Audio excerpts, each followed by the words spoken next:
Hey, everyone! If you enjoy my quantum audiobooks, you can support me by becoming a Patreon member.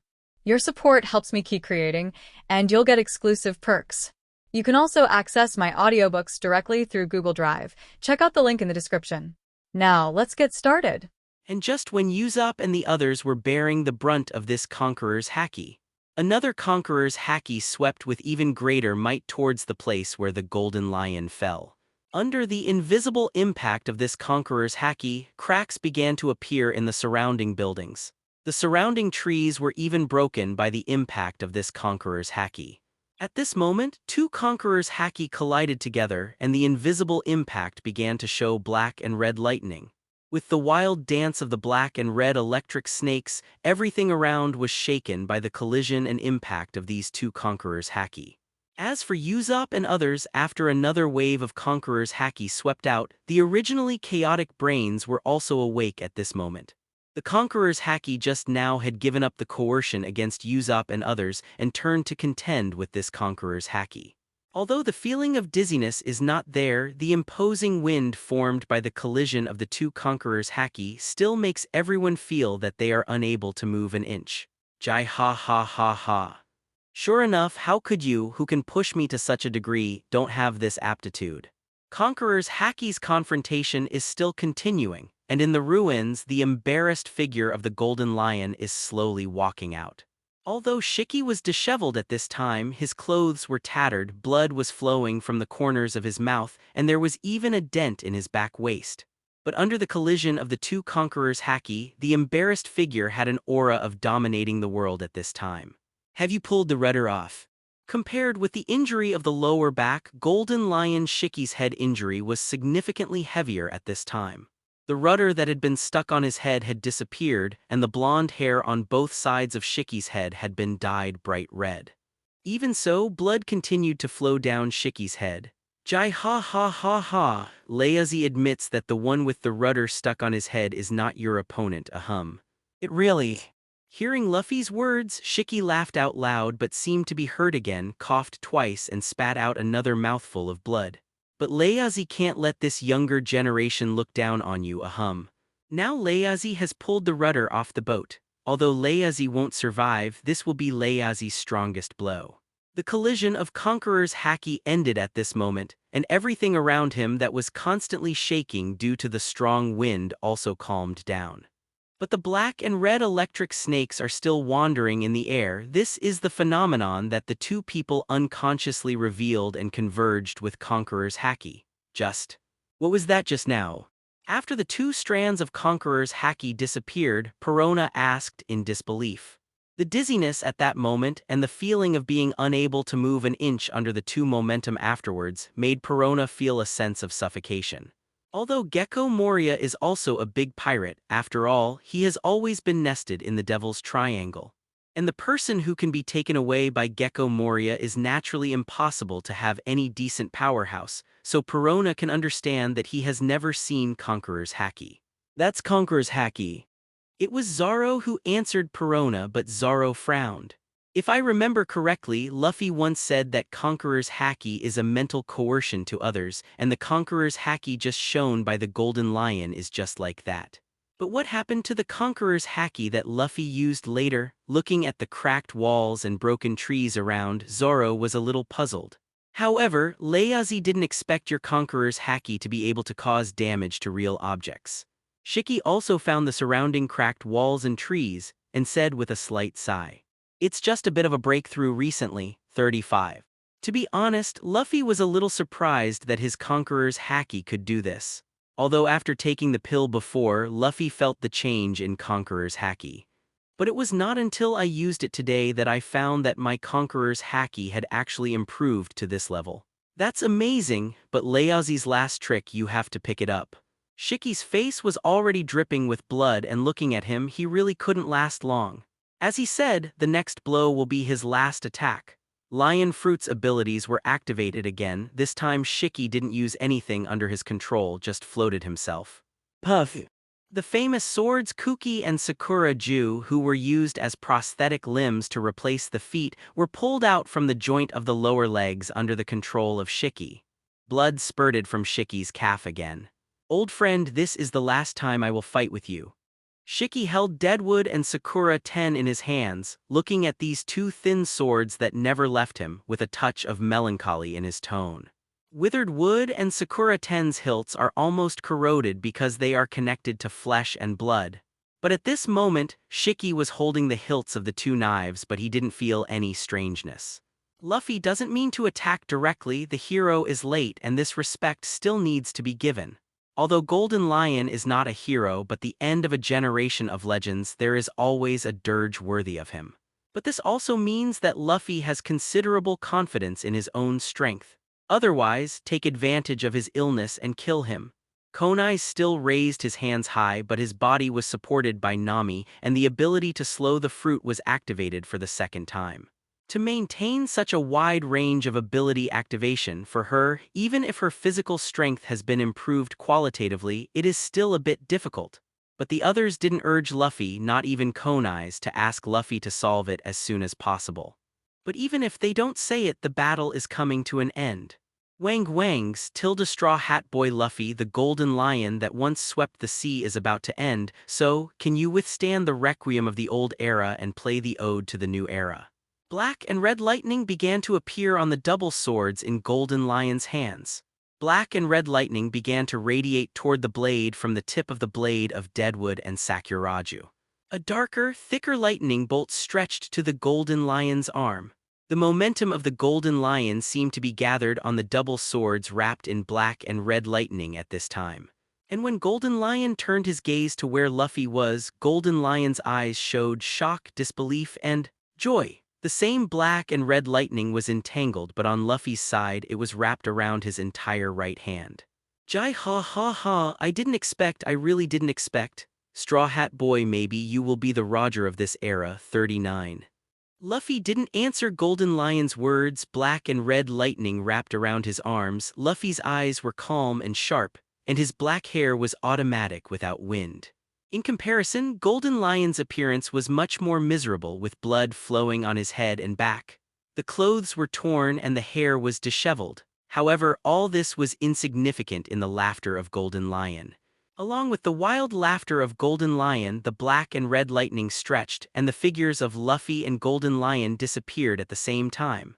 When the two figures appeared again, Luffy's fist and Golden Lion's double swords had already converged. Luffy put his feet on the ground, leaned forward slightly, raised his fists, and the Golden Lion floated in the air, slashing head and foot and slashing down with his swords. At this moment, the black and red lightning wrapped around the arms and the double swords intersected. The invisible momentum was formed again in this fierce confrontation. This time, this momentum no longer just spreads out towards the surroundings but shoots straight into the sky with a more swift might. At this moment, the seawater that had been suspended in the air because of the slow fruit was completely washed away under this momentum.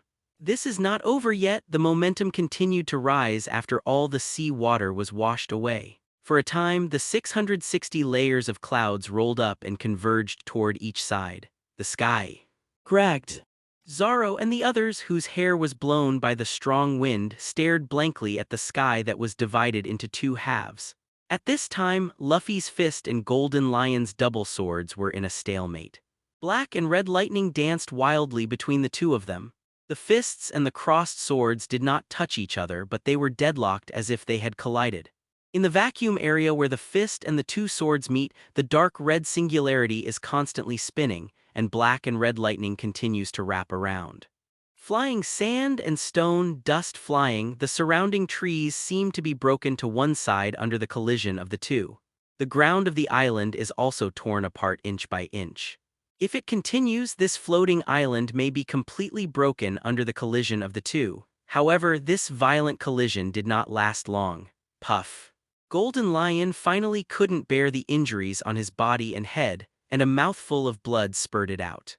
The black and red lightning wrapped around the dead wood and Sakura's 10 pairs of swords began to dim. The dark red singularity formed by the collision also disappeared at this moment. Luffy went a step further with Conqueror's B. Haki's right punch, clang bang. The crossed swords broke at this moment, and Luffy's fist also bombarded Golden Lion's chest at this moment. You win, boy. At the moment when Deadwood and Sakura 10 broke, Shiki grinned at Luffy and threw away the 2 swords that were only half left.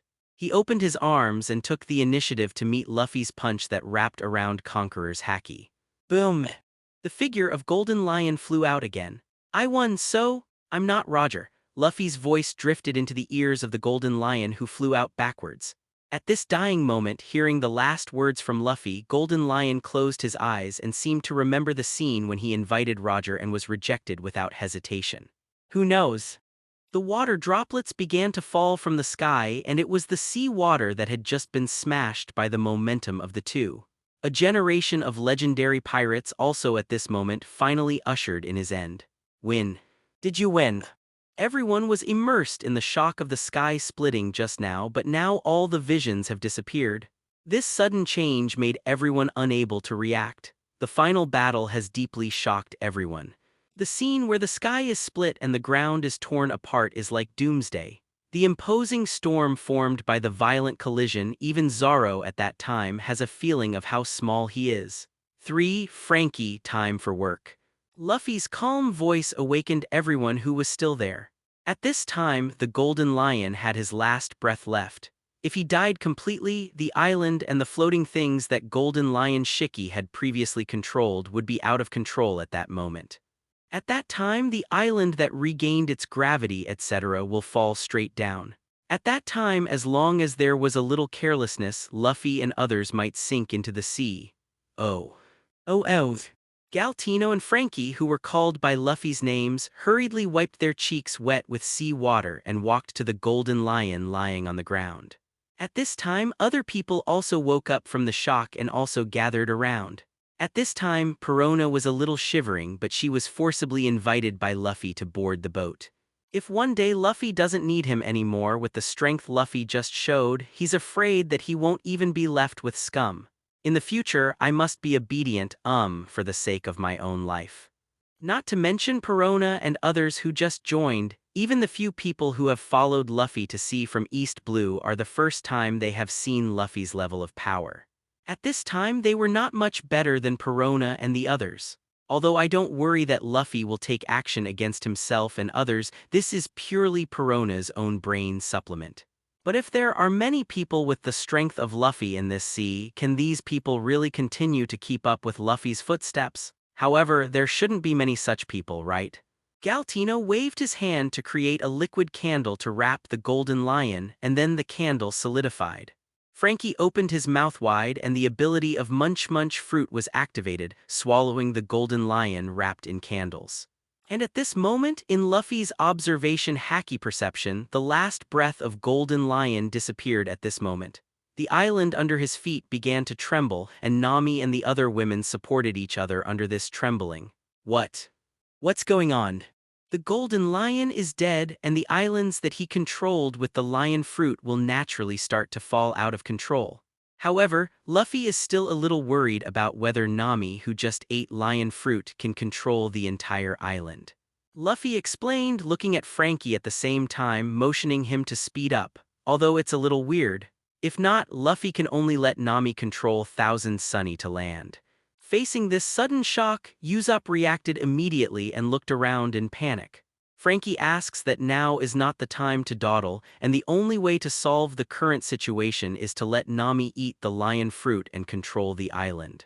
As for the island and its people, Luffy couldn't care less. However, since they were able to fly with the feathers on their arms in the original book, I guess that's okay now, right?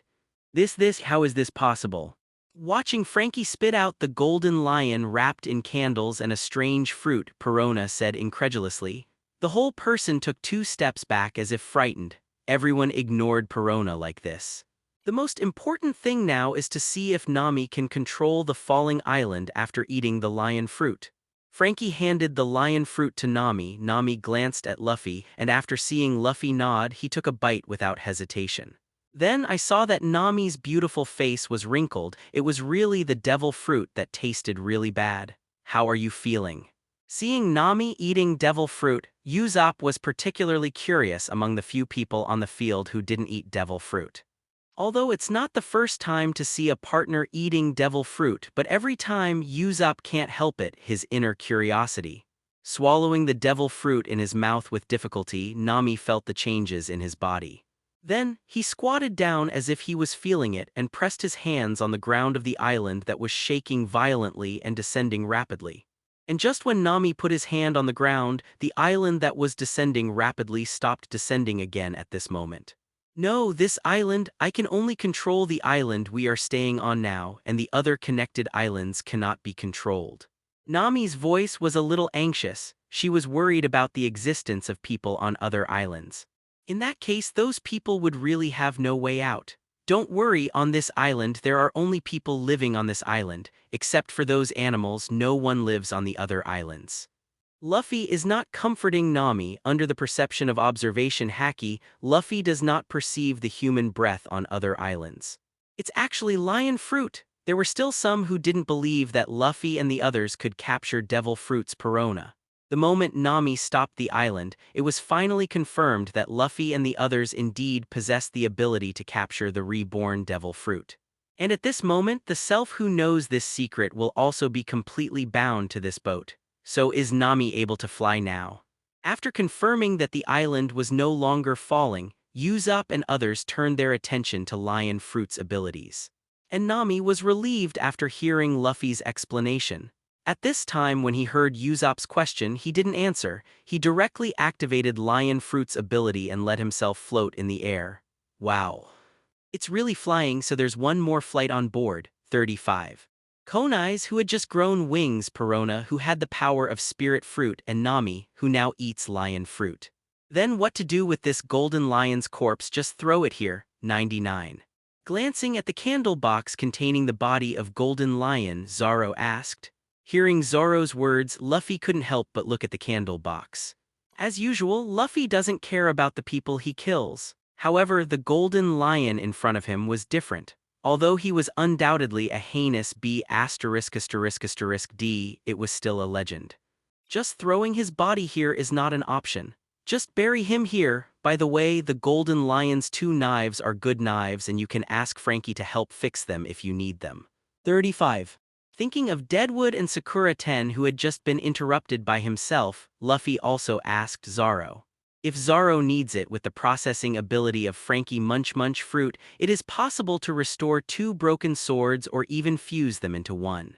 Zoro looked at the 2 swords that had fallen to the ground and were broken into 2 pieces and finally shook his head. Let them be buried here with the golden lion. Not to mention that he already has 2 big quick knives, Hedao Yuan and Kyu Shui. Even if it is only the 3rd generation ghost in the category of quick knives, it will not be much inferior. Zoro doesn't plan to continue changing weapons until his own strength is further improved. Luffy didn't force it either. Deadwood and Sakura Ten are really good, but since Zoro doesn't need it, let them end here with the golden lion. Nami, make a tombstone for the golden lion. Hearing this, Nami did not refuse. With a wave of his hand, the surrounding soil seemed to come alive and began to form a tomb under Nami's control. For Flowers 0. When he took control of the island, everything on the island was already under Nami's control. Now, to use these soils, there is no need for Nami to touch them one by one. The tomb will be completely covered with the candle box encasing the golden lion, and then a stele is formed at this moment and erected in front of the tomb. Amazing. Looking at a tombstone that was quickly formed under Nami's control, Usopp couldn't help exclaiming. The control ability of lion fruit is indeed magical, even better than the psychic ability that Luffy has seen in the previous Life movies. After Nami finished making the tomb and tombstone, Luffy picked up the dead wood and Sakura Ten that he had just interrupted not far away. The 2 sections with the hilt were inserted crosswise in front of the tomb, and the other 2 broken sections were also crossed and inserted at the head of the tomb. As for the tombstone, Luffy did not engrave the epitaph and name on the golden lion, just a blank stele was erected there. Being able to bury the golden lion here is already Luffy's respect for this legend. Then next there is one more thing. The crowd did not rush back to Thousand Sunny to change clothes but looked at Luffy curiously. As for these people on the island, Luffy will also leave some of them. After all, there is a virus called Green on the island that needs IQ grass as an antidote. The reason the golden lion occupied this island is that there is a herb called IQ on this island, and that's why those animals became so violent and stronger than normal animals. The IQ grasses on this island have been collectively cultivated by the golden lion, so, before going back, we have to find those grasses and move them to Thousand Sunny. 35. Although everyone was drenched by the smashed sea water just now, this level is not enough for everyone now to catch a cold. The purpose of this trip, lion fruit, has been eaten by Nami. Is there anything else? Luffy's flower made Zoro and the others light up again. With the horns of the unicorn lion in front, can this IQ grass also make medicines to strengthen its own strength? Luffy's words caught everyone's attention. All the IQ grass is here. Behind the hall where Golden Lion was before, there was a research room, and after that was the IQ grass cultivation room. In the research room, there is a detailed record of IQ grass research, which is the research results of Indigo, a former Golden Lion's subordinate. With this research record, Chopper's research on IQ grass will be relatively smooth. However, there were no ready-made drugs or the like found in the research room. Perhaps all the animals on the island were injected by the Golden Lion and the others. But that's okay. With the research track record, Chopper doesn't need to spend another 20 years doing it all over again. For those IQ grasses that are being cultivated, for Nami, who has eaten lion fruit, it is easier to transport them away. You only need to control the scaffolding that cultivates 1Q660 grass, and you can use lion fruit's ability to transport all these IQ grasses away.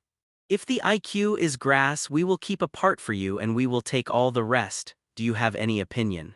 Luffy looked at the men with feathers on their arms in front of him and said calmly. These people were found by Luffy and the others when they found the IQ grass. They were all indigenous people on this island. Later, after the arrival of the Golden Lion, they were captured by the Golden Lion to work as coolies. This is also the reason why Luffy and others only saw elderly women and children in the previous village. No problem. These men didn't even have the slightest idea of resisting. Rather, they were grateful that Luffy could leave them some IQ grass. The key is that there are talking reindeer and living skeletons in this group of people, which is too scary. Moreover, along the way, they already knew that the group of pirates who had ruled them for more than 20 years had been killed by the group in front of them. And the people who can kill the pirates before are obviously not the ones they can resist. I thought it was just a different group of people to rule the island, but I didn't expect that the man in front of him was not the same as the golden-haired pirate before. After learning that the group of people in front of them would eventually leave here and leave some IQ grass behind, these men wanted to cheer for the first time. But he didn't dare to be presumptuous in front of Luffy and others, so he could only temporarily suppress his inner ecstasy, and followed Luffy and others along the way to the village where he once lived. Hey Luffy, why do they have feathers on their arms? Along the way, looking at the men who were found by him and others, all with feathers on their arms like the villagers before, Usopp finally couldn't help but ask. After hearing Usopp's question, the others also looked at him curiously. You can just ask them this question directly. I don't have feathers, how can I know this? Luffy glanced at everyone angrily. Now these people are beside him. You don't ask the parties, but ask yourself what this foreigner is doing. Do you really consider yourself an encyclopedia? Being choked by Luffy, the others were a little embarrassed, but Usopp scratched his head. Isn't this a habit, hee. Usopp's words caused everyone to nod at the same time. Indeed, as long as you encounter novel things, you can always know something if you ask Luffy. In the eyes of everyone, even if you ask the client, maybe Luffy doesn't know it so well. Hey, why do you have feathers on your arms? But as Luffy said so, Usopp could only change his target and look at the people who were following behind the crowd. My lord, this should be the reason for 1Q grass. It is said that using IQ grass for a long time can grow corresponding things according to people's thoughts. We may have been enslaved by the previous group of people, so we all wanted to fly away from this floating island. It may be because of this reason that we grew feathers. After being asked by Usopp, the group of people look at me, I look at you, and finally one of the men came up and answered Usopp cautiously. Isn't that supposed to have wings? Why only feathers? Hearing the man's answer, Usopp immediately complained. Look at Konai's, don't people from Sky Island have wings? Although the wings were originally small and could not fly at all, they are wings anyway. Now after taking that pill, Konai's wings have grown enough to allow her to fly. IQ grass still has such an effect. However, as a doctor, Chopper is obviously more concerned about the effect of IQ grass. No, or in other words, any normal person should focus on the efficacy of this IQ herb. That's incredible. If IQ grass really has this magical power, then if Chopper is really successful in research, what effect will the resulting medicine be? Then can you fly? Usopp's focus isn't clearly on that front, and that kind of thing is going to give Chopper a headache. He just wants to know if these guys can fly. That, we shouldn't be able to fly. It was the same man just now. When he heard Usopp ask again, he replied a little embarrassedly. Can't it, or haven't tried it? Luffy, who was also listening to their conversation, stroked his chin thoughtfully. Although looking at the appearance of the feathers on their arms, it really doesn't look like they can fly, but through the original Luffy, I know that they did fly with this feather in the end. Maybe they can give it a try. If they can fly, their own plan to join the world government relying on memory alloys may be able to start. Before you go back, is there something I need your help with? Hearing Luffy's words, the men were a little nervous, but they didn't dare to talk casually. They also didn't know what Luffy wanted to do, and they all looked at Luffy with some doubts at this time. As soon as he thought of it, Luffy stopped the sound of forward footsteps and turned to look at the people he had rescued. Or 0. 4 maybe they can find another island to survive, but without the Q grass, can they really keep the feathers on this arm all the time? After Luffy stopped, Zoro and others also stopped. I need you to try whether the feathers on your arms can make you fly. 95. While these people don't have any loyalty at the moment, they won't betray themselves as long as Nami keeps control of the island. The men who followed behind stopped unconsciously after seeing Luffy stop. Ugh. Hearing Luffy's words, both the men who were originally coolies and the Straw Hat crew couldn't believe their ears. Can these few feathers really make them fly? Then what are we going to do? Those men didn't refuse, or they didn't have the right to refuse. Without knowing the specific circumstances of people like Luffy, they dared not risk refusal. If this group of people is also the same as the previous group of pirates, if I refuse, it may bring disaster to the relatives in the village. There's nothing more tragic than being enslaved and killed anyway. Moreover, if these people can really fly, then they will have more choices. You don't need to do anything special, you just need to flap your arms at critical moments. After Luffy finished speaking, he grabbed a person suddenly and then threw him directly into the sky. 14. Enough. The man who was caught by Luffy felt his body rising from the ground uncontrollably with a look of horror, and he couldn't help but let out a miserable cry. Others obviously didn't expect Luffy's method to be so simple and rude, and they were a little stunned for a while. Stop screaming, don't hurry up and flap your arm. Looking at the man who was thrown into the sky 30 to 50 meters high by himself, screaming loudly and at a loss when he was about to fall, Luffy had to remind. And the man who was thrown by Luffy finally stopped screaming after hearing Luffy's reminder. After feeling that his body had begun to fall, he quickly waved his feathered arms. The people standing on the ground clearly saw that the man who was waving his arms in the sky, the body that was falling at an extreme speed, the speed of falling has been significantly reduced. Then, as if he had found the trick, the man's arm, which had been waving randomly, began to slap up and down regularly. The body that had been falling straight down also began to fly across the sky like a bird. Looking at the man who was really flying, everyone couldn't believe it. But then, the men with feathers on their arms were all excited. After all, being able to fly has always been the dream of these people. Now, with this dream within their grasp, how could they not be excited? Finally, the man who was thrown into the sky by Luffy before waving his arms landed smoothly. The man was excited and wanted to say something, but because of Luffy and the others, he could only keep what he wanted to say in his heart. This actually can fly, is that IQ grass so powerful? And Usopp and the others, who had also been watching the man land smoothly, also said with a look of amazement. However, Miss Konai's wings are beautiful. The same is flying, but the feeling of feathers and wings is completely different. Moreover, a group of big men compared with beautiful girls, for Sanji there is no comparison at all. Of course, Luffy thought so too. The flight has been confirmed, so can it take off from the ground? Luffy looked at the man who landed steadily in front of him and continued to ask. Although it was learned from the original book that they were indeed able to fly, it was also somewhat incredible to see Luffy in real life. With only a handful of feathers on these arms, it is actually possible to achieve flight. It can only be said that the world of pirates is really not scientific. When the man heard Luffy's words, his originally excited expression suddenly froze. Patronized with excitement, the man coughed without thinking about this problem. I tentatively slapped my arms, but I couldn't fly except that my body seemed a little lighter. The man was a little embarrassed, and at the same time there was a look of disappointment on his face which obviously failed to fly from the ground, which made him very disappointed. Is it because it really doesn't work, or because you don't have master skills, or is it lack of strength?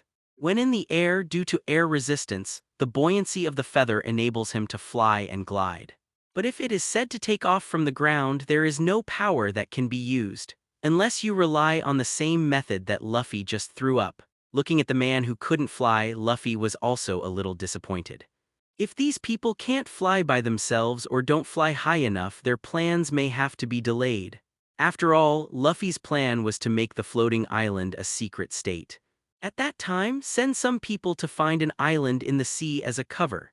If these people can take off on their own and fly high enough, this floating island will not be exposed at all, and the relationship between this country and themselves will not be known to outsiders.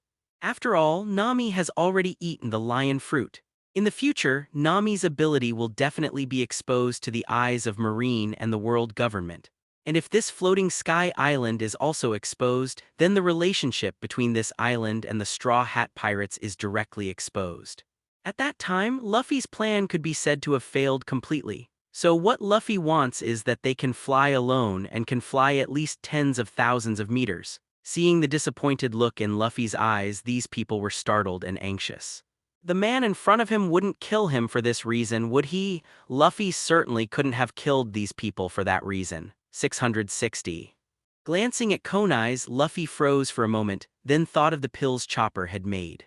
If they were given that drug, would it have the same effect as Konai's? But this kind of thing still has to think about the arm. Luffy can't let them use such a precious medicine casually. At least not until gene replication technology is available. At that time, you can see if there are other people in the village. So if it is to choose a few capable ones, as for these men, you can also pick out a few strong ones. Maybe they have to find a few more devil fruits, otherwise if they are too weak, what if they are robbed? Luffy can't follow them all the time. It's still early. Golden Lion was killed by himself before he could recruit people, and the waiter girl might still be in the village. When it comes to picking people, they still have to go back to their village. Luffy touched his chin and felt that this method should be feasible, but the specific thing is to wait until someone takes the pill to know if it works. Luffy didn't speak anymore but turned around and started walking in the direction of the village. Although the men are basically here, Luffy remembers that there is a girl who is a waiter in the original book with good physical fitness. Wow, is this what it's like to fly? In the cloudless sky on Thousand Sunny, everyone was lying on the eaves of the boat looking around excitedly. The low temperature in the sky can't stop everyone's enthusiasm. Even Konai's, whose wings had grown large enough to fly, was thrilled at this time. After all, Konai's alone does not have enough physical strength to fly into the air at a height of 10,000 meters. Flying at high altitude on a boat is completely different from sailing on the sea. Also, unlike navigating on the sea, navigating high in the sky, there is absolutely no need to worry about a sudden attack by the Sea Kings. Although for the current Straw Hat Pirates, Sea Kings are no longer a threat and there is no need to worry about various marine disasters. The only weather issue that Lion Fruit has to worry about is also because of Nami's keen perception of weather. It is no longer a problem. It can be said that Lion Fruit is the most suitable devil fruit for people like Nami. Although he is not flying high in the sky by himself, flying on Thousand Sunny is no different to everyone. It also made everyone excited. Even in this 10,000-meter high sky, there was a boat like Thousand Sunny for everyone to ride, which gave everyone a strong sense of security. Moreover, because they no longer need to worry about unexpected situations, everyone can enjoy the scenery they have never seen before with peace of mind. It is indeed a scenery that has never been seen before. When I went to Sky Island before, although it was also in the distant sky, it was not as leisurely as it is now. If we want to go to Sky Island in the future, we can fly by ourselves. Usopp's unintentional words immediately made Nami's eyes shine. You know, on Sky Island there is still a ship's gold waiting to be picked up by yourself. Let's go back to Sky Island now. Gold's appeal is undoubtedly more attractive to Nami than Lion Fruit's abilities. After Usopp mentioned Sky Island, Nami's eyes turned into the shape of Bailey immediately, and he looked like he wanted to go to Sky Island immediately. Gold can't run there and we don't have any shortage of Bailey now. Why are we in such a hurry to go back? 95. Luffy gave Nami a sullen look. However, Luffy does need to go to Sky Island and the purpose is indeed to get gold. On the floating Sky Island they just left, Luffy has already explained the matter to them. And as Luffy and others who saved them, those people have no idea of rejection at all. Even when Luffy asked for their help, they agreed without hesitation. The implementation of the plan, the first step has been implemented by Garp. Although Garp is usually not very vocal, Luffy believes that Garp will not let himself down in this matter. And after Garp's side succeeded, it was his own side that had to work hard. The super memory alloy, which Luffy had been in for a few days, allowed Franky to synthesize a lot. And before Luffy left, he specially found a few phone bugs from the Golden Lion's collection and kept them for contact. After all, Franky can't stay on the floating Sky Island, and once the memory alloy left to them runs out, they need to contact Luffy actively. As for whether the phone worm contact will be monitored, there is absolutely no need to worry about this. Luffy has already explained it and he has set a rule. When contacting by phone, he will only say the quantity and nothing else will be said. And this is just the first step. The floating Sky Island will be their base camp, and the country on the surface, Luffy needs them to go to the sea to find a suitable island. And that island will serve as the site after they join the world government on the spot. In the future, the memory alloys synthesized by Franky will also be transported to that island. Whether it's the site or all aspects of management, Bailey is naturally needed, which is why Luffy needs to go to Sky Island. Even if it is a small country like the original Wapol, there are only a few people, it needs financial support. After all, the synthesis of memory alloys requires Franky, and if Franky can't stay on the island, they can't survive by selling memory alloys alone. Although all Luffy wants is a spokesperson who can convey the content of the World Summit at any time. But since he did things for himself, Luffy naturally wouldn't treat them badly. However, this matter is not in a hurry at the moment, at least before the 2-year cultivation plan arranged by Luffy, this matter can be temporarily slowed down. After all, the recent World Summit was 2 years later. In the past 2 years, Luffy believes that with the memory alloy they can fully establish themselves in that sea. As for whether it will be coveted by other forces or pirates, Luffy is not worried about this. Although they are running a power, Luffy doesn't really need them to be strong.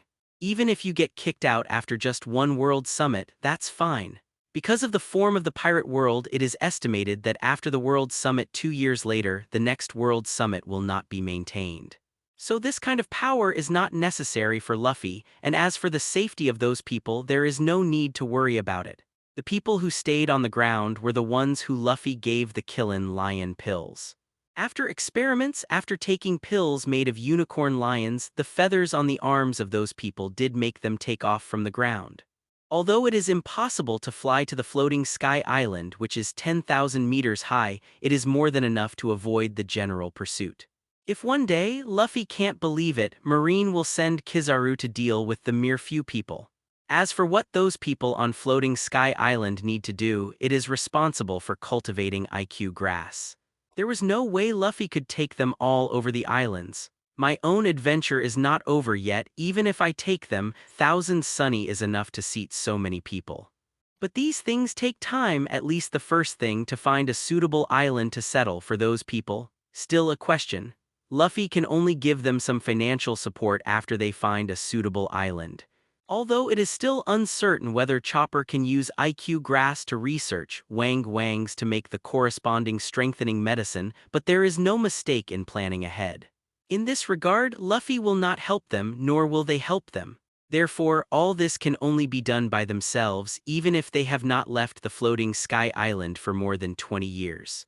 After all, although Luffy has a general understanding of the direction of the pirate world, Luffy does not understand the various islands in the pirate world. But doesn't that reveal their relationship with Luffy? After experiencing the flying ability brought by Lion Fruit, Thousand Sunny returned to the sea. After all, the plot all happened while sailing at sea. If you and others were flying in the sky, you might miss a lot. Nami, now that you control Thousand Sunny and that floating sky island, do you still have the power to control anything else? After all, Nami had only just eaten the lion fruit, and Luffy wasn't sure how much Nami could control right now.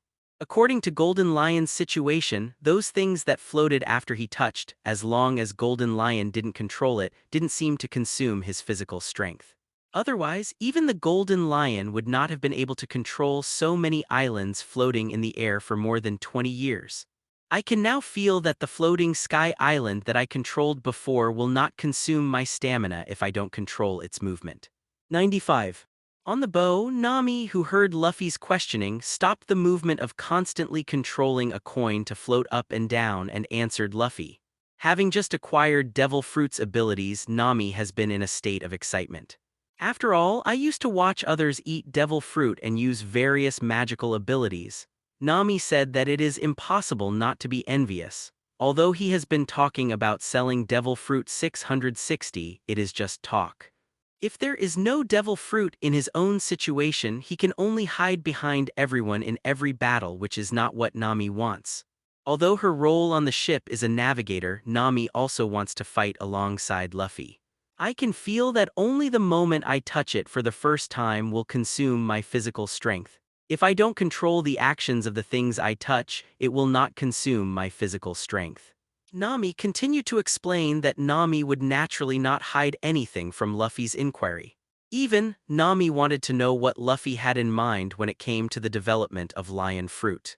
So, as long as I don't control the movement of the things I can control the other things without restrictions after I recover. Luffy listened carefully to Nami's explanation. Luffy still attached great importance to Lion Fruit's ability. Not just because it allows people like it to move in the sky, but more importantly because of its absolute control over what it touches. It can be said that as long as it does not encounter strong winds or hurricanes, Lion Fruit's control ability can definitely do a lot of things. Does Lion Fruit's ability allow you to control things like air? If Lion Fruit can control the gas, it can not only create a storm but even cut off the air and suffocate people. What? Control the air. Nami's eyes lit up when he heard Luffy's words. Before, I only wanted to control things like those islands or sea water, and I didn't expect to control the invisible but real things like air. Just do it when you think of it. Nami Lion Fruit's ability is activated and both hands are brushed in the air as if they are touching something. Luffy watched Nami's movements quietly, and soon, Nami's long hair and clothes fluttered at this moment. And Luffy next to Nami didn't feel the wind blowing. That is to say, it was the result of Nami controlling the air around her and flowing around her. Did you make it? Nami didn't answer but continued the movement in his hand, and soon, the airflow controlled by Nami became more and more. Luffy could already feel the air blowing around him. But just as the airflow was getting faster and faster, Nami suddenly folded his hands together, and the wind that was getting stronger and stronger suddenly stopped at this moment. Then Nami waved one hand and a shallow crack suddenly appeared in the sea in front of Thousand Sunny. The sea split to the two sides and then quickly closed again. Although there is no such thing as the big beast swordsman who saw in the original book split the ocean with one sword and couldn't close for a long time, but Nami does have a similar attack method. With the control ability of Lion Fruit, let the airflow form the shape of a sharp blade to attack. This wind blade is not bad, hee. Looking at the sea that had been cut open by himself for a while, Nami was also a little overjoyed. Sure enough, as long as it is something that does exist and is touched by oneself, one can control it and use it according to one's own thoughts. Even if it is an invisible thing like air, it does exist and Nami can control it. Does the air you control have to be touched to control it, or can it be controlled within a certain range? If it is necessary to control the air that Nami touches, it will be difficult to use this trick to suffocate people. I can control things that touch each other within 5 meters of what I touch. Of course, if it's something like the floating sky island before, as long as it's this complete whole, I can control it live. Can you control things within a certain range without awakening? In other words, this range should be able to continue to expand with the continuous development of the fruit ability. Then try to control all the gas around me and see if you can make it so that the surrounding gas can't reach me. Luffy mentioned it to Nami again. The gas is flowing if Nami controls the gas around him, but if there is continuous gas flow around, it still cannot achieve the purpose of suffocating. Hearing this, Nami also understood what Luffy wanted to do, so he began to control the gas around Luffy. Luffy felt a gas flow around him, and then the gas flow disappeared, and then the air in this piece of air began to thin. Only then did Luffy feel that he could breathe again. But this only thinned the surrounding air and didn't make Luffy feel suffocated. No, the air is indeed getting thinner, and for a short while, Luffy can't breathe anymore. Moreover, there was a pressure constantly pushing towards Luffy. If Luffy was not a rubber body, this pressure might have caused damage to Luffy. As soon as the words came out, Luffy was stunned for a moment, but he didn't hear his own voice. Okay, stop 35. Luffy reached out and patted Nami's shoulder, signaling her to stop. Immediately, he slapped his head and this formed a vacuum around him and the sound could no longer be transmitted. At the same time, Nami's forehead had been dripping with tiny beads of sweat. Are you okay? Coming out of the vacuum environment that was pulled out of the air, Luffy looked at Nami's sweaty face and asked, a little puzzled. Logically speaking, lion fruit's abilities shouldn't be so exhausting. But looking at Nami's current appearance, it takes more physical effort than the first time she controlled the floating sky island. What's going on? It's okay, it's just that the physical exertion is a bit large. To create such a vacuum environment, I need to continuously control the air that flows around. It turned out to be the case, no wonder it was so exhausting, but Luffy wanted to be distracted. The formation of the vacuum zone requires Nami to constantly control the surrounding gas. Otherwise, just relying on that circle of gas layers would not be able to stop other gases from penetrating into that vacuum zone. In this way, there will be no so-called vacuum zone. Of course, if Nami can stick to that layer of gas so that other gases can't flow in, then he doesn't need to spend any physical effort to control those gases that flow close. I just don't know if there will be a better way with the continuous development of lion fruit's ability. Moreover, controlling the air is just a means. After all, in this world, besides demon fruit power, there are people who are not demon fruit power. Demon fruit power, as long as he doesn't meet someone who is particularly pervert, Nami can rely on controlling the sea water to trap him.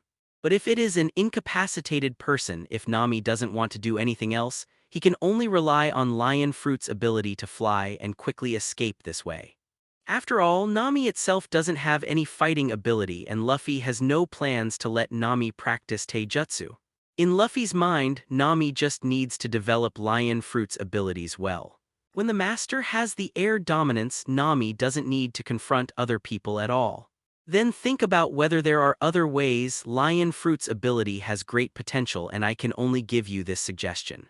Lion fruit's ability, in addition to a flying feature, the most important ability is its control ability, as long as you continue to develop in this area. I see. For what Luffy said, Nami kept it in his heart, and he only needed to work hard in this direction in the future. Hey, Luffy, Nami, come here. Just when Luffy and Nami wanted to continue discussing lion fruit's ability development, Usopp's voice came from one side. Luffy and Nami looked at the prestige. Except for the two of them, everyone else was gathered around now. What happened? Luffy and Nami walked over and saw the newspaper in Usopp's hand. Luffy asked. The newspaper reported that the 2nd Division captain of the Whitebeard Pirates, Fire Fist Ace, was caught by Marine and will be publicly executed in a week's time. Usopp's voice was a little anxious. The titular brother of Luffy, who had been with him and others before, was actually caught by Marine. Nami, who came with Luffy, was stunned for a moment, then looked at Luffy with some worry. Ace is caught by Marine and is about to be publicly executed. What will Luffy do in the face of this situation? Still got caught? Luffy was a little silent, and Ace was still defeated by Blackbeard even though he already knew Blackbeard's abilities. It seems that Dark Fruit's ability may be more dangerous than imagined. However, Ace himself has a lot of problems. He is still fighting with Blackbeard. Without that strength, can't he use his brain more? Even when he knew Blackbeard's abilities, he still wanted to fight the opponent alone. Can't you just go back to the Whitebeard and get help? Even if you are embarrassed to ask yourself for help from someone who is an outsider to the Whitebeard pirates, are you also an outsider from the Whitebeard pirates? Luffy. Seeing that Luffy didn't speak, everyone else looked at him worriedly. After all, it's Luffy's older brother. Anyone would be worried after hearing that Ace was caught by Marine. But Zoro remembered what Luffy had said to himself at this time. In other words, from that time on, did Luffy anticipate the situation today? Looking at Luffy's silent appearance, it is not because he is worried about Ace's safety, but because he is thinking about something. Remember when Luffy said that the Straw Hat Pirates would be silent for 2 years, that is to say, is the time up? Is Luffy thinking about what to do next? Japanese symbol, Japanese symbol, Japanese symbol, Japanese symbol, flowers 0, Japanese symbol, Japanese symbol, Japanese symbol, Japanese symbol. Don't worry, Ace's arrest is his own choice, and the Whitebeard pirates will not give up. 35. In other words, the public execution of Ace this time is for the Whitebeard pirates. 35. Luffy told part of the truth. Seeing that Luffy really didn't look strange, everyone felt relieved for the time being. But after hearing that Marine was doing this for the Whitebeard pirates, everyone gathered up and wanted to hear what Luffy said. You may not know what kind of person Whitebeard is. Maybe as the Emperor of the Sea, he is a fearsome pirate. But anyone who knew Whitebeard knew he was a family man, and the crew on his ship were his sons. Point 0. So once the news of Ace's arrest reaches Whitebeard's ears, Whitebeard will not be indifferent. And the current Marine Marshal Sengoku, an old opponent of Whitebeard, knew this and made the decision to publicly execute Ace. 55. Don't think it's unbelievable. Marine, as the biggest hegemonic force in this sea, is not something that a mere pirate group can compete with. The reason why Marine has been able to stand on this sea for so long is not only that the pirates cannot be completely united, but also the strength of Marine itself cannot be underestimated. Even though they have been out at sea for a while, to everyone, the Whitebeard pirates still belong to the legendary pirates. Destroy the Whitebeard pirates? And what he wants to do is to attract the Whitebeard pirates by publicly executing Ace so as to destroy the Whitebeard pirates. If any 4 Emperor's pirates could be evenly matched with Marine, then Marine would not have existed for so many years. Luffy talked a lot, and when he said that Marine wanted to destroy the Whitebeard pirates, everyone was surprised.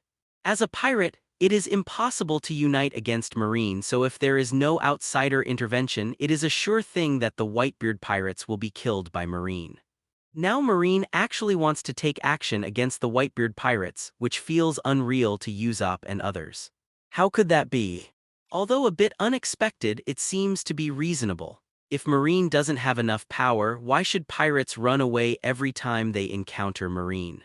Even though the Marine they encountered was not very powerful, the first thought of most pirates when they encountered Marine was still to escape rather than fight. However, Ace got caught. Luffy, what are we going to do? After all, he is Luffy's brother, even if it's just a nominal righteous brother, but that's also his brother. Luffy shouldn't let it go. At this time, everyone was very curious about what Luffy planned to do in this situation. Seeing everyone's concerned eyes, Luffy didn't immediately express his original thoughts. Originally, Luffy planned to go to the battlefield alone, but now, in this situation, Nami has already eaten 663 lion fruit. Perhaps Luffy can go with them.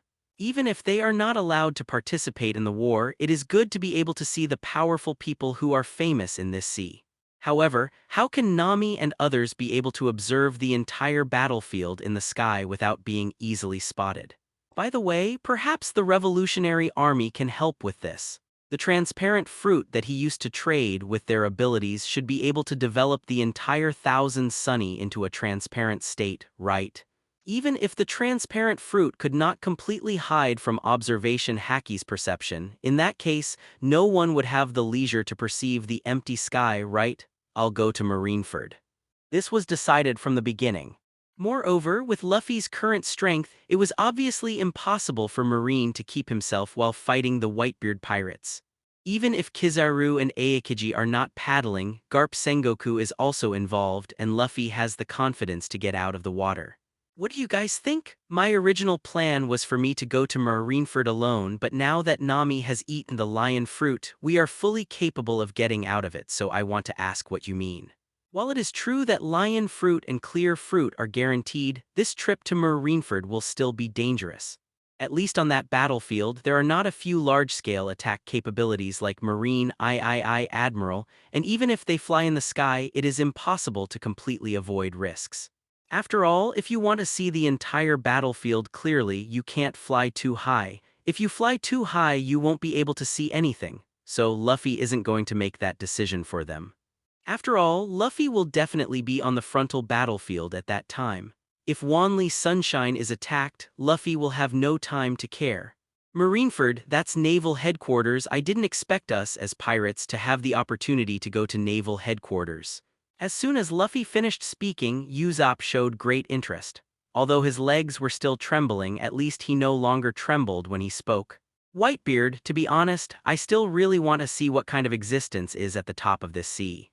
Even as an agent before, Galtino was only active in the area of Alabasta, and his understanding of this sea was not very deep. Luffy glanced at Galtino at this time and said nothing. The ability of shock fruit, even Luffy has only seen it in the anime, but that kind of scene, even just thinking about it, is shocking enough.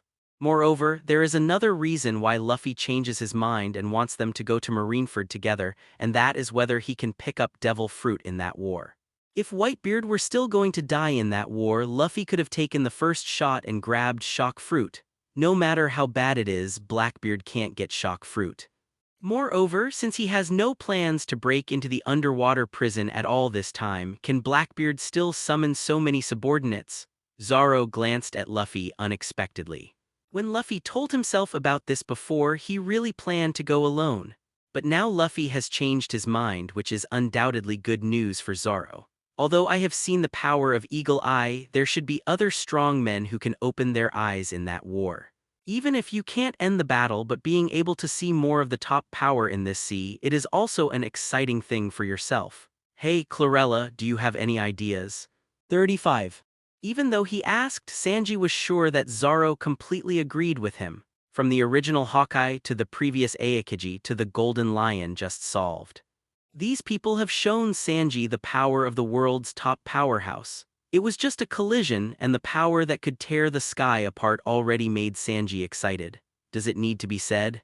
Of course, I'm going to see this rare opportunity, presumably that man will also be there at that time. Zoro's hand on the hilt around his waist clenched slightly.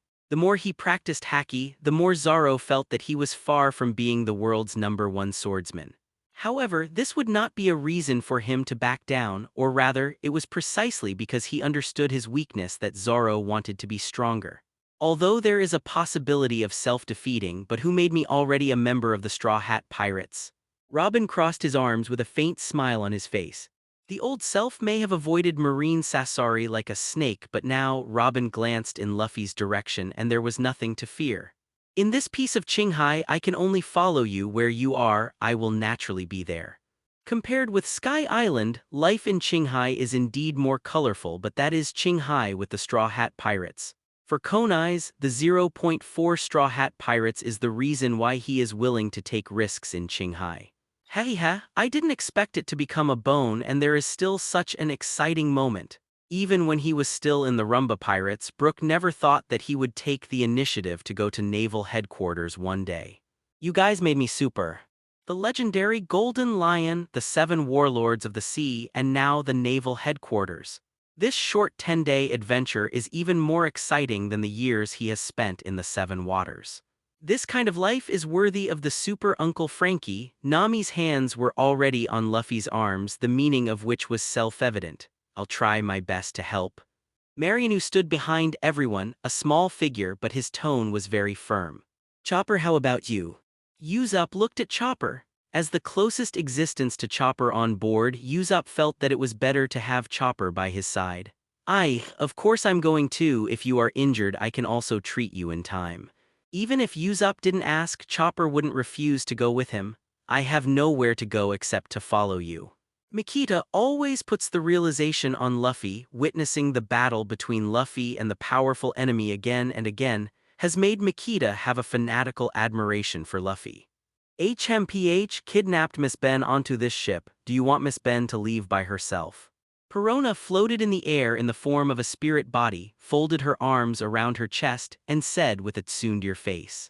Although she was forcibly invited to board the ship by Luffy after so many days of getting along, Perona doesn't hate her current life. Life is just as fun now as it was in the dark castles of the past. Of course, the most important thing is that the food here is good. Although the cook is a bit lustful, his craftsmanship is really nothing to say. Since there is no opinion, let's settle it like this, but before that we have to go to the Sabayati archipelago. Luffy wasn't too surprised that everyone agreed to go to Marineford together. Although they haven't been together for a long time, the most Zoro and others have only been together for about 2 or 3 months, and the shortest, Perona and Brook, have only been together for a week.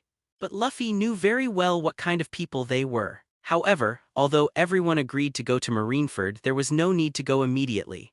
Now that Nami has eaten the lion fruit, it doesn't take much time to fly from the air to Marineford through the lion fruit's ability. So, Luffy doesn't have to rush to Marineford at all. As for going directly to hijack the ship, Luffy felt that in Sengoku's mind, since the newspaper had already been published, Ace would have been imprisoned in the underwater prison. There is absolutely no need to waste time and energy. It's better to take this time to go to Sabayati Archipelago and see Rayleigh. Maybe the other party can help out after knowing Ace's identity. Of course, as for whether Rayleigh will shoot, Luffy still thinks that Rayleigh may not choose to shoot, even if Ace is Roger's son. However, Luffy still wanted to see each other, not for Ace but for his own crew. Not all the places where these crew members go in the original work are suitable, not to mention the crew members who were not joined in the original work by Galtino.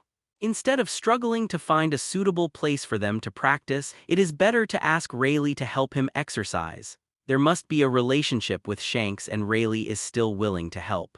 Even if Rayleigh doesn't agree, Luffy can throw them directly on the island where Luffy practiced in the original book. Sabayati Archipelago, so have we sailed half the Grand Line? Everyone has heard about the Sabayati Archipelago suddenly proposed by Luffy. Only then did everyone realize that they had sailed half the Grand Line unknowingly. This kind of speed is basically impossible for other rookie pirates. Whether it's the climate of the Grand Line, the marine chase along the way, or the repair or replacement of the pirate ship, it will take time to look at it. Even if they are Shichibukai, Marine Admiral, Golden Lion and the like Luffy and others, maybe other pirates will directly explain it. Where else can people like Luffy and others come to Sabayati Archipelago from East Blue in just a few months? After arriving at Sabayati Archipelago, is it the second half of the Grand Line? That is the New World where the Four Emperors Kun came. Although he has never been to New World, Robin is quite familiar with the division of this sea. After all, Robin had always been on the run. If you don't know enough about this sea, the ghost knows when he will die inexplicably. This is exactly what I'm going to tell you in the future. After Sabayati Archipelago, I'll tell you all about the plans of the Straw Hat Pirates. 39. Everyone didn't know what Luffy's so-called plan was, so there was no question about what Luffy said after Sabayati Archipelago. Among the people present, only Zoro knew that Luffy's so-called plan was a 2-year period of their own practice. Oh, Mary also knew, but Mary did not appear in front of everyone. By the way, speaking of the Sabayati Archipelago, it is said that many of the supernovas in this session have already appeared there. Robin raised the newspaper in his hand and took out several bounties from it. And according to the latest bounty list, we have 4 supernovas on board. In his past career, Robin always put intelligence gathering first. Although on Thousand Sunny there is no way to know all aspects of intelligence except newspapers. But as long as he's on a manned island, Robin doesn't miss the chance to snoop on intelligence. It's just the ability of Robin Flower Fruit, it's not that difficult to find out some secret information. Supernova. The plan that Luffy said did not attract the attention of everyone except Zoro, but Robin's supernova, which made everyone stunned. It is a rookie pirate who has developed rapidly in a short period of time and has a bounty of more than 100 million Bailey. 35. Seeing the puzzled expressions of others, Robin explained patiently. So the people on our ship, the bounty has changed again. Before the entire Straw Hat Pirates, but only Luffy's bounty exceeded 100 million Bailey, which was 290 million.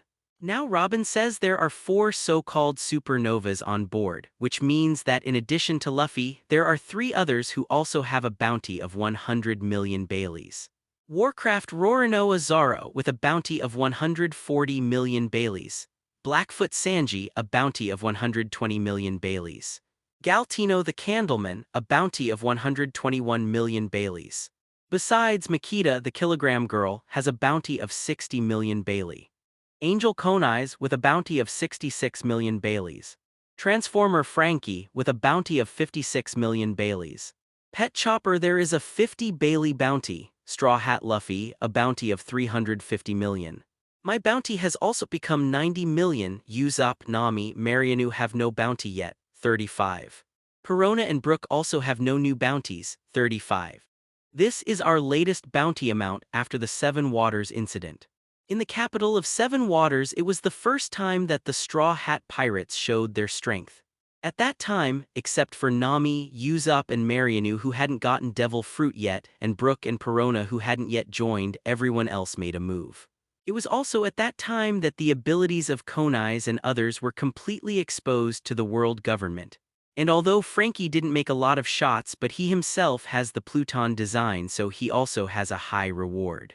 And Luffy, although he didn't make a move either, but as the captain of the Straw Hat Pirates, he recruited Frankie who has a Pluton design, and the bounty was naturally further increased. Alas, I still don't have a bounty. After Robin finished reading everyone's latest bounty, Usopp said a little disappointed.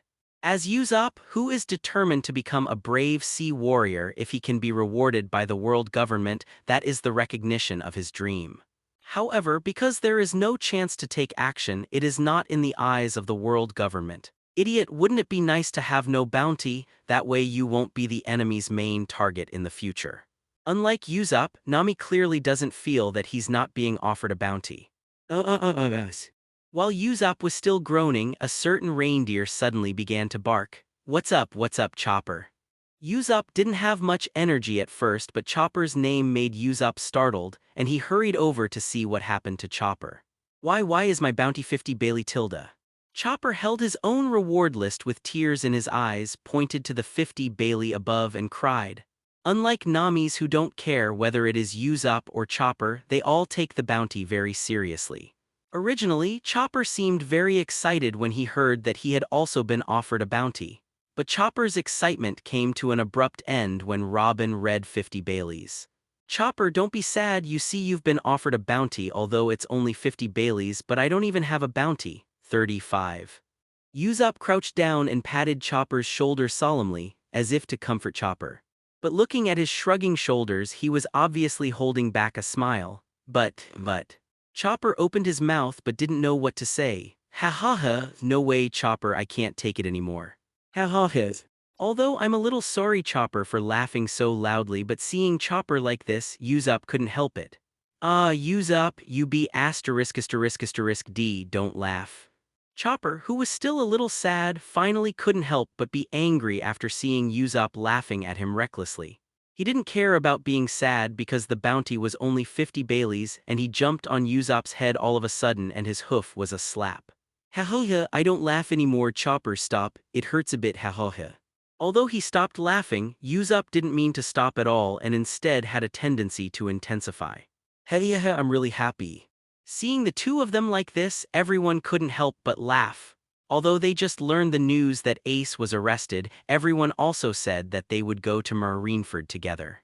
But after all, for them, Ace was Luffy's bond, not theirs. They went to Marineford together because of Luffy, not Ace, so at such times they can laugh without scruples. Just like Rayleigh and the others, even if they knew that Ace was Roger's son, they wouldn't go to Marineford to save Ace. They are Roger's crew, and if Roger is still alive at this time and asks them to rescue Ace together, they will follow Roger to Marineford without hesitation. Even if the entire army is wiped out because of this, they will not frown. But at this moment, Roger was dead, and even though his son Ace was about to be publicly executed by Marine, they were only slightly concerned when they knew about it. Instead of choosing to shoot, each has its own adventure and each has its own fetters. Their bond is Roger, not Ace. Maybe some people don't understand and think they are impersonal, but this is the truth. Luffy didn't have any opinion on this, or it would be better if they could maintain such a mentality. And Luffy himself is not too worried about this trip. His current strength is not comparable to Luffy at that time in the original book. What's more, with the Whitebeard pirates standing in the way, Luffy just needs to shoot at the right time. The thing to consider now is that Blackbeard won't be able to pick up the slack anymore. Although Luffy is not afraid of Blackbeard today, it is best to reduce the trouble or simply kill the trouble in the cradle. Even, it would be great to know the reason why Blackbeard can have two abilities. On his side, he also has the ability to collect devil fruit. If you can master the method of eating the second devil fruit, then your own strength will definitely usher in a qualitative improvement. However, Luffy believed that they could understand. After seeing the battle between Luffy and the top powerhouses in this sea a few times, they should also understand that their strength is not enough to continue sailing. That said, Luffy currently has plenty of time to do some preparation. Otherwise, Luffy alone would not be able to save Ace and collect various devil fruits in that war. However, before that, you have to contact the Revolutionary Army and borrow the person who ate the transparent fruit. There is still a week left, and according to the current journey, it will take about 2 days for Luffy and others to reach the Sabayati archipelago. Now I just hope they don't have too much resistance by then. Also let others be prepared to practice for 2 years, otherwise if you wait for the summit war to end, it may be rushed. In Sabayati archipelago, in addition to meeting Rayleigh, Luffy also has to tell others about his plans. And with Lion Fruit's ability to fly from Sabayati archipelago to Marineford, it only takes half a day, all of which Luffy knows. Click. It has been 2 days since Luffy and others learned that Ace was arrested. And Thousand Sunny is already very close to the red line at this time. On Thousand Sunny, everyone can clearly see the huge wall of red line. Ah, something fell. On the deck, everyone who was resting doing nothing was suddenly hit on the head by something. And at this moment the originally clear sky began to turn gray. Hey, is it raining? No, why does it hurt so much when it rains? Ah, it's candy. Catching something that fell in front of him, Usopp looked closely, and it turned out to be a candy-like thing. I tried to put this thing into my mouth and the sweet taste spread in my mouth instantly. It's actually candy. Will there still be candy on the Grand Line? After hearing Usopp's exclamation, the others also caught the falling objects and put them in their mouths to taste. Then, after feeling the sweetness in their mouths, they sighed in disbelief. And at this moment, behind Thousand Sunny, the originally calm sea suddenly surged, and a huge black shadow appeared under the sea. Boom! 663. A huge sea beast with a fox's head jumped up from the bottom of the sea and rushed straight towards Thousand Sunny. Is this a sea fox? Look quickly, it's your kind. The movement behind Thousand Sunny was naturally hidden from everyone who had awakened observation haki. What's more, the sea fox jumping out of the sea is so big that it doesn't need observation haki to find it. Usopp stopped collecting candy and looked at the sea kings. And when Usopp saw the look of the huge sea beast, he suddenly shouted at the Cloud Fox Sissy in Konai's arms. Sissy! Cloud Fox Sissy stuck her head out of Konai's arms and glanced curiously at the sea fox behind Thousand Sunny. Her head tilted, and big doubts appeared in her small eyes. Idiot, those are sea kings, not real foxes. Nami glanced at Usopp angrily. This person is really, in this situation, he is still in a funny mood. However, although this sea fox looks very big, it is not the first time that everyone has seen this huge sea beast, and there is no panic. No need for Nami to use Lion Fruit's abilities to make the bee fly. Frankie ran to the rudder and flicked a switch somewhere. With a bang, Thousand Sunny rushed forward under a thrust. Micro Edition Wind Cannon. After all, there is a huge wall in front of the red line. If one pushes too hard, it might hit it directly. The sea fox in the back looked at Thousand Sunny, who suddenly took off and did not intend to pursue, and fell back into the sea again with no intention of coming out again. Bang bang. Thousand Sunny, who jumped for a distance under the force of the wind cannon, fell back to the sea again, splashing a large wave of waves. Oh Tilda. Enjoying the feeling of the gust of wind, Usopp and the others also shouted happily. Wait, what's the situation? There seems to be something abnormal on the sea surface. 35. And before Thousand Sunny stopped completely, the surrounding sea rose again. A stream of ocean currents rose into the sky like swimming snakes surrounding Thousand Sunny. It's the snake ocean current, everyone hurry up. As a navigator, Nami is very familiar with various ocean currents, and seeing these snake currents that have surrounded Thousand Sunny, Nami is ready to use the ability of Lion Fruit. Since there is such a convenient ability as Lion Fruit, why bother to rely on human power to escape this ocean current disaster? Although these ocean currents may appear vast, they do not create strong winds. Lion Fruit's abilities will not be a problem at all. Wow. Feeling the gradually floating Thousand Sunny, everyone became excited again. This feeling of flying, no matter how many times you try, will never get boring. Well. There was a constant wind blowing in my ears and Thousand Sunny was completely in the air. Look, there's a round rainbow in there. Flying in the air with a wider field of vision, in front of everyone, a strange circular light appeared. It was the color of the rainbow, but it was different from the usual arched rainbow. This rainbow is connected end to end, forming a complete circle. Thousand Sunny flew towards the circular rainbow, but it seemed that no matter what, it could not reach the rainbow. It's so close yet so far away. Soon Thousand Sunny appeared in front of a huge wall. Red line, how nostalgic. The first time Nami and others saw this land was when they entered the Grand Line from East Blue. Although they have seen it once, Nami and several people still can't help but sigh at the vastness and hugeness of the Red Line. We've grown a lot since that day. Although it is still far from the top of the world, it is not the same as when I was in East Blue. Zoro held the hilt at his waist and looked at the Red Line, who still had to look up from him and others even if he was flying in the air. His eyes were incomprehensible. It's really big. But then be careful, it's next to the naval headquarters and the sanctuary of the world government, Mariewa. Although we will also go to Marineford, which is naval headquarters, but this is two different things. What do we do next? Fly straight up. 35. According to the previous experience of crossing the upside-down mountain, is it also necessary to rush to the Red Line through the ocean current? No, the record pointer points down, that is to say our next stop is down. Nami glanced at the recording pointer on his wrist. Recording the pointer at this time, the same situation as when it was in Gaggia Island appeared. However, instead of pointing to the sky at that time, this time, the record pointer is pointing to the bottom of the sea. Looking at the situation where the pointer kept trying to point downwards but couldn't point downwards and kept shaking due to production problems, Nami was not as ignorant as when he first arrived at Gaya Island. Our next stop, the first stop in the New World, the Fish Men Island, is 10,000 meters directly below the Holy Land Mariewa. Luffy explained in a timely manner. Contrary to Sky Island being 10,000 meters above the Blue Sea, the Fish Men Island is 10,000 meters below the sea. Hey, is it 10,000 meters under the sea? Then how do we get there? Besides, with such a large water pressure on the seabed, neither us nor Thousand Sunny can bear it, right? Even though everyone's physique has greatly improved now, it is impossible to rely on the body to resist the pressure of 10,000 meters under the sea. So that's another reason why we're going to the Sabyati archipelago. For everyone's doubts, Luffy gave an explanation. The Sabyati archipelago has coaters who coat the boat, and to get to the Fish Men Island you have to coat the boat. Oh Tilda, can it still be like this? Although I don't know what Luffy said about the coating, it doesn't prevent Usopp and others from feeling the magic of the sea.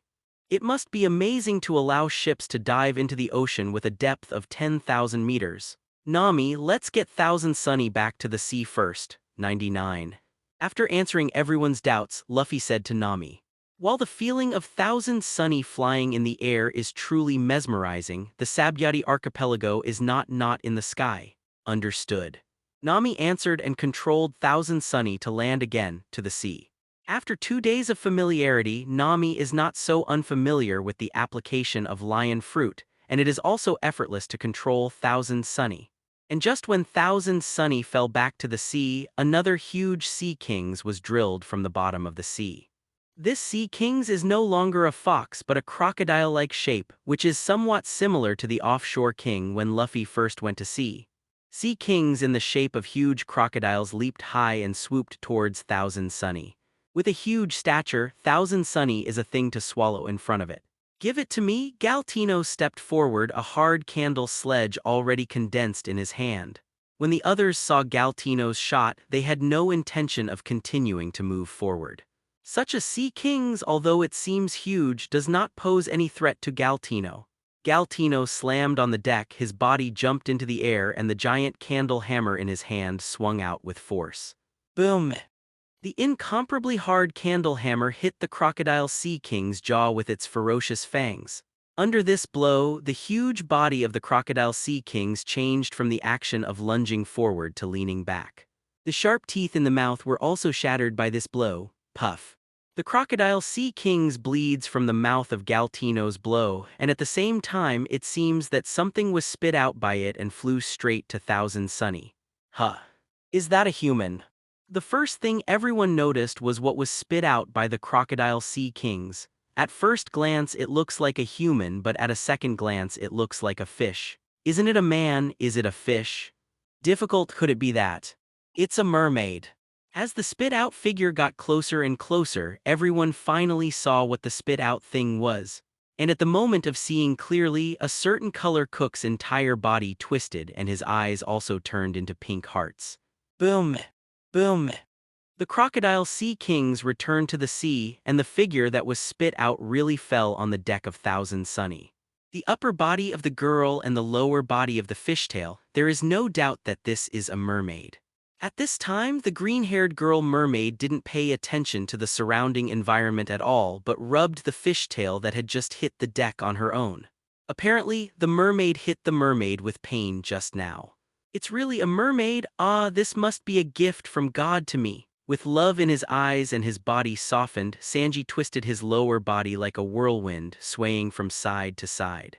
It seems that he wants to step forward, but he may have been spinning in place because he was too excited. Is there really a mermaid? Although they even have skeletons like Brook and talking reindeer like Chopper on their ship, they are all like this because of devil fruit. And the mermaid in front of me obviously is really another race. Even Nami, who had seen Murlocs before, did not expect mermaids to exist. Moreover, the girl mermaid in front of her, except that her lower body is a fish tail, her upper body is exactly the same as that of a human being. This is completely two species from the Murlocs I've seen. This is the first time I've seen a mermaid. It looks amazing and beautiful. Although Nami, Robin, Konais, Makita, and other girls on the boat are all good-looking, but because they can see it every day, everyone doesn't feel much. On the contrary, it was the mermaid that I saw for the first time, the upper body of a human being and the lower body of the fishtail, which gave everyone a different feeling. For Flowers 0. Hi. This shouldn't be the first time you've met a fisherman, right? Seeing that Sanji and the others looked like they had never seen the world before, Luffy felt that it was necessary for them to be beaten by society. Huh, have we met a merman before? Why can't I remember? Zoro, Galtino, and others were puzzled. They really didn't remember that they had met a mermaid before. Yes, if we have met a mermaid before, I will never forget it. This is a mermaid. Sanji nodded frantically from the side, saying that he had never seen it before, but his eyes always fell on the girl mermaid who was still rubbing her tail. Didn't I tell you that Granny Coco, who I met on the sea train before, is also a mermaid? God. Luffy's tone was flat, but what he said made everyone's excited expressions abruptly stop. Except for Brook and Perona, who joined later. Even Frankie knew Granny Coco. At this moment, the appearance of Granny Cockaloo appeared in everyone's mind. That old-fashioned face, the plumpy figure, once appeared in everyone's mind. It would never go away. At this moment, the excited expressions of everyone were completely cooled down. But Granny Coco is also a mermaid. Usopp looked incredulous, clearly frightened. And Sanji was kneeling in the corner of the deck with a gloomy expression, and his whole body seemed to have turned gray. Luffy, are you the devil? I'm pretty sure this is the first time I've seen a merman. Of course, with the exception of his own woman. Sanji was still kneeling in the corner, murmuring to himself constantly. Zoro magically deleted the image of Granny Kokora from his mind. What kind of mentality is it to say such a thing at such a time to be able to do such a thing? Can't be the only one who is blind. As a captain, of course, you have to share everything with your crew. Give me a pair of ears that have never heard of this. Nami, who is even a woman, looked at Luffy in astonishment. As for Luffy, he completely ignored everyone's performance at the moment and was even a little dark. Wow, how come there are so many humans? At the same time, the girl mermaid who was still rubbing her fish tail seemed to finally find herself surrounded by a group of people with an exaggerated look on her face. That pair seemed to be overly frightened. I really don't know how long her reflex nerves are. Your reaction is too exaggerated. Seeing the girl mermaid who had been alone just now suddenly showing such an appearance, Nami couldn't help but be a little speechless. Ah, I'm so sorry, you saved me. I almost got digested, thank you so much. The girl mermaid, who was still frightened just now, once again returned to her normal expression. It can only be said that the speed of this face change is shameful. Ha, Miss Mermaid, let me take a look at your skeletons 663. Brooks stepped forward habitually, ready to say his mantra. However, before the words were finished, the mermaid girl was overly frightened again. It scared me to death, but you are so funny, 35. Looking at a mermaid girl who was playing a face-changing game, Luffy and the others fell into a state of speechlessness. Oh, there is another one who is still depressed in the corner, not even a serious mermaid girl.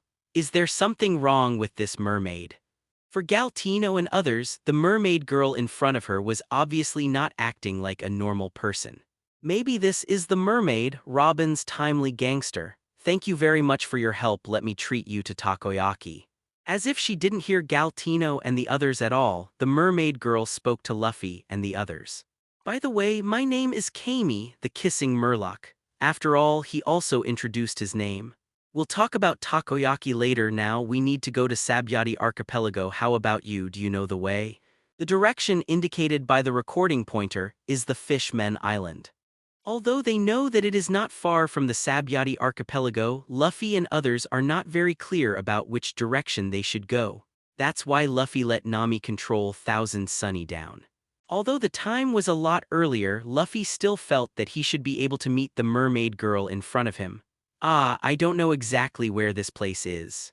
Kami had no idea where she was being taken because she was eaten by the Sea Kings. But I can ask the fish to help. Although he doesn't know the route as a mermaid, he has a special ability, that is, he can communicate with ordinary fish. Of course, it's just fish, Sea Kings can't communicate. Maybe that's why the mermaid princess is Poseidon. Ordinary mermaids can communicate with ordinary fishes, while mermaid princesses can communicate with sea kings only after awakening to become a Poseidon. What do you mean by asking the fish to help? When Kami said that he didn't know how to get to Sabyati Archipelago, everyone was a little disappointed. But when Kami said that he could communicate with fish, everyone became interested again. Communicate with fish? Is this the ability of the mermaid, or is it just the ability of the girl in front of me? Well, we mermaids can communicate with ordinary fish, so as long as I ask the fish, we will know how to go. 39. Saying that, the mermaid Kami walked to the bow, put her hands near her mouth and looked like she was shouting, but there was no sound at all. Can you call the fish in this way? Everyone looked at Kami curiously. Even Chopper, who was an animal, didn't know what Kami was doing. Logically speaking, since it is a communication fish, it should be the sound of a fish, so Chopper should be able to understand it completely. But if you don't understand it, you don't understand it. Anyway, if you understand it, Chopper can't control the fish, it doesn't matter. And after Kami maintained that shouting posture for a while, the originally calm sea suddenly fluctuated. Under the sea, shadows began to appear. Looking carefully, there are many kinds of fish swimming towards Thousand Sunny. The group of fish stopped right in front of Thousand Sunny, slightly sticking out their heads as if they were looking at Kami, who was in a shouting pose on Thousand Sunny. Oh tilde, it's really fish, and there are so many. Seeing the countless fishes appearing in front of Thousand Sunny, Usopp and Chopper cheered again, not knowing why they never get bored.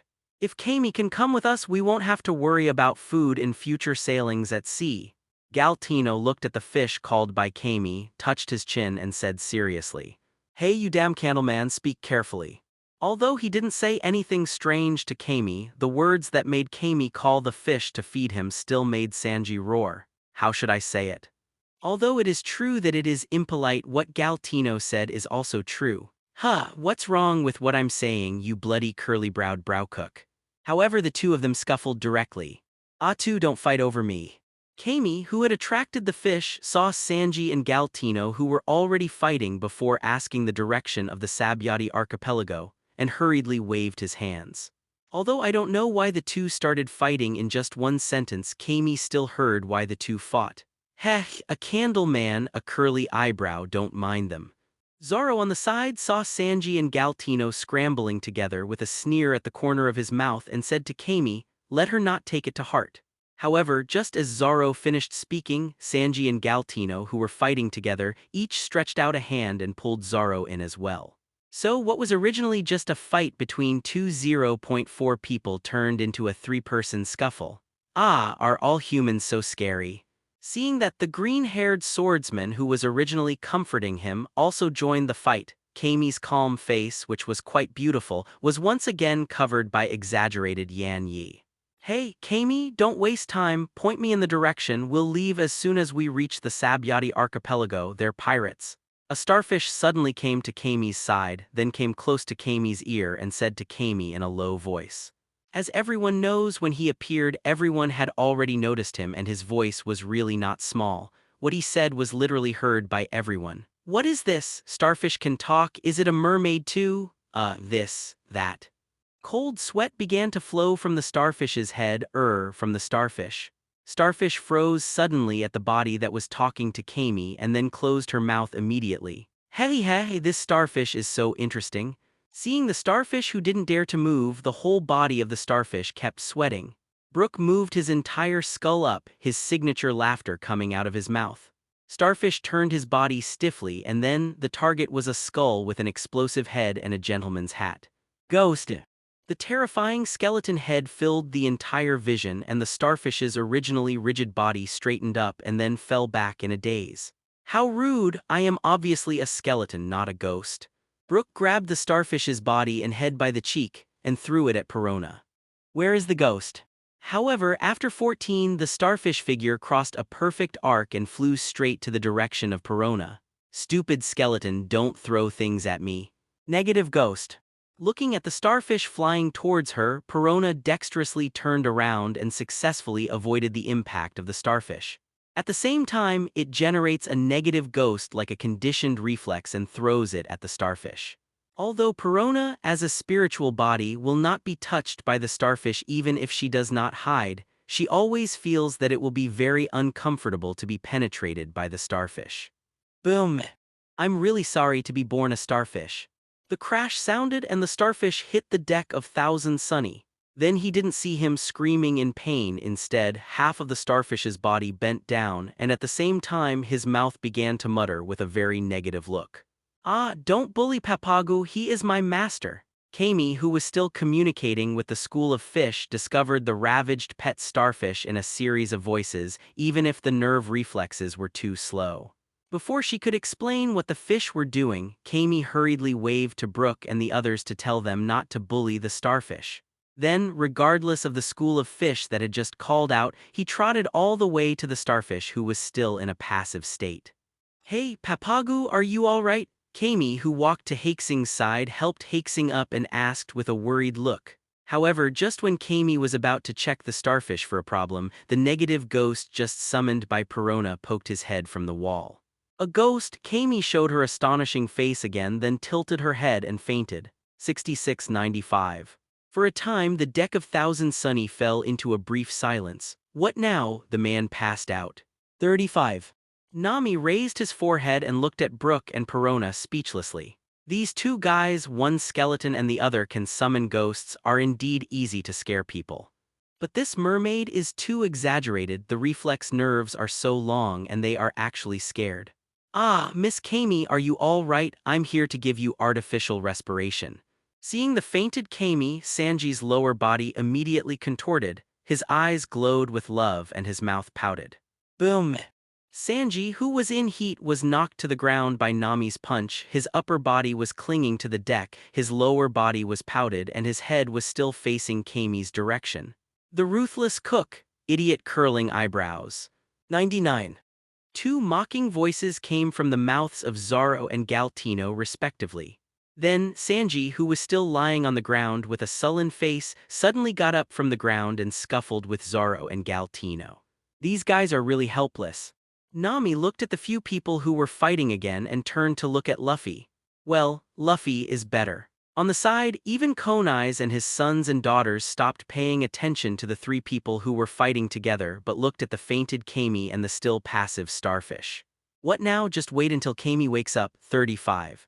Konai's asked Luffy, looking at the fainted Kami and at the school of fish that seemed to be leaving without a response. Luffy didn't know what to say for a while. Although it wasn't in a hurry, it was not the way to stay in place. Chopper, see if there's anything wrong with Kami. Our destination is Sabyati Archipelago. There is no pointer recorded, and if no one has pointed the way in this sea, even if you are very close, you will get lost. After all, it is the Grand Line. Even if the record pointer always points to the Fishmen Island on the seabed, as long as it does not point to the Sabyati Archipelago, Luffy pedestrians are likely to be wandering around here. Sabyati Archipelago, is that there? 35. It should be there. Let's show them the way. The soft voice came into Luffy's ears and Luffy was stunned for a moment. This was not the voice of these people on his own boat. Luffy turned his eyes to the sea and the voice came from the front of Thousand Sunny. What's the matter, Luffy? Seeing that Luffy, who was still asking Chopper to help look at Kami, suddenly turned his head to look at the sea, Nami opened his mouth suspiciously and said Luffy's eyes looked over at the same time. The fish that originally appeared in front of Thousand Sunny, waiting for Kami to communicate, all started to swim. And Nami, who thought that these fishes were going to leave because they didn't get Kami's 663 response for a long time, was surprised to find that these fishes didn't seem to be leaving.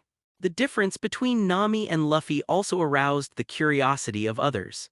Even Zoro, Sanji and Galtino, who had been fighting together, stopped fighting each other and looked in front of Thousand Sunny. It's amazing, is this pointing us in the direction? Listening to the voice of all things, I don't remember the effect of giving orders to things that are heard by me. Looking at this strange scene, everyone was a little surprised and turned to look in Kami's direction at the same time and found that Kami was still fainting there. Looking at the huge arrow on the sea in front of Thousand Sunny, Luffy touched his chin and muttered to himself. This spectacular scene continued. And finally, when the fish stopped moving, everyone was surprised to find that the fish formed an arrow shape on the sea. Although they didn't know what was going on, everyone had a feeling that the direction of the arrows formed by these fish was pointing in the direction of the Sabyati Archipelago they were going to. Schools of fish are swimming on the sea surface, and the tens of thousands of fish schools give people a very incredible feeling. What's going on? Is Kami awake? Hey Luffy, are we going to follow this arrow? Nami didn't hear Luffy's muttering just now. She turned around at this time, looked at Luffy and asked Luffy's opinion. Well, just follow the direction of this arrow. Hearing Nami's question, Luffy didn't hesitate too much. Since these fish let themselves hear what they say, it means that they are indeed showing their way. Although it is not clear why they will respond to their own ideas, it is not important. Some things, when the time comes, they will always know. Hearing Luffy's answer, Nami began to direct everyone to adjust the direction of Thousand Sunny. Are there any mermaids among you? The starfish Papago, who finally recovered from his negative state, walked carefully behind Luffy. Although Kami is still in a coma, these people clearly have no intention of hurting Kami, and Papago is no longer as scared as he was at the beginning. Although they were pirates, they did not show the uncomfortable gazes of those they had seen before. Moreover, look at the group of fish called by Kami, who actually pointed them in the direction without communicating with Kami. For the first time, Papago thought that the other party also had a mermaid on the boat. But then Papago denied his own statement. If they were really mermaids on board, they would not have behaved like that before. Could it be Devil Fruit's ability? No, we don't have a mermaid here, but you shouldn't be a mermaid or a murloc. Why do you talk? Hearing the voice behind him, Luffy glanced back at the starfish, then continued to look at the sea ahead. However, he asked about the other party's situation. Although Luffy still has an impression of the starfish in front of him, after all, after so many years, it is impossible to remember some details so clearly. For some people or things that are not very important, it is enough for Luffy to remember their appearance. Me, I'm not a mermaid nor a murloc, but because I always thought I was a human, when I realized I was a starfish, I could speak human words. It seems that Luffy and others will not hurt themselves in Kami, and Papago is not as timid as at the beginning. Of course, aside from the skeleton and the woman who would set the ghost, Papago still found them terrifying. For Luffy's question, Papaku has no idea of hiding anything. Is there such a thing? While adjusting the direction of Thousand Sunny, everyone also heard Papagu's answer, and they all showed a look of surprise at this time. Do you speak human words just because you think you are human? Let's not talk about why a starfish can feel that he is a human being but can learn to speak just because he feels that he is a human being. This is incredible, right? Everyone couldn't help but look at Chopper curiously, wondering if Chopper was talking for this reason. Totally forgot that Chopper was doing this because he ate devil fruit. What? What's wrong? Chopper, who was turning into a human beast form and pulling the sail, noticed the eyes of everyone looking at him, and some didn't understand what was wrong with them. Is there something strange about yourself?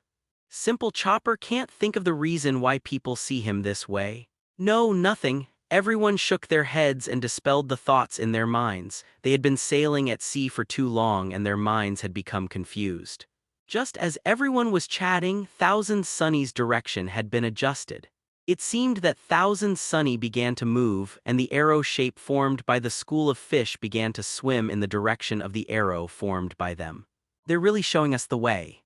Originally, people who were still a little unsure if these fish were guiding them and others, but now they saw these fish swimming and finally confirmed it. What the hell is going on here?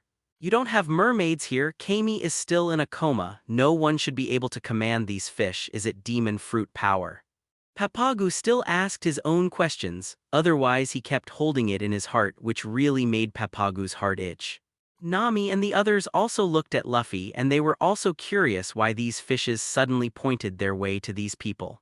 Although I don't know the specific reason, everyone thinks it's because of Luffy's relationship. After all, Luffy just let Nami sail in the direction of the arrow without hesitation. That is to say, Luffy should confirm that these fish are indeed pointing them in the direction. I don't know, I just heard their voices to confirm that they were pointing us in the direction. Luffy shrugged, he really didn't know about this. After all, there was nothing in the books that showed Luffy having the ability to command these creatures. It's a damned SB kid who can talk to the Elephant Master, and Luffy's ability to listen to everything has always been the only ability to listen. To Nami and the others were also taken aback, but then they remembered that Luffy had told them before that he had an ability called listening to all things. But Papago didn't know. He was becoming more and more curious about the man in front of him. It should be a human and a pirate, but because Kami is a mermaid, she does not show greed towards Kami like other humans. And now, the man in front of him can still hear the fish talking, which is something that even the starfish himself can't do. Who the hell is this man? Luffy didn't answer Papago's doubts and the others didn't say much. While Luffy may not care that this kind of thing gets known, they don't talk too much either. Wang Zhao, after all, the starfish in front of him is not a crew member on his own ship, so there is no need to let him know so much. Well, can Captain Luffy do such a thing? Also unaware of this, there are Brook, Frankie and others who joined later, so they are also a little curious at this time. Really or not, this guy can still hear the voice of the fish. Although the others had nothing to say, Perona couldn't bear the curiosity in her heart. As expected of you, this kind of thing feels super. Frankie was as loud as ever, although listening to him seemed to be interested in the matter. But anyone with a discerning eye could see that he just wanted to put on his habitual pervert pose. This should be a natural ability, although it is indeed a strange ability, but other than that, there is nothing special. Luffy briefly explained it. Although the starfish Papago is not a crew member on his own ship, the ability to listen to all things is not a secret worth hiding. In this sea, although the natural ability is rare, it is not without. For example, Charlotte Linlin, known as the Steel Balloon, is born with enormous strength, strong body and amazing defense. And Baroric Redfield, the Red Earl, who used to be able to keep pace with the Roger Pirates and the Whitebeard Pirates by himself. Born with an observation haki who can read people's hearts. Seriously speaking, this ability to listen to all things is not as useful as the ability of the two people mentioned above. But this is also the current Luffy has not found that this ability has other effects. After all, before Luffy crossed, this ability was not clearly described in the comics. Since Brook and the others are curious, it's okay to explain it. What's more, the starfish Papago in front of him is not a malicious villain. This ability is truly amazing, although for Luffy this ability doesn't seem to have much effect. But for outsiders it must be a very interesting thing to be able to listen to the voices of all things. While Luffy and the others were chatting, Thousand Sunny had followed the fish to a building near the sea. This is. As soon as he arrived near these buildings, the starfish Papago became a little flustered. What's wrong with me? Where is this place? Also at this time, Kami, who was stunned by Perona's ghost, woke up rubbing her head. However, Kami, who had just woken up and hadn't figured out the situation, didn't see the surrounding buildings. Are you all right, Miss Kami? Seeing that Kami finally woke up, the gentle Konai stepped forward, supported Kami and asked, I'm fine, I remember was there a ghost just now? Kami, who was supported by Konai's, remembered the ghost she saw when she fainted, and she was still a little scared. It's really puzzling that he has already seen the skeleton of Brook, but he is still fainted by the ghost. While Konai's was supporting Kami, the others looked at the starfish Papago, whose face changed drastically. What's the matter, Papago? Although I don't know why I can see the big change in the face from the starfish, everyone really felt Papago's panic. This is the base of the kidnapping group, the Flying Fish Knights. Facing everyone's inquiries, Papago finally screamed, Flying Fish Knight. Kidnapping syndicate doesn't sound like a good guy. After hearing Papago's words, Luffy also remembered what the so-called Flying Fish Knight was. It was the man with the exact same length as Sanji's bounty photo. Whoosh, whoosh, whoosh. And just when everyone was still wondering what the situation of the Flying Fish Knight was, something roared out from under the sea. Everyone looked at the things that drilled out from under the sea, which were big fish with fins like wings. On the backs of these big fish sat a human with a transparent dome on his head. Yes, it's the Flying Fish Knight. Seeing a group of flying fish sprang out from under the sea, Papago said in horror. What? This is the base of the Flying Fish Knights? At this time, Kami, who had just woken up, finally found out where this place was. Then, Kami couldn't help exclaiming after knowing that this was the base of the Flying Fish Knight. What's the matter? Are these Flying Fish Knights scary? Why are you both so scared? For everyone in the Straw Hat Pirates, these guys who just came out of the sea, Zoro and the others did not feel any threat to them. Looking at the menacing Flying Fish Knights in front of them, Zoro and the others stood on the bow, ready to deal with them at any time. They're a kidnapping group that kidnaps us mermaids and murlocs, human traffickers. Hearing Kami's words, everyone was a little angry. Even though they were pirates, they were not good people. But if these people are human traffickers, then Zoro and others will not let them go. Can't say the same. Although we were often kidnapped by them, they didn't sell me. Looking at the angry faces of Zoro's group, Kami suddenly explained embarrassedly. Often kidnapped by them? Zoro and the others all looked at Kami with strange eyes as if they had heard something extraordinary. Anyway, since you have shot at us, let's teach them a lesson. Maybe they are not the real villains, but Luffy has long said that since he dares to attack himself and others, there is no reason not to fight back. Clear. Zoro grinned wickedly at the corner of his mouth. The knife at his waist had been drawn and he slashed at will, and a blue slash flew out. At the same time, Usopp also took out his modified slingshot, Kabuto, slaying Gunpowder Star Flurry. Gunpowder shot out from Usopp's slingshot, streaking through the air with orange-red tail flames. Bang, bang, bang. Those Flying Fish Knights who just flew out of the sea were shot down by Zoro's slash and Usopp's gunpowder. What? Screams emanated from the mouths of the downed Flying Fish Knights. Because Luffy said it was just to teach them a lesson, both Zoro and Usopp didn't use their full strength. Whether it is slashing or gunpowder, they will only cause them to suffer a little skin trauma. But even so, that power is enough to make those huge flying fish lose their balance. Bang, bang, bang. The downed Flying Fish Knights all fell into the sea, splashing with waves. Okay, that's awesome. Kami and Papago couldn't help exclaiming when they watched those flying fish knights who could easily catch themselves being killed by Zoro and Usopp. It's finally time for you, everyone from the Straw Hat Pirates. And just when these flying fish knights were shot down, a somewhat resentful voice came from the circular shore not far from Thousand Sunny.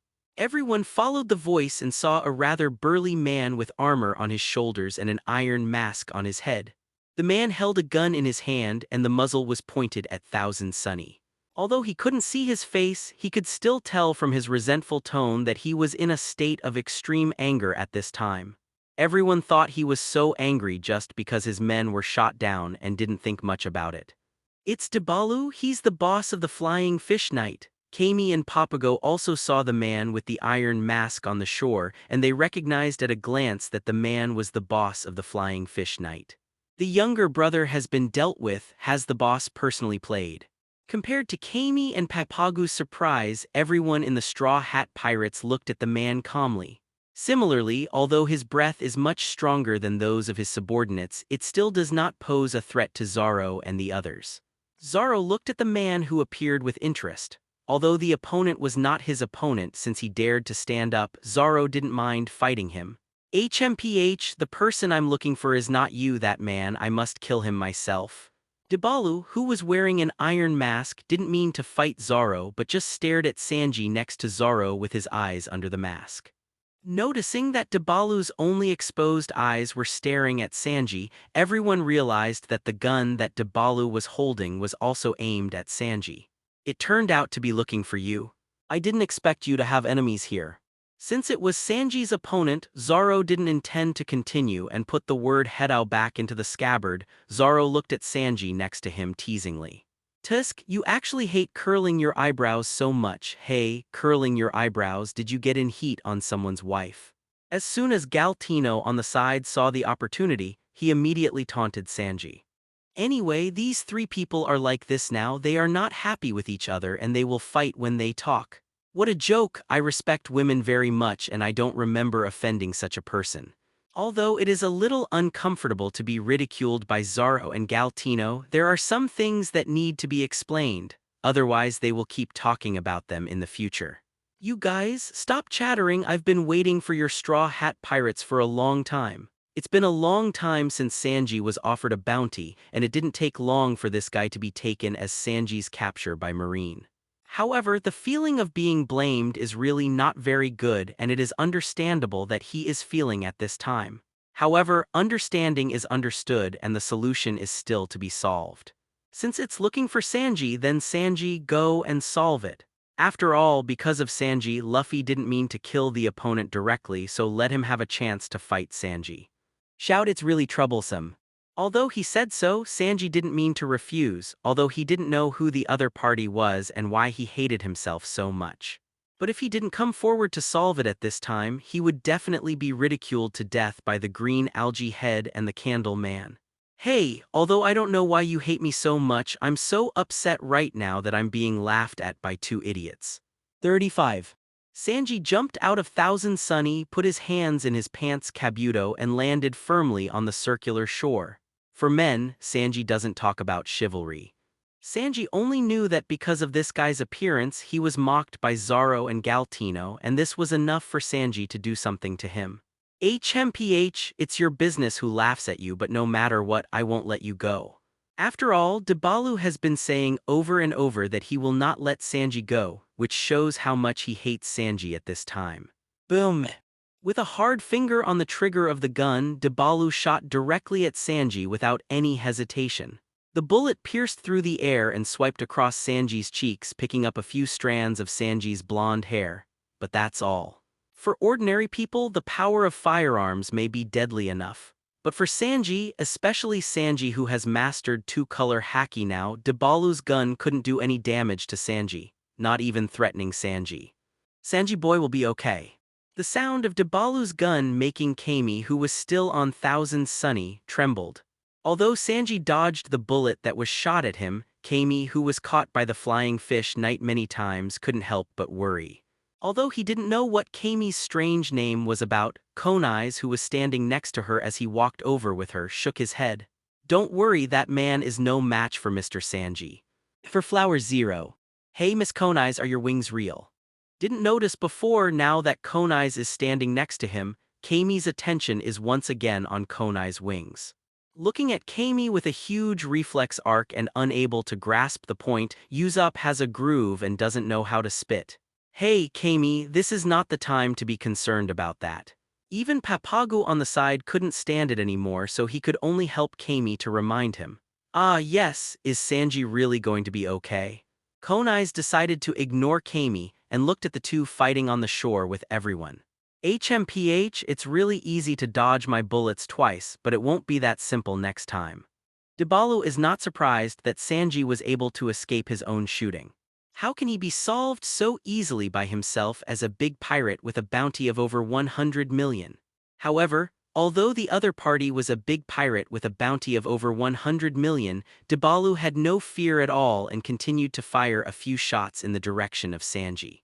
Generally speaking, for pirates with a bounty of over 100 million, whether it is an ordinary person or a pirate with a low bounty, there will be an instinctive fear.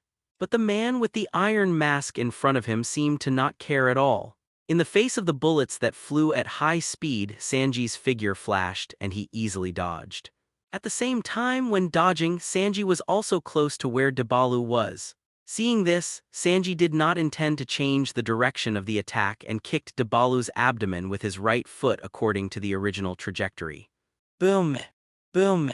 Dibalu's burly body slammed into the hut behind him, smashing the hut into pieces.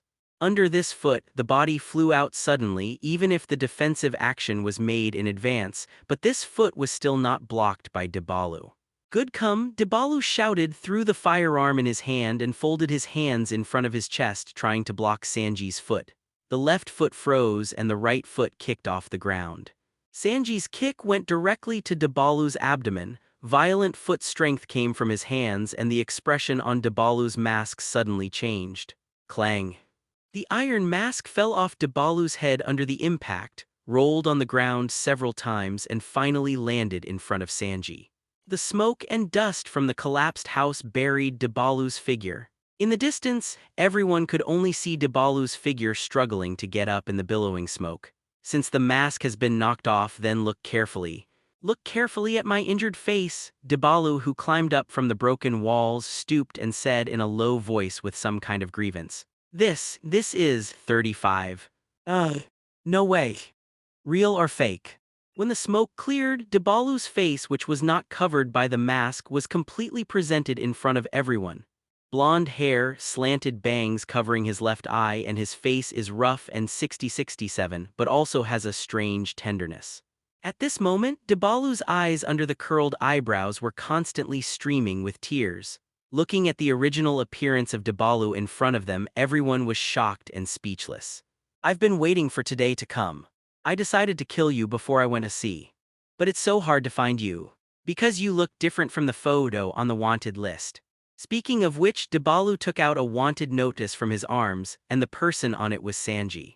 However, the photo on the wanted notice that was taken out was exactly the same as Dibalu holding it. How could such a thing happen? This sea is truly amazing. 39. Hetty I have. 35. Looking at the picture with Blackfeet Sanji clearly written, but the photo is the man's wanted order, everyone can only feel that this sea is really magical. Marine and the bounty hunters may not even know you are who they are if they see you. Speaking of which, Dibalu's voice was already a little distorted with excitement. No, they still found it. When they find it, they will say that, found you Blackfoot Sanji, 35. Then I will say, that person is not me, I don't know him. Dibalu, who was bursting with tears, threw the reward list in his hand and shouted at Sanji not far away. I'm not even a pirate. At this time, Sanji, with a low head and a gloomy face, looked at the bounty list that was thrown away by Dibalu and didn't know what he was thinking. Then I saw Sanji's body running and rushing towards Dibalu with a strange expression. Boom. None of my business. He kicked Dibalu's face that was exactly the same as the one on the bounty list, and Sanji's expression at this time was completely replaced by anger. I'm the one who should be angry. How on earth did that wanted order take my photo to look like you? Sanji, who kicked Dibalu away, has completely lost his usual composure at this time. I think that man named Dibalu is so pitiful. At this point, Frankie on Thousand Sunny has started to wipe away tears. Wow, they look so good. Kami looked at Sanji and Dabalu in amazement, and after seeing Sanji easily kicked Dabalu away, he no longer worried about Sanji's safety. Sister, is there something wrong with your eyes? Luffy and the others all looked at Kami, who said they looked alike with a strange look on their faces. It's made from this mold at all. Zoro and Galtino on the side looked like they completely agreed with Kami.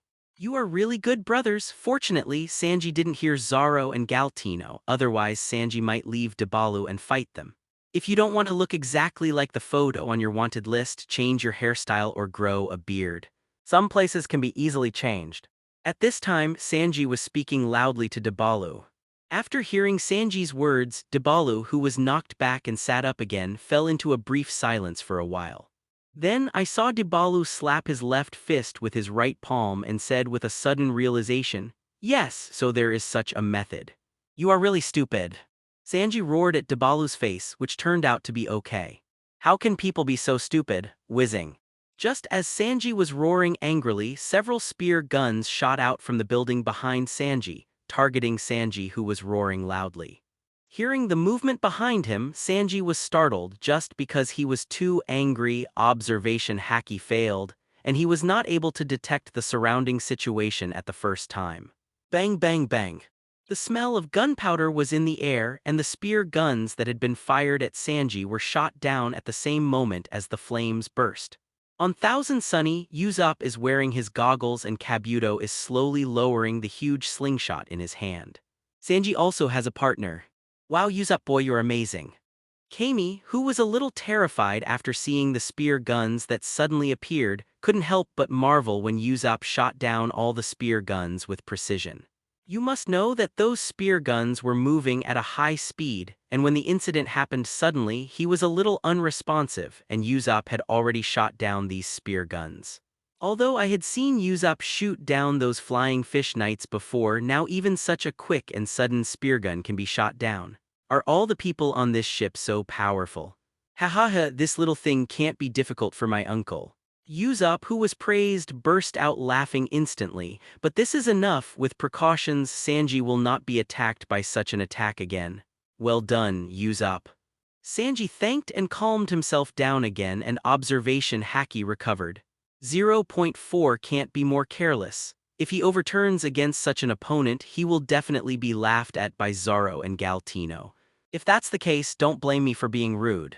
Saying so, Sanji rushed towards Dabalu, who was still sitting in the ruins. In Dabalu's terrified eyes, Sanji's foot slammed heavily on Dabalu's eyes. However, it's not over yet. Nose. Another spin and the other kicked Dabalu's nose. Cheek. The foot that had kicked the eye was retracted and kicked out again. Mouth 35. Teeth. Jaw.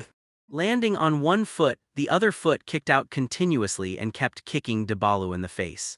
Well, stop, shaping shot 19. As Sanji hit Dabalu's face with his last kick, Dabalu's entire body flew out again under this blow, and at the same time, the person fainted. It's finally resolved. Hey you guys. Seeing Dabalu, who didn't climb out of the ruins anymore, Sanji finally breathed a sigh of relief. Then, Sanji glanced at the spot where the spear gun had just been fired. There were several figures hovering as if they wanted to come over, but they were hesitant to go forward due to the existence of Sanji. Yes. The figures who were called by Sanji trembled at the same time, and their mouths responded involuntarily. Come and drag your boss away, it's so annoying. Sanji didn't play hard. Don't look at Dabalu being knocked out by Sanji now, but just like the name of Sanji's move, it is a cosmetic surgery. It's just that the way of plastic surgery is a bit strange, and this kind of power can at most make Dabalu feel a little pain in his face. Yes. Those figures hurried out from behind the building and walked carefully to Dabalu's side to help Dabalu, who was in a coma. Then, seeing that Sanji really had no plans to continue, he hurriedly dragged Dabalu away from 14. Sanji took out the cigarette box from his pants. Kabuto poured out a cigarette from it, lit it, put it in his mouth, and headed back toward Thousand Sunny. Hey, curly eyebrows, isn't that really your twin brother? As soon as Sanji returned to Thousand Sunny, Zoro couldn't help asking curiously. Huh, is your green algae brain broken? For Zoro's obvious ridicule, Sanji scolded back. Sanji boy is amazing. Kami looked at Sanji with some admiration, and being able to defeat Dabalu so easily was something Kami would never have imagined. Ah, Miss Kami Tilda. As a result, Sanji, who was still serious, immediately returned to his original shape in Kami's praise. Okay, now that it's settled, let's move on. Sabyati Archipelago should not be far away. Now that Dabalu's matter is settled, Luffy asks everyone to move on. Although the school of fishes summoned by Kami had dispersed just when the Flying Fish Knight attacked, the shadow of Sabyati Archipelago could already be seen in this Flying Fish Knight's stronghold. Next, just go in that direction. Ah, by the way, just after I passed out, how did you come here? After hearing Luffy's words at this time, Kami remembered that she had just been frightened and fainted by the ghost after she had called the school of fish. I haven't had time to direct the fish to guide them. How did Luffy and the others find the right direction? Oh, that, Mr. Luffy could hear the fish talking, so when he said he was going to Sabyati Archipelago, the fish took the initiative to point the way. Although I don't know why the fishes would take the initiative to point the way to Luffy, Papagu could only attribute this to the magic of Luffy's ability to listen to all things. Huh. Can Mr. Luffy still hear the fish? Kami didn't care at all why the fish would help Luffy and the others point the way, but instead focused on the fact that Luffy could hear the fish talking. Is Mr. Luffy also descended from a merman?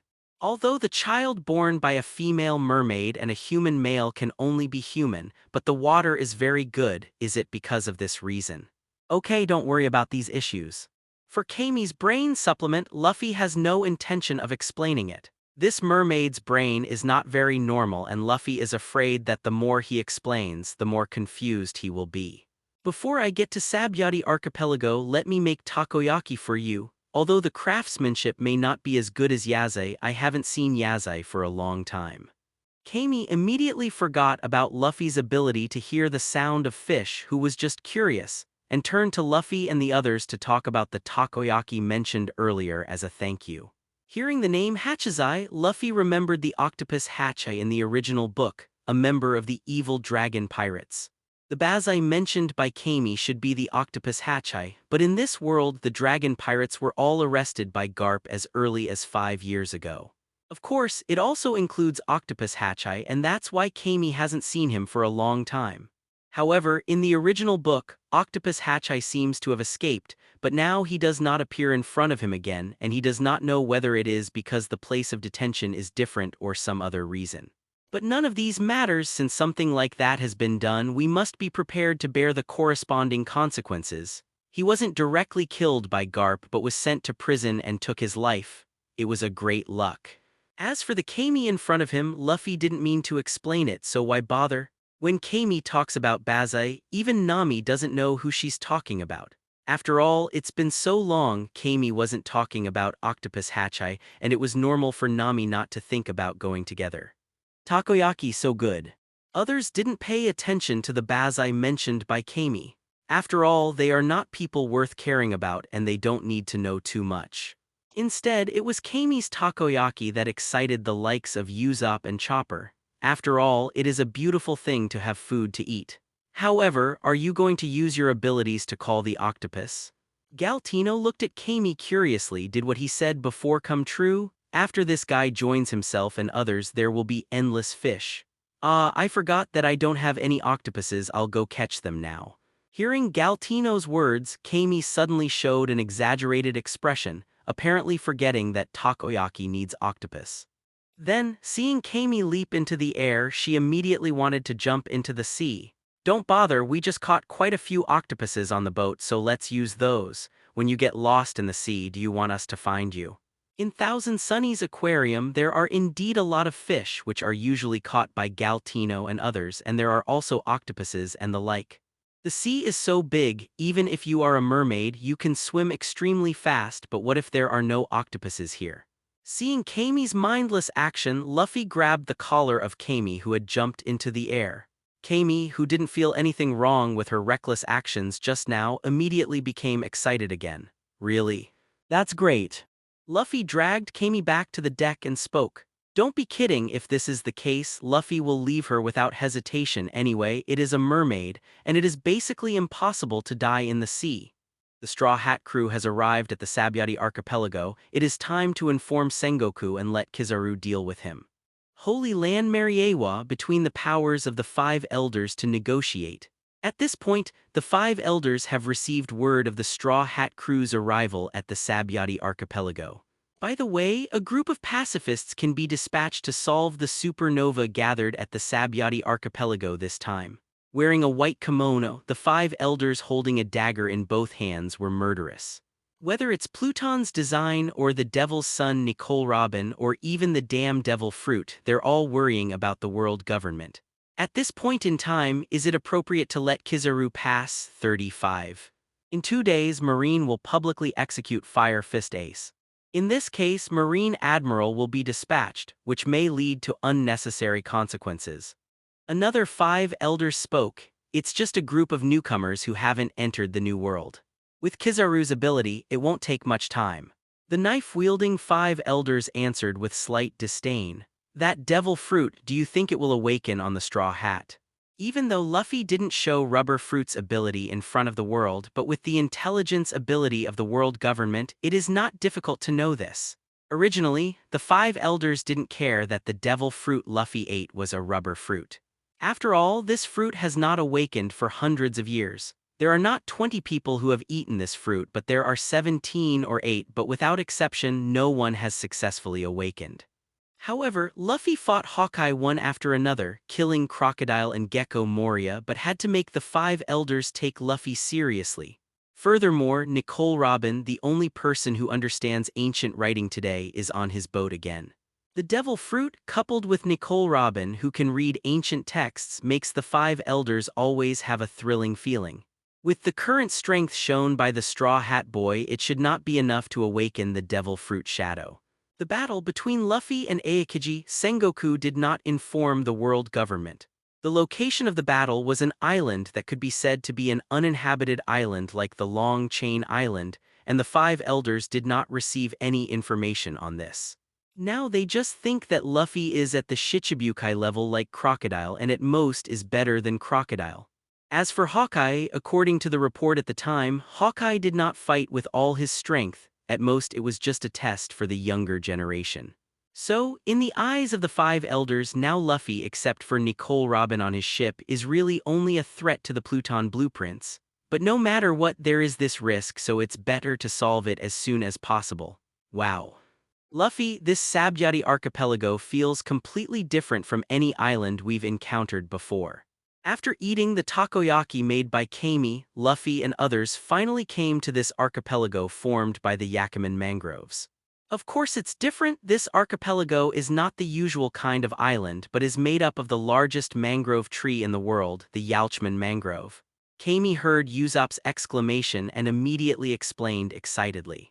Although it is easy to be caught by human traffickers, the environment here is similar to that in the Fish Men Island, so Kami will have a feeling of being in the Fish Men Island.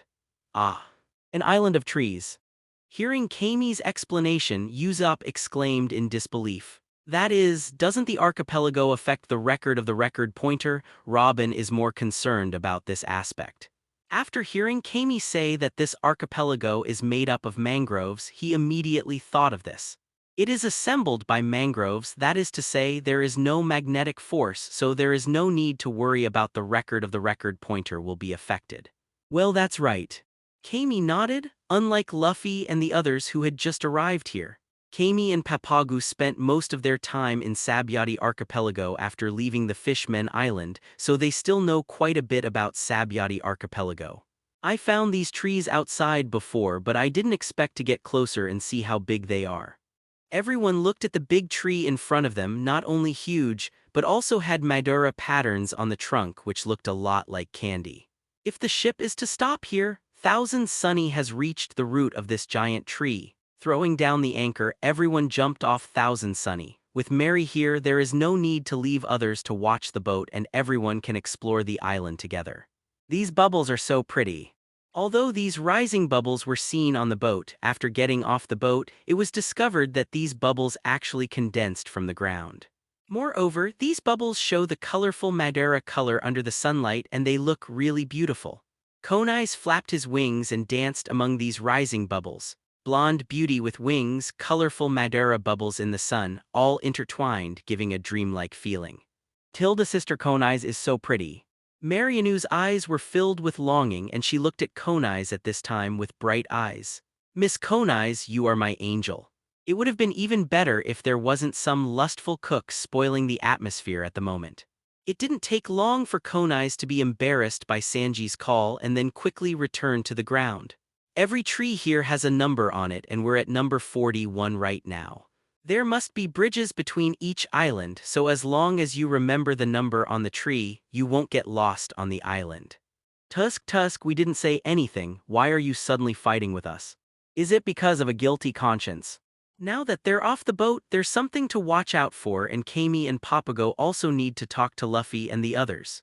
Hearing Kami talking about getting lost, Sanji and Galtino immediately glanced at Zoro with malicious intent and the meaning was self-evident. Hey, lost your way? But being looked at by the two of them with this kind of eyes, Zoro was still a little uncomfortable and said to the two of them angrily. Sabyati Archipelago has a total of 79 trees, and each tree has towns and facilities which is equivalent to 79 Wangguangzhou Islands, which is why it is called an archipelago. Although Zoro doesn't think he is a lunatic, he only gets lost because the previous island is too complicated. Tusk, you two guys, are you trying to fight? Facing Zoro's angry words, Sanji and Galtino not only did not restrain but instead spoke to Zoro in a more provocative way. As a result, needless to say, the three of them scuffled together again. One more thing you must remember. It was Papago who said this. At this time his starfish face was extremely serious and Kami beside him was also serious. Seeing the serious looks of Kami and Papago, the others couldn't help showing a nervous look. Zoro, Sanji and Galtino couldn't help but stop pinching each other. Despite the existence of Luffy, everyone has not encountered a fatal crisis along the way. But after all, this is the last stop on the way to New World. Papaku has such a serious expression again, even someone like Kami has a serious expression. Everyone felt that what Papaku wanted to say must be very important. You have to promise me that no matter what happens in the town, you will not go against the nobles of the world. Seeing that everyone was paying attention to himself, Papagu also released Shikai. Even if someone is killed in front of your eyes, pretend you don't see it. Papago said word by word what he was going to pay attention to. 667 After hearing what Papago said, everyone swallowed a mouthful of saliva.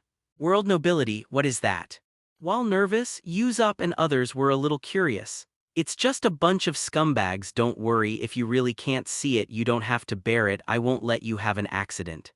Luffy was non-committal about Papago's remarks not to disobey the world's nobles. If his strength was still the same as in the original book, he might be able to hide now, but with his current strength, it is absolutely unnecessary. Even if Marine Admiral arrives, it's no big deal. What's more, the current Straw Hat Pirates with the Lion Fruit ability Nami don't have to be afraid of being surrounded by Marine. As for the Marine, the only thing to watch out for is just a Kizaru. Others, without the ability to fly, can't do it if they want to touch themselves. Even if it's the moonwalk of Marine 6 styles, don't worry at all.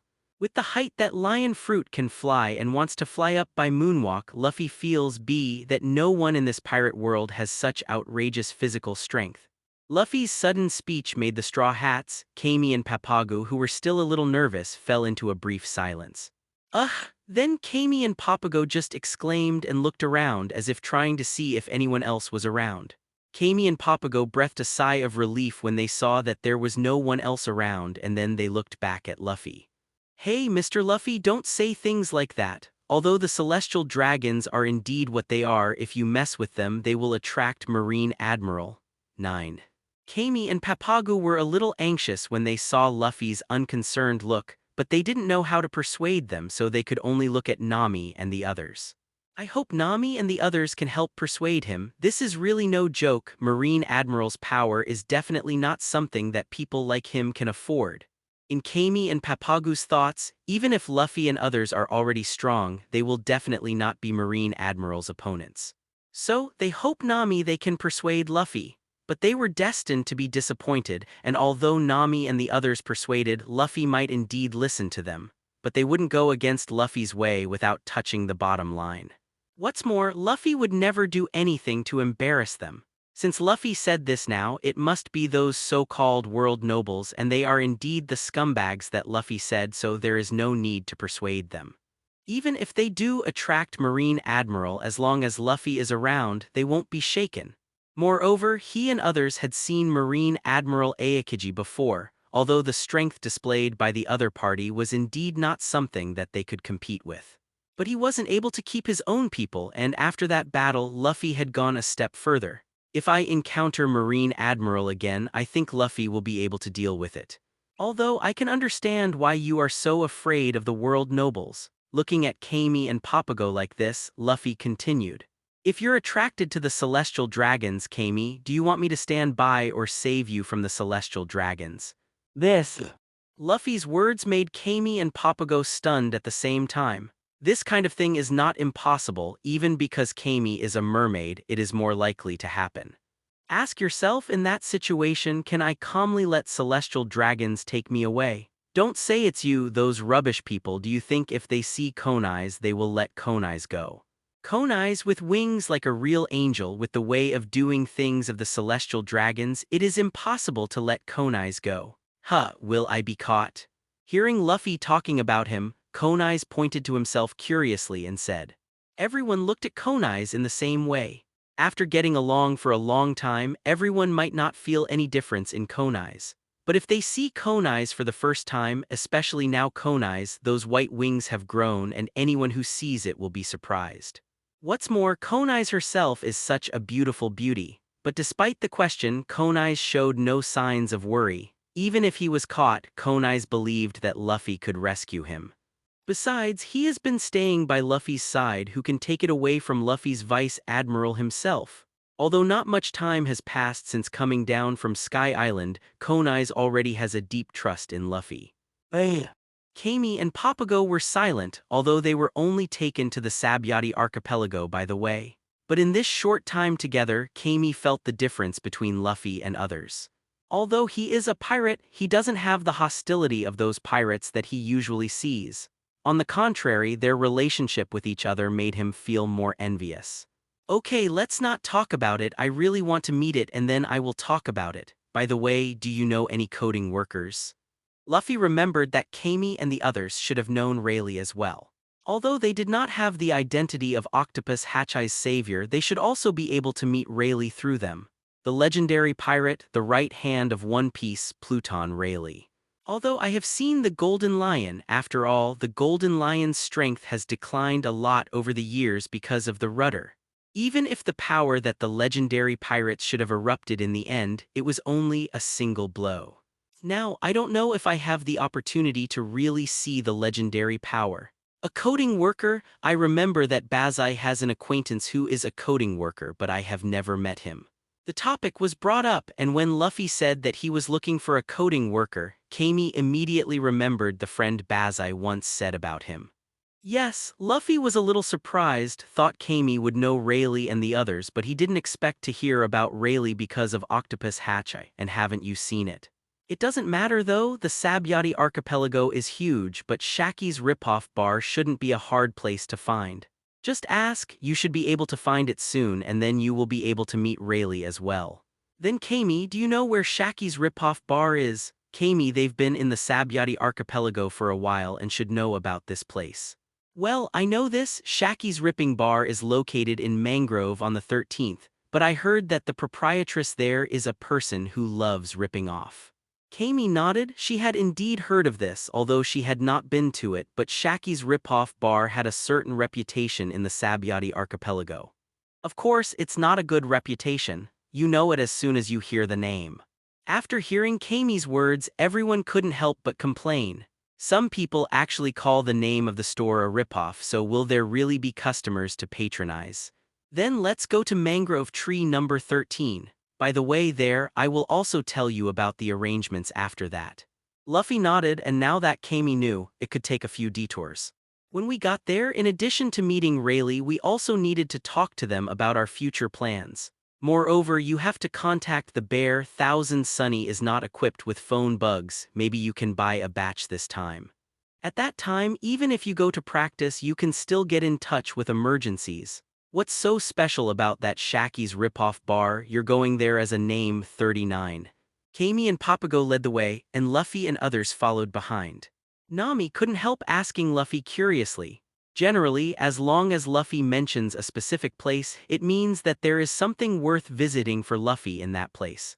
Otherwise, if you just want to talk to yourself and others about the follow-up arrangements, you can just find a restaurant. Why go from mangrove number 41 to mangrove number 13? Well, go there to meet someone. No accident, he will be a coating worker who helps us coat. Following in the footsteps of Kami and Papago, Luffy explained to Nami and the others. The person who can make you name must not be an ordinary person, right? For Nami, who knew Luffy quite well, he could think that the other party would be a special person. Without seeing so many people on board, isn't there an easy one? You'll know when it arrives. Luffy didn't explain it right away. After meeting someone, he would know it naturally. There's no need to talk too much at this time. Hearing Luffy's words, Nami rolled his eyes and didn't look back. Luffy, this guy who was walking forward, was again intriguing. However, now is really not the time to explain. Looks like we've just been on the Sabayati archipelago when we're being targeted. Nami glanced at the figures hidden around him from the corner of his eyes, and observation Haki had already sensed the undisguised hostility of those figures. However, we have 4 supernovas on board and it is impossible to be targeted by bounty hunters. The rest also discovered the bounty hunters in ambush around them. Ah, what's the matter with you? Is there anything to buy? 35. Kami and Papago, who were walking in front, looked back and saw Luffy and the others behind them stopped and asked curiously. Kami and Papago are just normal people, or mermen, and don't have the ability to master observation Haki. Completely ignorant of the things that these people have been surrounded by. At this time, I saw Luffy and others stop, thinking they were trying to buy something, but there is no store here. Japanese symbol, Japanese symbol, Japanese symbol, Japanese symbol, flowers 0, Japanese symbol, Japanese symbol, Japanese symbol, Japanese symbol. It's nothing, just a few flies, which will be settled soon. 39. Zoro pulled out the knife around his waist with a smile and swung it at a certain place. Ah, are we being targeted? This is the mangrove number 41. It stands to reason that the law and order here should be pretty good. 35. Seeing Zoro's action, Kami was startled and immediately thought that these people might be targeted by bounty hunters, so she said incredulously. In Kami's understanding, even if these bounty hunters want to act, they should be in the mangroves from the 1st to the 29th. How come they were ambushed just after they got off the boat? Boom. The blue slashed through the air and slashed hard on a tree. The tree that was cut down was also split into 2 halves immediately, revealing several figures hidden behind the tree. Chi, have you been discovered? Pirates with a bounty of over 100 million are not simple guys. The few people who showed their figures were not surprised. They looked at each other and rushed towards Luffy and the others with the tone in their hands raised. Really, it looks like we're making too little noise, and even though Luffy's bounty is already 350 million Baileys, these guys don't care at all. 99. Galtino murmured, and a huge warhammer was condensed in his hand. These guys, just like me back then, didn't know what the so-called sky was, so let them know their weight. Thinking of this, Galtino charged forward, the warhammer in his hand dragging behind him. Then, when it was about to collide with the rushing people, the candle warhammer that was dragged behind him slammed forward and smashed hard on the rushing people. Puff. The few bounty hunters wanted to use their weapons to block the oncoming candle warhammer. However, the power gap between the 2 sides was simply too great. The weapon in his hand and the candle warhammer just broke apart as soon as they touched, and the candle warhammer finally slammed into several people. Even if a few people work together, they can't stop Galtino's candle warhammer in the slightest. Under this blow, the few bounty hunters vomited blood and flew out. Among them, the one who faced the warhammer had a dent in his chest and he was basically unable to survive. Cough cough, so strong, damn. Apart from the man who was directly hit by the candle warhammer made by Galtino, although the other 2 were also seriously injured, they were not fatal enough. At this time, the two of them clutched their chests in disbelief and spit out a mouthful of blood again. The two of them obviously did not expect that the Candle Man of the Straw Hat Pirates would directly kill the three of them and seriously injure them. Since you have shot at us, it seems that you have already prepared the consciousness of being killed. As for the enemies who came at the heads of himself and others, Luffy had no plans to let them go. Not good, run. After one of them heard Luffy's words, his face changed immediately, and he only had time to say a word to the other living companion and wanted to turn around and run away. It's too much to take for granted that I want to run 670 now. Looking at them, they wanted to turn around and run away, but the hammer from Galtino just now seriously injured them again, making them unable to run at all. The corner of Zoro's mouth showed a ferocious look, and the word Hediai in his hand drew an arc again. The azure blue slash swept out, and in the horrified expressions of the two, they hit the two straight. The two who were seriously injured by Galtino were directly killed by this slash without any resistance. That. Looking at the tragic state of the three bounty hunters killed by Zoro and Galtino, Kami and Papago were trembling and wanted to say something. Although they were fighting with Dabalu and the others before, Zoro and others also showed enough strength. But compared with the direct pain of the killer now, Zoro and Usopp at that time can be said to be very gentle, and they did not intend to hurt the lives of those flying fish knights. Now suddenly seeing Straw Hat crew who used to get along quite gently show such a brutal side, Kami and Papago suddenly feel how lucky they are. If this group of people were the same as the pirates he had seen before, maybe the two of them would have been killed or arrested. Don't be so afraid, generally speaking, we won't take the initiative to cause trouble. Nami stepped forward and patted Kami on the shoulder, soothing her somewhat frightened emotions. But once someone wants our heads, we won't let them go easily. Then, what happened to the Dabalu gang before that?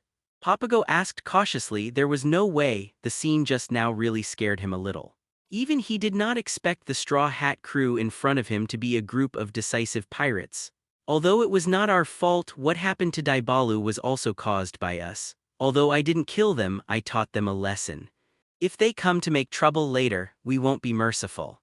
Although they are stronger than the other party and some things do not need to be explained to the other party at all. But after all, Luffy and the others are not true pirates who do all kinds of evil.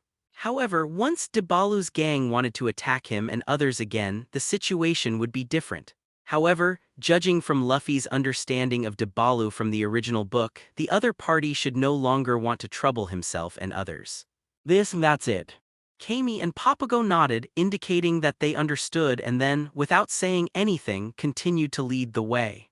Luffy didn't care whether they really understood or were still afraid of himself and others. After all, it is not an important person and saving them is just casual. After leaving Sabyati Archipelago, it is a question whether we will meet again in the future. After taking care of the three bounty hunters in ambush, Luffy and the others move on. It is still on the outskirts of Mangrove number 41, there are no people around, and the battle between Luffy and the others and the bounty hunters did not cause any sensation. Can I take the liberty to ask, how much is your bounty, Mr. Luffy? At this time, Kami and Papago remembered that they didn't know how much their bounty was. After all, as soon as you log into Sabyati Archipelago, you are targeted by bounty hunters, so the bounty should not be low, right? Although the two spent some time in the Sabyati Archipelago, they did not pay much attention to information from the sea. After all, they were either caught or on their way, and Kami and Papago didn't have time to pay attention. Fortunately, all the people I met were just ordinary people. In the sea, Kami was able to get out of trouble with the advantage of a mermaid. Otherwise, it's not certain whether they can be rescued by Luffy and the others here. Luffy's bounty is 350 million Bailey. Zoro, Sanji and Galtino's bounty also exceeds 100 million. How about it? Let's be strong. 35. For Kami and Papago's curiosity, Nami flashed a sly look in his eyes and answered with a playful tone in his tone. 33.3.51Z. Kami was a little frightened by the amount of the reward. Even though Mr. Luffy didn't look vicious at all, he was actually offered a reward of 350 million Bailey. Kami couldn't believe it, and even Zoro boy, Sanji boy and Galtino boy had more than 100 million bounties. Are these people in front of them such powerful pirates? Papagu showed a thoughtful look on the side. Although equally surprised by the bounty offered by Luffy and others, Papago is not a single-celled creature like Kami. Through this short time together, Papago can be sure that Luffy and others are not some heinous bad guys, but the bounty has reached this point. This situation reminded him of the fisherman hero, Fisher Tiger. Mr. Luffy, did they do something to offend the world government? However, Papago didn't ask these words. After all, he was not familiar with Luffy and the others to that extent. It's better not to ask some questions. As Luffy said before with the attitude of Konai's, it is easier for those celestial dragons to take a fancy to. Otherwise, in the identity of Kami Mermaid on this Sabyati archipelago, it is possible to be caught by human traffickers or pirates at any time. If what Luffy said is true, then Kami should be able to get Luffy's protection as long as she stays by Luffy's side. As for celestial dragons, Papagu glanced in Konai's direction. You and Kami just need to be good guides. Even with the kind of words Luffy just said, at least as long as he is still with them, he doesn't have to worry about the safety of Kami and himself. Papagu wisely chose silence at 0.4. What's more, even if you ask, the other party will not necessarily answer. And beside Luffy and them, with the strength that Luffy and the others showed, no one on the island should be able to catch Kami from them. Are the final bigwigs here too? On a certain building in the central area of Mangrove number 41, there is a figure sitting there carrying a giant axe. After seeing a group of pirates walking on the street, the figure showed an interesting smile on the corner of his mouth, and he couldn't help muttering to himself. And just when he smiled, among the pirates the man with a straw hat on his head, who was obviously the captain of the pirates, suddenly looked at his position. At this moment, Drake had a dangerous feeling of being stared at by a beast, and cold sweat unconsciously appeared on his forehead. However, the man in the straw hat didn't move. He seemed to just look around, saw himself, and then looked away. This is really. With just one glance, Drake froze under that gaze, cold sweat flowing unconsciously. After eating devil fruit, that beast-like instinct kept warning him to stay away from that man. Drake was pretty sure that the man in the straw hat was looking at him on purpose. I just didn't expect that the head of today's supernova would actually make him feel this way. His own beast instinct will not deceive himself. The man who passed by is very dangerous, very, very dangerous. Not only Drake discovered the trail of the Straw Hat Pirates, but everyone else who knew the latest news about this sea also noticed the group in the middle of the road at this time. That's Straw Hat Crew. On the street, someone couldn't help but exclaimed, and with his exclamation, other people who were secretly looking at the Straw Hat Pirates were also discussing at this moment. I didn't expect that at this time the Straw Hat Crew will log in to Sabyati Archipelago and something interesting may happen next. 35. That winged woman looks like an angel. No wonder Marine's gang of unnamed people give her the nickname Angel. Is that the devil's son Nicole Robin? It's actually on Straw Hat's boat. And that skeleton, is that a real skeleton? Is it Devil Fruit's ability? And the monster Rorino Azoro, Candleman Galtino, Blackfoot Sanji, are they all from Straw Hat Crew? With the Straw Hat as the captain, it's unbelievable that one pirate group has swept up 4 supernovas. But I remember that the captain guy seems to be very unconvinced that the Straw Hat Boy's bounty is higher than him. Maybe the two sides will fight. Then there's a good show to watch. Those who appear here and dare to talk about supernovas in the street are basically pirates or bounty hunters. And this kind of guy is a group of good people. If there is a lot of fun, they will not think it is a big deal. This feeling of being pointed at by others is really uncomfortable. At this time, as the Straw Hat Crew being talked about by everyone, it is a bit unnatural. After all, along the way, there have been few scenes where so many people watched. If you sit down and have a concert here, it will be very lively. But there are still people who enjoy it. As a former pirate of the Rumba Pirates and a musician, Brooke can be said to enjoy such a high-profile feeling the most. Frankie is similar. The word embarrassed doesn't exist in Pervert's dictionary. Hey, do you like being a pervert too? Then, ignoring everyone still on their way, Frankie ran to the front and assumed his usual pervert pose. Idiot you, who likes to be a pervert? Unsurprisingly, the onlookers immediately shouted at Frankie. Is there anything bad about being pervert? Frankie turned around and asked Luffy et al. Luffy and the others glanced at Frankie slightly. Obviously this guy regarded Luffy and others as the same people as himself. Luffy didn't plan to do anything to the chattering people around him. Although it is not difficult to solve them, but at this juncture it is better not to cause more troubles. But that guy is Drake, corrupted Marine, or Marine undercover. Luffy glanced at the people sitting on the building and didn't intend to pay too much attention. The current Luffy is no longer on the same level as them. Under the perception of Luffy's observation Haki, Drake's aura at this time was not even comparable to the three of Zoro. That's right, after all, it's just a pirate who has just arrived at Sabyati Archipelago, and even Haki has never been a master, so how can he be strong? Just as Luffy and the others continued to move forward, a man with 2 strands of curly hair was running towards Luffy and the others from the direction Luffy and the others were heading. The man covered his neck with his hands as if trying to remove something from his neck. If you look carefully, you can see that there is a collar locked around the man's neck. Please, hey, I'm begging you. 99. Let go of me, I don't want to die yet. Hey, who's all, do you have an axe or a saw? Whatever it is, please lend me. I'm just going to break this collar, it won't endanger you. 55. I've given up on going to New World. While running, the man shouted to the pedestrians around him, looking at him. He seemed to be praying for someone to help him take off the collar of 670. But obviously no one around him dared to pay attention to the running man. In this piece of Sabyati Archipelago, the only people who can put collars on people and let the collared people run around, only those who claim to be descendants of the Creator. In the face of celestial dragons, these people who had just been talking to Luffy and his group who were ready to watch a good show, all turned into a submissive look. No one dared to pay attention to the man who was calling for help. That's it. 35. Luffy.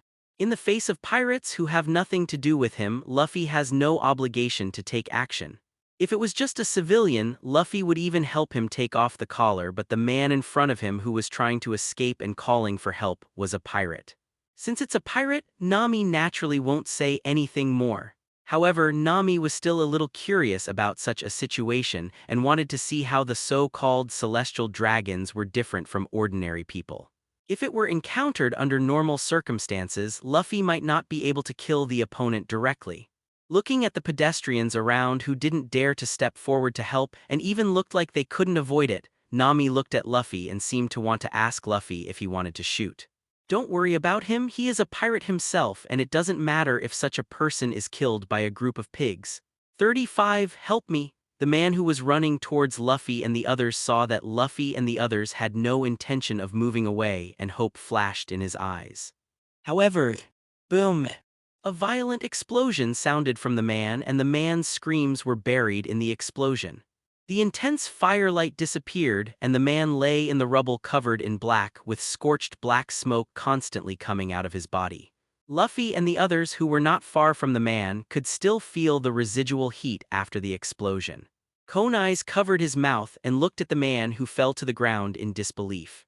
This can't help but remind Konai's of the way that when Enel was still ruling on Sky Island, those who unintentionally offended Enel were punished by thunder and lightning from Enel. That's why I didn't plan to become a marine. I can't protect this scum. Luffy's plain words rang in everyone's ears. After seeing Garp's Galtino and others, I understand why Luffy has a grandfather of a marine hero, but he did not become marine but embarked on the path of a pirate. And even the bounty hunters, Luffy and others who have fought against Marine and the world government many times, will eventually be rewarded as criminals.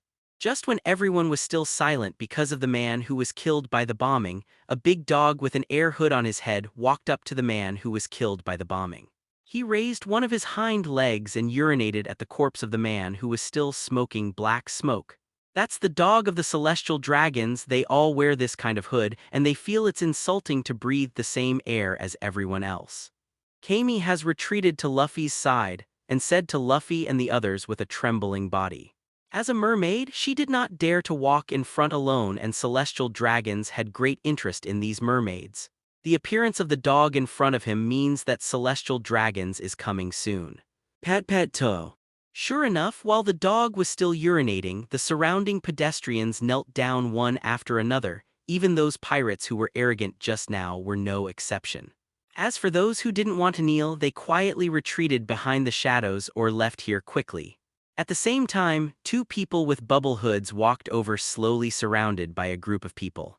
The direction was clearly Luffy and the others. Damn, what the hell are those guys at Straw Hat Crew doing, seeing why the celestial dragons don't kneel down? Do they want to kill us?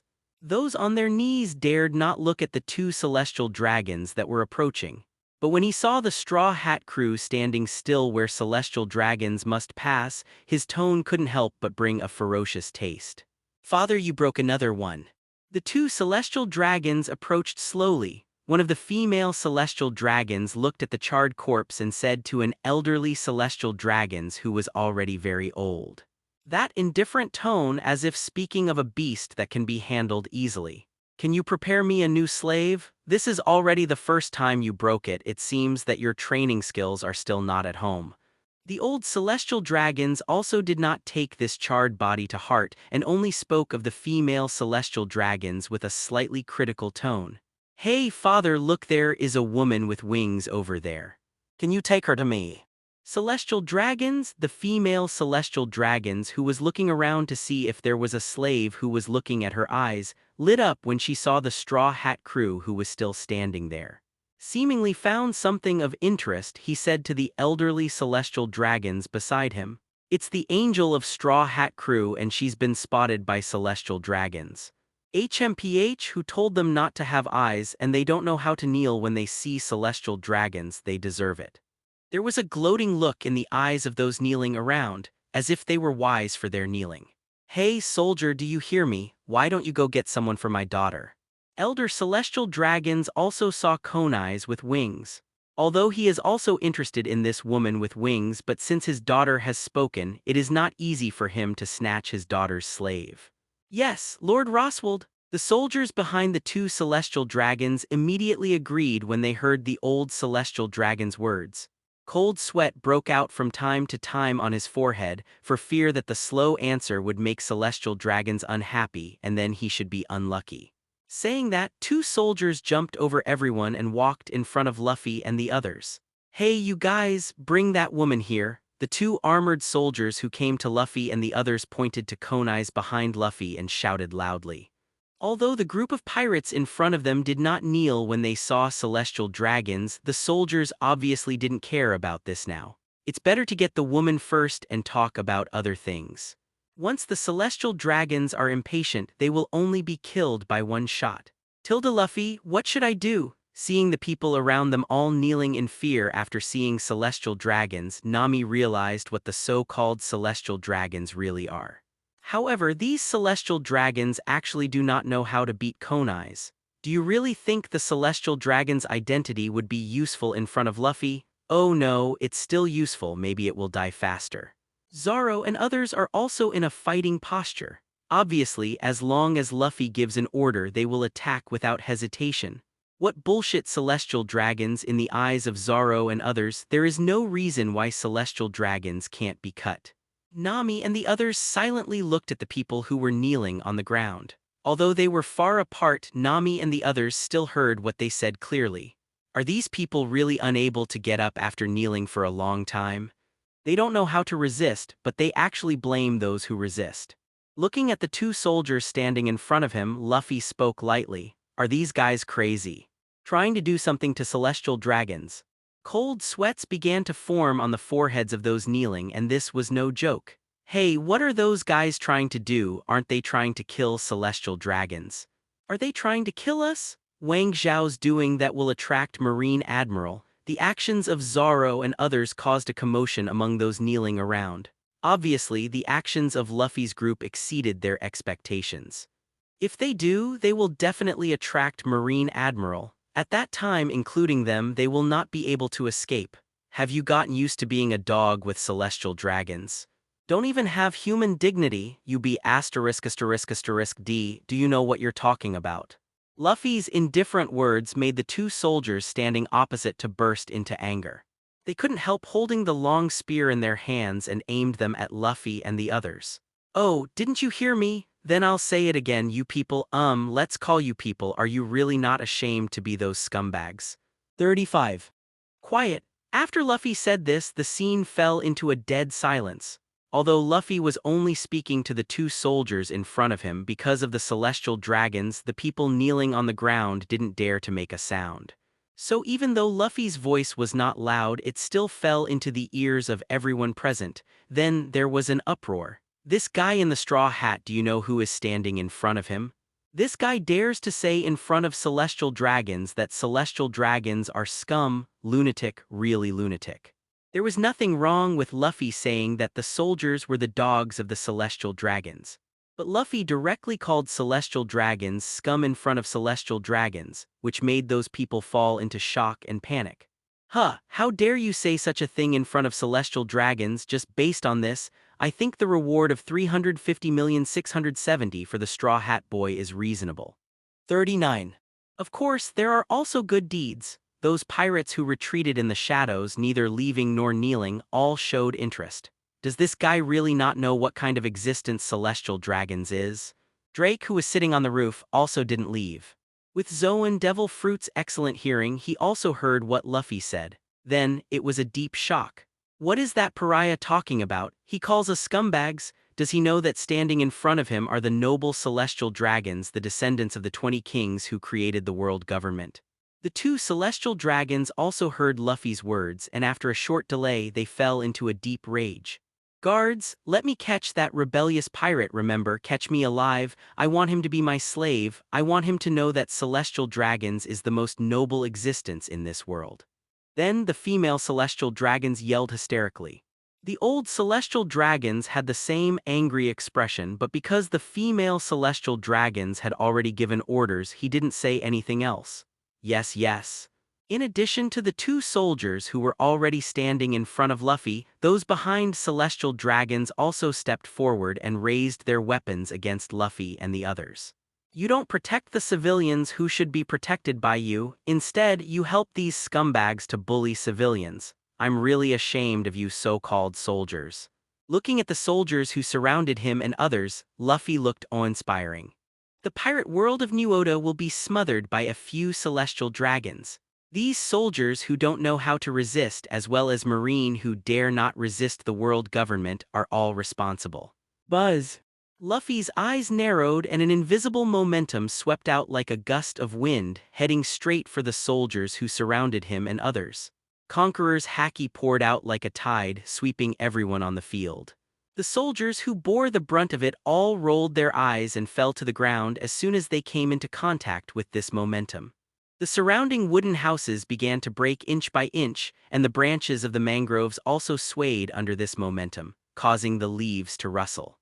Luffy took a step toward the two celestial dragons that were still standing there. The release of Conqueror's haki didn't stop, but aside from those soldiers, Luffy didn't stun celestial dragons and those around him. Calm footsteps, but every step seems to step on the hearts of the two celestial dragons. The two celestial dragons looked terrified and wanted to retreat but couldn't move because of the intangible aura. Wanting to threaten, he opened his mouth wide but found that he couldn't make any sound. The hated face covered under the bubble head hood was already in cold sweat at this time. The eyes of the two celestial dragons were no longer the same as before. At this moment there was only deep fear in their eyes. It was the 20 kings who created the world government, not you. Let's not mention the means by which the 20 kings created the world government, but what does this have to do with you? The tone was calm, but under the constant release of Conqueror's haki, every word reverberated in the hearts of everyone around. This is Conqueror's haki 55. Although Luffy did not stun all the people present, but even so, the shocking effect of Conqueror's still caused everyone present to fall into a brief sluggishness. This guy's Conqueror's haki is so strong. There are naturally many people who have seen Conqueror's haki on the field, however, the Conqueror's haki they have seen has never been able to achieve this level.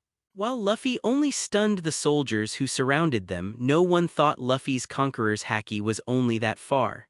The cracked wooden houses around tell them that this guy's Conqueror's haki is absolutely terrible.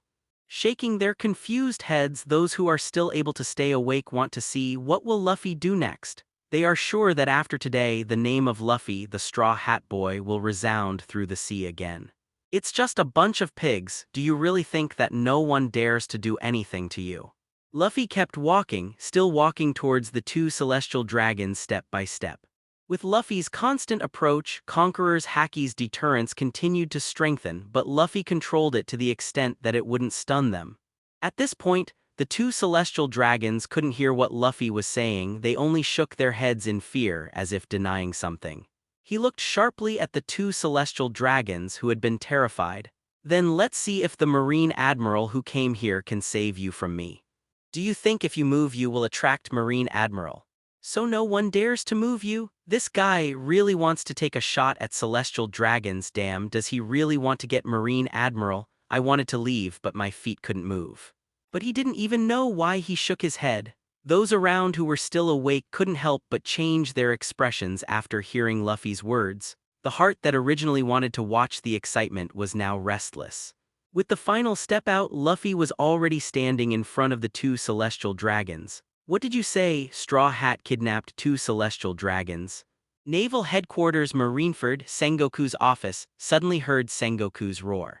Damn Garp, your grandson can really give people problems, but it's still this time. Sengoku hung up the phone, pinched his eyebrows with a headache and couldn't help scolding Garp in his heart. The five elders' request to send Kizaru to the Sabayati archipelago at this time already gave Sengoku a headache. Others don't know Luffy's strength, how can Sengoku not know? I just had a fight with Aokiji some time ago and escaped from Aokiji unharmed. Now that I understand the entanglement of Conqueror's Haki, can I really catch the other with just one Kizaru? But at this time, if another admiral is sent over, will the Whitebeard pirates still fight? Damn celestial dragons, these bastards can really cause trouble, can't they restrain themselves at this juncture? 35. Kizaru has been sent to Sabayati archipelago before and should have arrived at the battlefield now. I hope it can be solved as soon as possible. The so-called solution can only hope that Kizaru can save the two celestial dragons and Sengoku does not expect to catch Straw Hat Crew. Hey Sengoku, what are you doing? I can hear you yelling from afar. Just when Sengoku was having a headache, Garp's carefree voice came from outside. Then the door of the office was kicked away and an old man with a bag of donuts walked in without hesitation. B************* D Garp, can you not kick the door when you enter? This door costs hundreds of thousands of Baileys.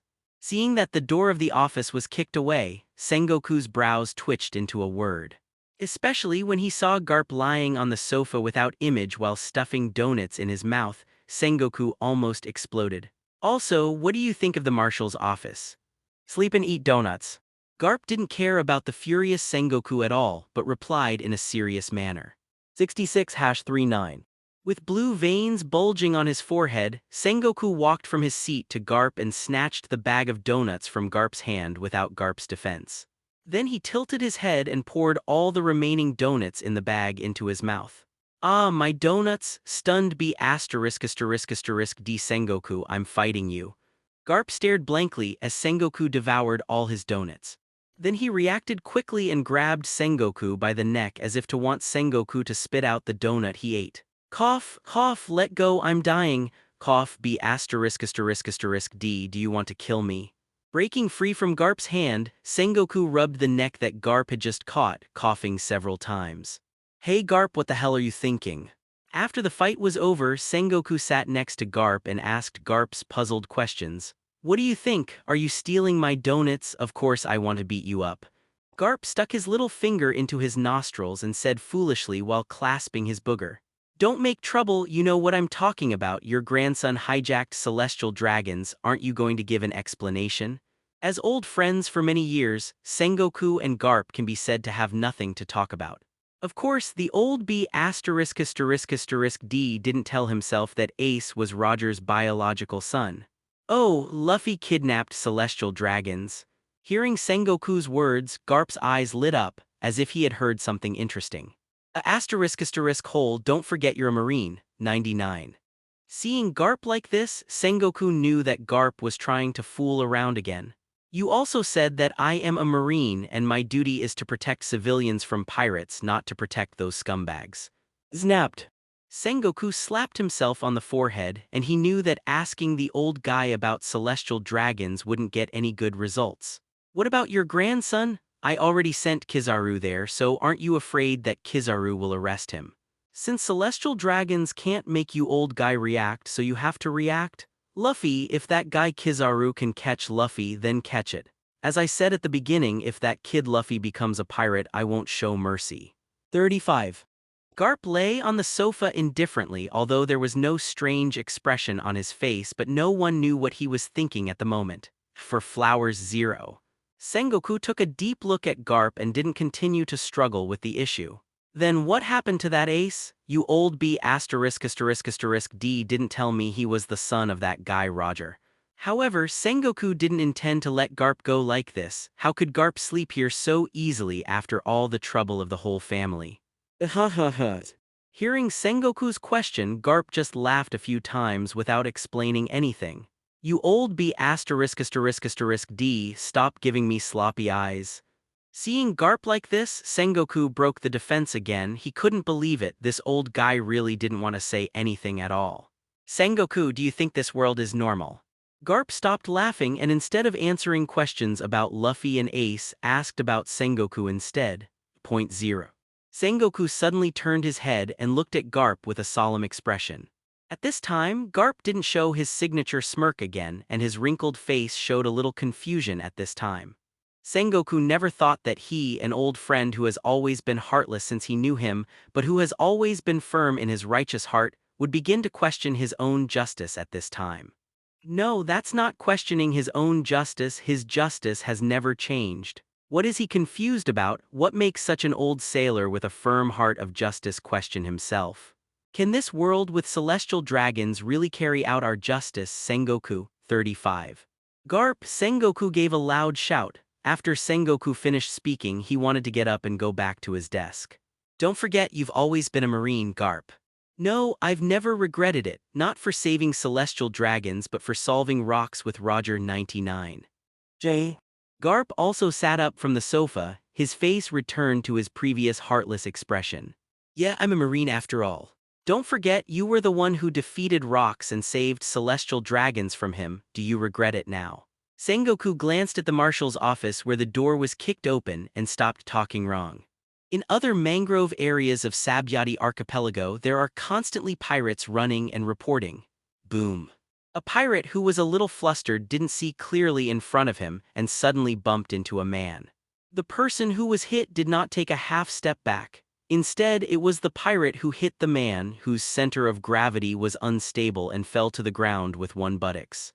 The pirate, who had a bad temper in the first place, was about to scold him, but before he could speak, a hand grabbed his collar and lifted him up. Then, a familiar voice entered the pirate's ears. Tell me what happened. Although the tone was calm, it gave off a vicious feeling. Ship, Captain Kidd. The pirate who was being carried by the collar raised his head, and what he saw was a man with a striking red spiky head, a pair of sunglasses and no eyebrows on the forehead of 670. The pirate immediately recognized the man in front of him, and he was one of the 13 new superstars who logged into Sabyati Archipelago this time, and the Captain Kidd, who offered a reward of 315 million Baileys. The pirate trembled in fear after knowing that the man holding him was the infamous Captain Kidd.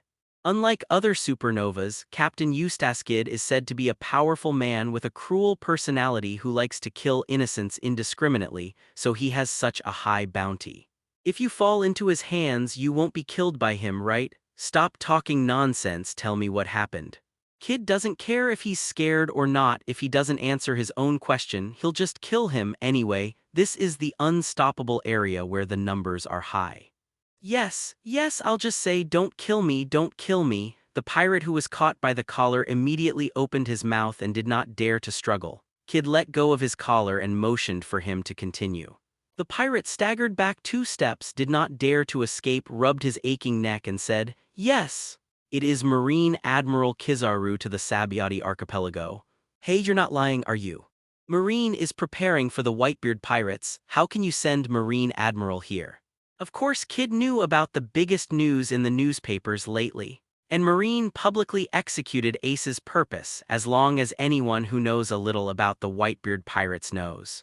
So, this time you told me that Marine Admiral is coming to Sabyati Archipelago? Isn't that a joke? Hearing Kid's words, a man behind Kid who was wearing a hood and couldn't see his face was about to raise the sickle in his hand. "No, I'm not lying, it's the Straw Hat Pirates, Straw Hat Luffy. He hijacked 2 celestial dragons and brought Marine Admiral in." Seeing that he might be killed, the pirates quickly told the information they knew. Chung. The sharp sickle stopped less than an inch from the neck and the skin could already feel the edge of the blade. The pirate minion swallowed hard. If he was half a second later he might have fallen to the ground. "Straw Hat Boy. Haha, ha ha ha, I didn't expect that guy to be able to do more things than me. Now I kind of understand why that guy has a higher bounty than me." After hearing the words of the pirates, Kid covered his face and began to laugh wildly. "How about we leave the Sabyati archipelago?" Kira took back the scythe, and since the pirate minion said something that interested Kid, let him spare his life. Leave. Why should I leave? That guy in the straw hat did such a thing, and I can't wait to meet him. The pirate minions looked at Kid, who was laughing in cold sweat and didn't dare to move. Even if the other party would kill him at any time, he would not dare to make the slightest move. After all, this moody person, who knows if his actions will make him die faster. But the other party has attracted Marine Admiral, and maybe he will be caught soon. From Kira's point of view, Luffy, the new superstar Straw Hat Boy, should be similar in strength to him and the others, so he can't possibly be Marine Admiral's opponent. Then I'll have to take a look, otherwise I may never see the man who can crush me. Ha ha ha ha. 35. Kid didn't deny Kira's words either. Although he is arrogant, Kid is not stupid. Facing Marine Admiral, the Straw Hat can only be killed or caught. However, even so, Kid still wants to go and see what qualifications does that man have, and the bounty can be higher than himself. I understand. Kira didn't remind Kid that Kizaru was there. There was no need for that. Kid wouldn't joke about the lives of his subordinates. Hey, where are the Straw Hats? Kid looked at the pirate who was still trembling and asked with a slightly excited tone. At 4.41 Mangrove, the pirate minions didn't dare to hide it and immediately revealed the location they knew. Okay, little ones, let's go and see what kind of people the Straw Hats are and see the power of Marine Admiral by the way. Ha ha ha ha. Kid pushed away the pirate who was standing in front of him and dared not move, waved his hand and shouted to the crew behind him. Oh. Kid's subordinates responded loudly and excitedly and then followed Kid to number 41 Mangrove area. How could such a thing happen? Damn Straw Hats, they're all in the Sabyati archipelago, can't they restrain themselves? Kid and others left the restaurant not far away. Jewelry Bonnie, a big stomach girl, was swallowing a chicken leg without any image and she kept muttering in her mouth. Old boss, should we run away? This is not good. There is Marine Admiral there. Didn't we die in the past? His subordinates, you look at me, I look at you, and can only helplessly keep up. Jewelry Bonnie swallowed the last piece of meat in his mouth, jumped back to the ground from the table and also waved his hand, signaling his subordinates to go to the no. 41 Mangrove. However, it was obvious that Jewelry Bonnie would not listen to their advice, strode out with slender legs and walked towards the 41st Mangrove area. On the side, Jewelry Bonnie's subordinates were sweating profusely looking at Jewelry Bonnie, who was eating and drinking, and asked nervously. When Jewelry Bonnie's subordinates heard that Jewelry Bonnie was going to know 41 Mangrove District, they immediately opened their mouths to dissuade him. The conversation between Kid and the others naturally couldn't escape Jewelry Bonnie's ears. Now she only feels a pain in her head and even the meat in her mouth is not fragrant. Although Kid isn't a good B*******D, but he's right, how can someone like Straw Hat not take a look? 99. Captain, shall we go? Sitting at the table not far from the original Jewelry Bonnie, Trafalgar's group, the Fur Bear Man Bibo, looked at their captain curiously. Compared with Kid and Jewelry Bonnie, Trafalgar Lua was obviously calmer than the previous two and did not leave the table immediately.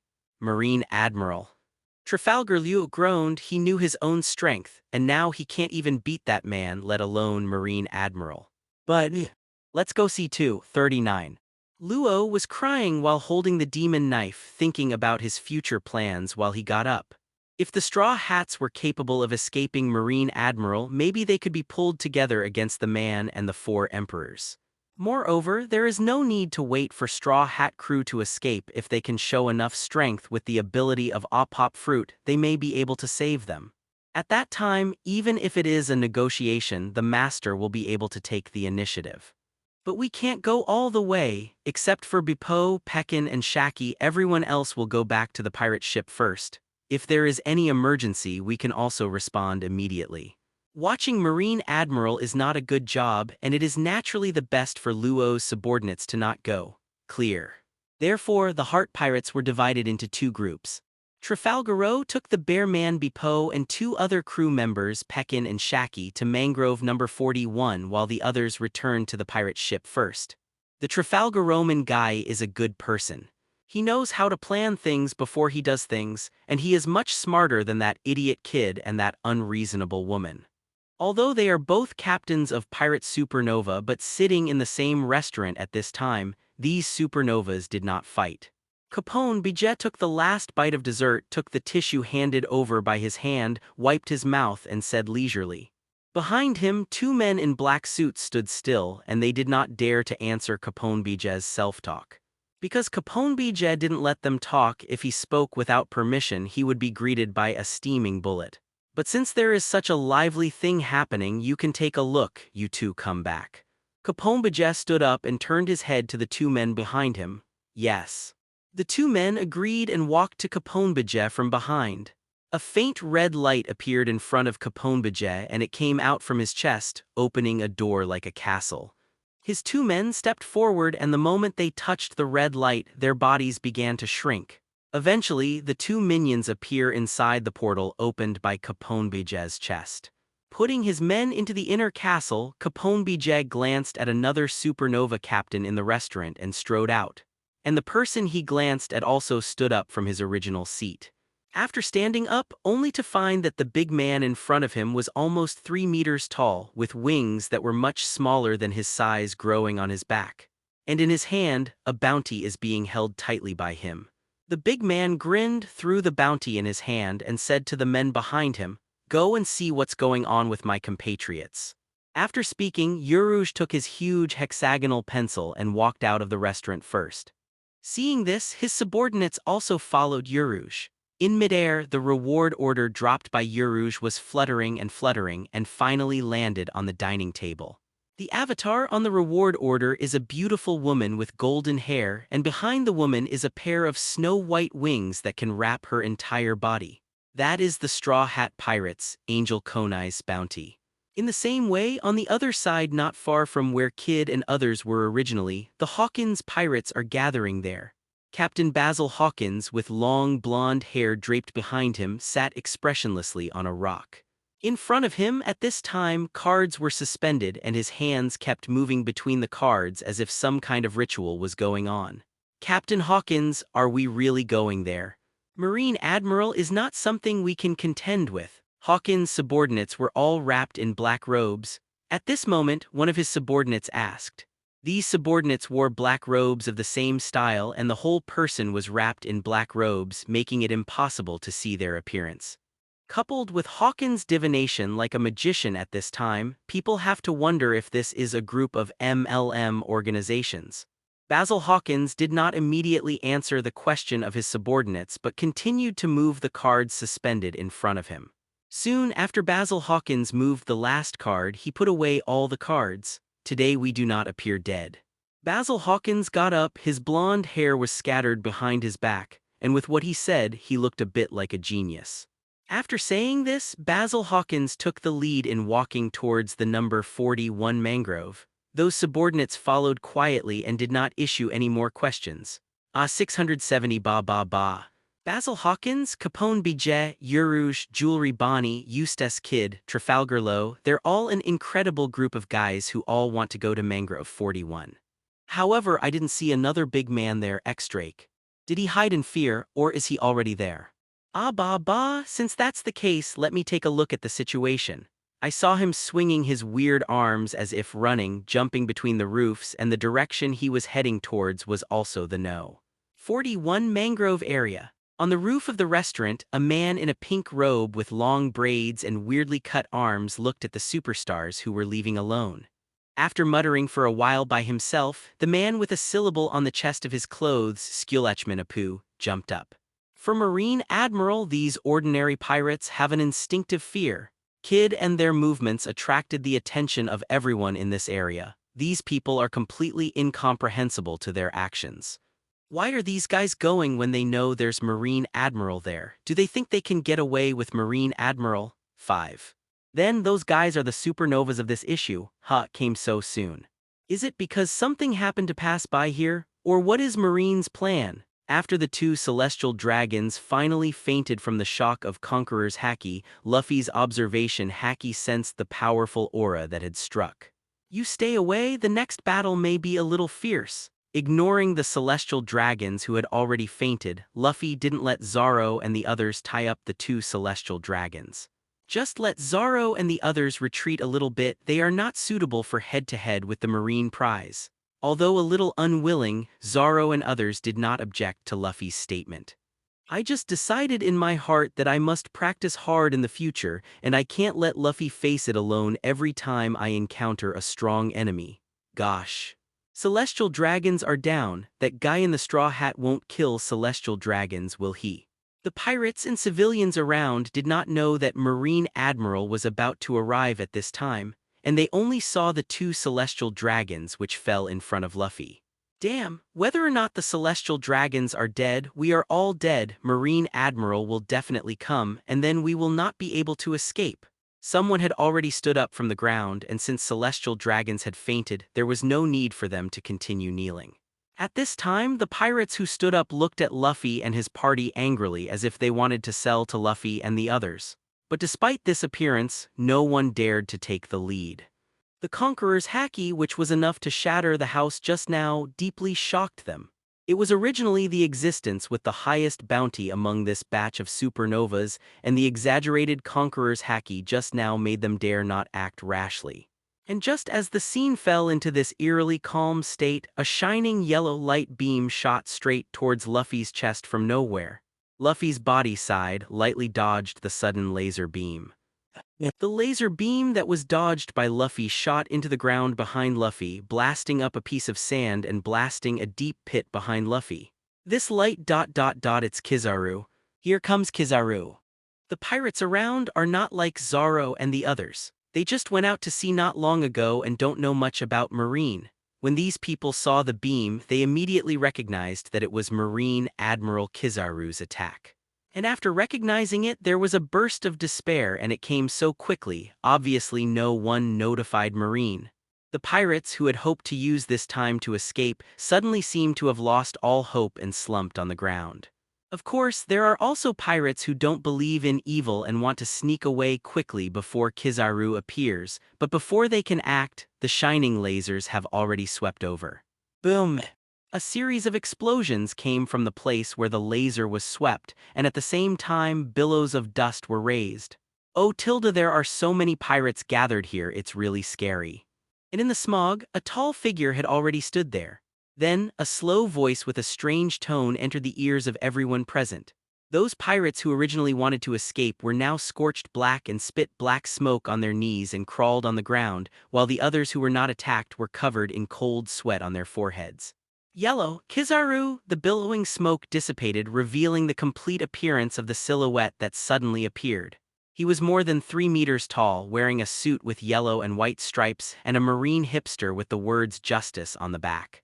His short black hair was a little curly with a pair of sun eyes, a circle of stubble on his face, wrinkles on his forehead, and his mouth was pouted for some reason. Marine Admiral, who was supposed to give a rather majestic feeling, gave off a rather wretched feeling because of his pouted mouth and the clumps of wrinkles on his forehead. If he didn't know that he was one of Marine's most powerful admiral, or just like he looked like now, there might be someone who couldn't help but want to beat him up wherever he went. Including the current Luffy, there is also an urge to beat Kizaru. That face is really full of sarcasm. Are all Marine Admirals this tall? Nami and the others, who had already retreated to the side of the street, did not feel the pressure from Marine Admiral for the first time. It's Kizaru's height, thinking of Aokiji he met before, which is also more than 3 meters tall. Is there a height limit for Marine Admiral? Those under 3 meters cannot become Marine Admiral. Nami and the others thought nonsensically. However, the attack just now is the Devil Fruit's ability, 35. Zoro has a serious face. Such an attack, with the current strength range of his observation haki, he may have been attacked when he sensed it. The speed of the beam attack cannot be seen by the naked eye at all. Could it be said that this is a speed of light attack? 66 Marine Admiral Kizaru, one of the 3 admirals of the naval headquarters, one of Marine's highest combat power and the ability of Logia Sparkling Fruit. Has the ability to turn the body into light and is capable of light speed attack and light speed movement. 95. At this moment, an old man appeared beside Zoro and others at some point. The old man sat on the ground without any image and explained to Zoro and others.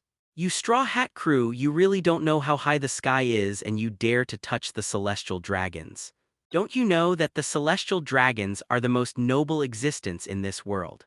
Although he said so, the old man's face showed no reverence for the most noble existence, he said. Instead, he looked at Luffy, who was standing in the field at this time with an interested expression and was already the focus of the audience. Ha, celestial dragons! Our captain said it, those are just a bunch of scumbags, Wang Zhao's. If you can't help but want to do it, just do it. For the old man in front of him, Zoro and the others didn't find anything wrong, they just thought that the old man had been sitting here before. And after hearing what the old man said, he just repeated what Luffy said before. And after hearing Zoro's words, the old man's face was startled and the corners of his mouth twitched, his head slightly lowered.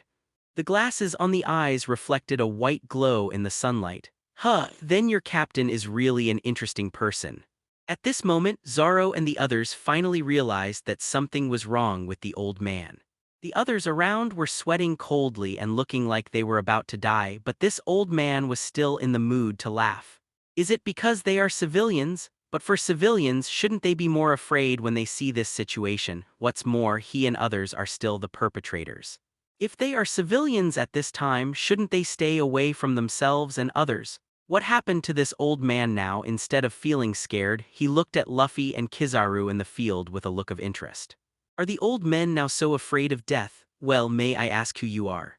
Now that Luffy and the others hadn't fought, Nami was still in the mood to ask who the old man in front of him was. But even if the fight broke out, Nami would not be as nervous as before. Although Luffy and Aokiji didn't see the match between Luffy and Aokiji last time, Luffy finally came back safe and sound, which made Nami full of confidence in the current Luffy. And even if he couldn't beat him, Nami didn't think Luffy would be caught or killed. Seeing that Marine attaches so much importance to celestial dragons, although the 2 celestial dragons fainted, Luffy hasn't hit a killer yet and they can completely negotiate with these 2 celestial dragons.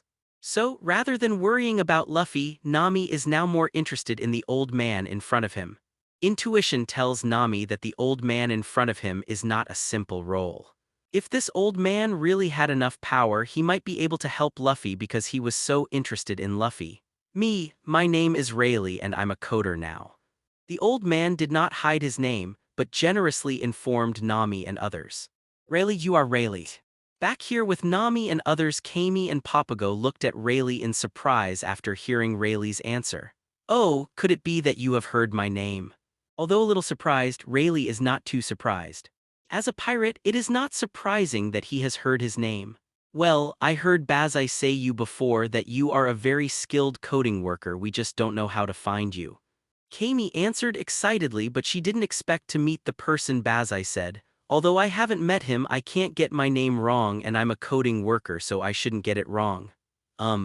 Rayleigh was taken aback for a moment, but because of this he thought he was recognized as the right hand of One Piece. But what is this kind of faint loss? Do you still care about this kind of thing? Rayleigh shook his head amusingly, not expecting himself to be lost because of this kind of thing. Bazai, is it the octopus hatchai?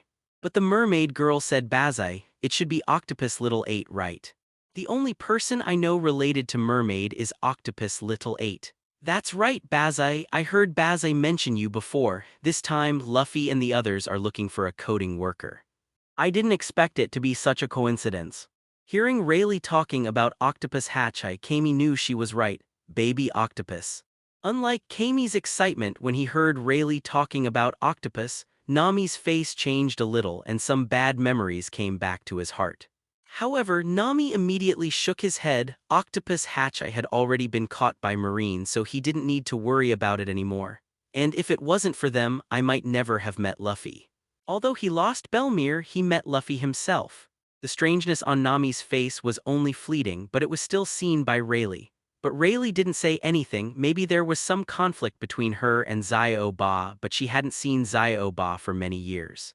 The conflicts between young people, when they encounter them, they can solve it by themselves. Well, now is not the time to say that. The Straw Hat and Admiral Kizaru are going to fight. 35. While talking to the likes of Zoro, Nami, Rayleigh's observation Haki kept an eye on Luffy and Kizaru in the field. Even Rayleigh, facing the ability of sparkling fruit, can only use observation Haki to perceive it. At this moment, Luffy, who had been watching Kizaru, suddenly glanced here. His eyes were fixed on where Rayleigh was. Luffy's sudden look made Rayleigh startled again and then burst out laughing. Ha ha ha, what an amazing young man. Nami and the others glanced at Rayleigh strangely, not understanding why the gray-haired old man in front of him suddenly burst out laughing. However, now is not the time to care. As Rayleigh just said, Luffy and Kizaru are already fighting. No, or rather, Kizaru's attack has been fired at Luffy. Although I don't know why Rayleigh knew in advance that the two were fighting, it was obvious that Nami and others were more concerned about Luffy's side. Dignified Marine Admiral, do I still need a sneak attack to deal with me, a pirate who has just gone to sea? Luffy flashed the laser light from Kizaru again and looked at Kizaru calmly. The moment he looked at Rayleigh just now, Kizaru seized the opportunity. Marine Admiral, sure enough, are some monsters. Yahehe, are all the new pirates so strong now? It's really scary. Kizaru didn't answer Luffy directly, still in that flat and weird tone. And have all the supernovas of this class arrived? What a terrible lineup. When Kizaru spoke, several groups of pirates appeared around again. It was the supernovas that had rushed over from the front area. It seems that the time is right. Are you just about to fight? The frantic-looking Eustace kid glanced at the situation around him, and then turned his attention to the two people in the field. It's just a bunch of frightened rubbish and there's nothing worthy of special attention. Other supernovas also arrived one after another, and at the same time they looked at the two people in the field. It's a bit odd that there aren't any other Marines around, but now is not the time to focus on those things. A transparent beam of light shot straight out, targeting Kizaru, who was standing still. Boom! The transparent beam of light penetrated Kizaru's body and also shot into the ground behind Kizaru, splashing a large piece of mud. Looking at Kizaru, where he was penetrated by the transparent beam of light, a dazzling light was shining, reconverging into his original body. Is this a draw? Straw Hat. It was also a momentary opportunity. When I glanced at the supernovas that suddenly appeared around me, I was attacked by the Straw Hat boy on the opposite side. Yeah, the sneak attack is over. Next, let me see the strength of Kizaru Admiral. To be honest, Kizaru Admiral's face makes you want to punch you. PFFD tilde. Although Luffy's voice was not loud, everyone present nervously looked at the two who were about to fight, and did not make any sound. At this moment, Luffy's plain words clearly fell into the ears of everyone present. Nami couldn't help laughing softly, but when he realized that it was not the time to laugh, he quickly covered his mouth again. The other people around looked like they wanted to laugh but didn't dare to laugh. After all, it is Marine Admiral who knows if he laughs out loud, he will be directly killed by the other party. He is not a member of the Straw Hat Pirates because of the Celestial Dragons. It is impossible to get kindness. These people are not famous. Kizaru may not recognize them. Maybe there is a chance to escape. If Kizaru kills him directly for laughing at Kizaru, it will be more than worth the loss. But there is one thing to say, Kizaru's face is really wretched, and finally someone has spoken to everyone's heart. 6699.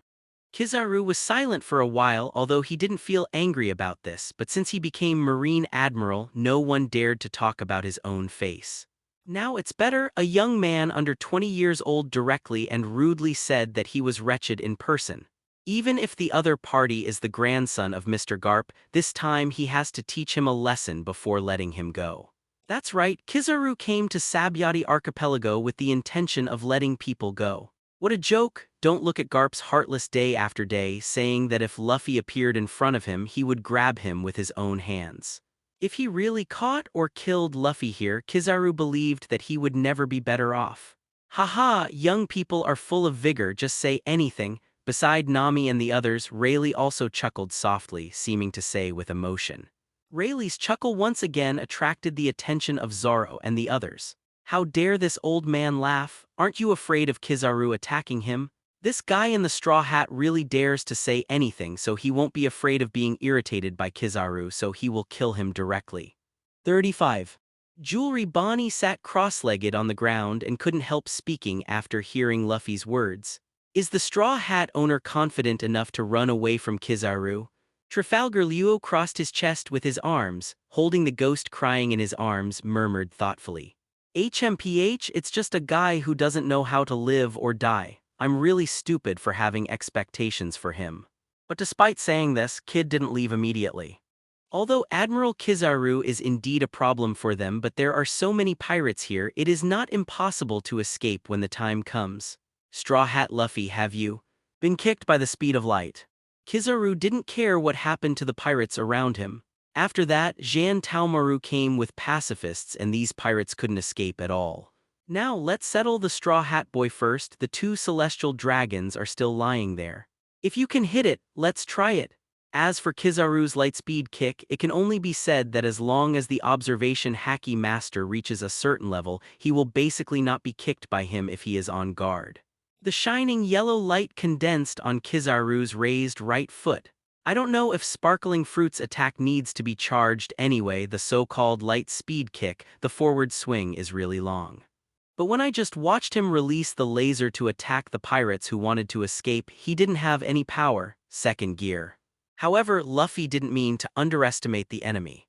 With a wave of his right hand, he directly entered the second gear mode. It is Marine Admiral anyway, not to mention Sparkling Fruit known for its speed. White steam began to evaporate from Luffy, and Luffy's skin turned red at this moment. This guy, is it on fire? Why is it starting to smoke? For those who don't know the power of Luffy's fruit, Luffy's changes at the moment are completely beyond their expectations. But even if they knew that Luffy ate rubber fruit, Luffy's use of rubber fruit was not something they could understand. Kizaru's right leg that turned into a golden light was still raised, but in the next instant, a golden beam of light shot at Luffy. Boom! Flying dust wafted from where Luffy had just been. At this moment, Luffy was lost from the sight of everyone around. So fast. Kizaru's attack completely exceeded Kid and others' expectations. Although the previous laser was also fast, it was still able to dodge in advance in the case of long distances. But this time, they found that their eyes couldn't keep up with Kizaru's kick. In other words, there was no kick at all, and Kizaru's attack had already reached Luffy's position. That guy in the straw hat, is it just like that? Although the surroundings were filled with dust and the specific situation could not be clearly seen, in their view, this kind of unresponsive attack could be said to be inevitable. No. Kid's pupils shrank suddenly and looked towards where Kizaru was. The others followed Kid's gaze, and behind Kizaru, Luffy's figure appeared there impressively. At the same time, they also saw a different black on Luffy's fist than anywhere else. That's armament haki. Although Kid himself does not have master haki, he has more or less learned about the existence of haki after coming to the Grand Line.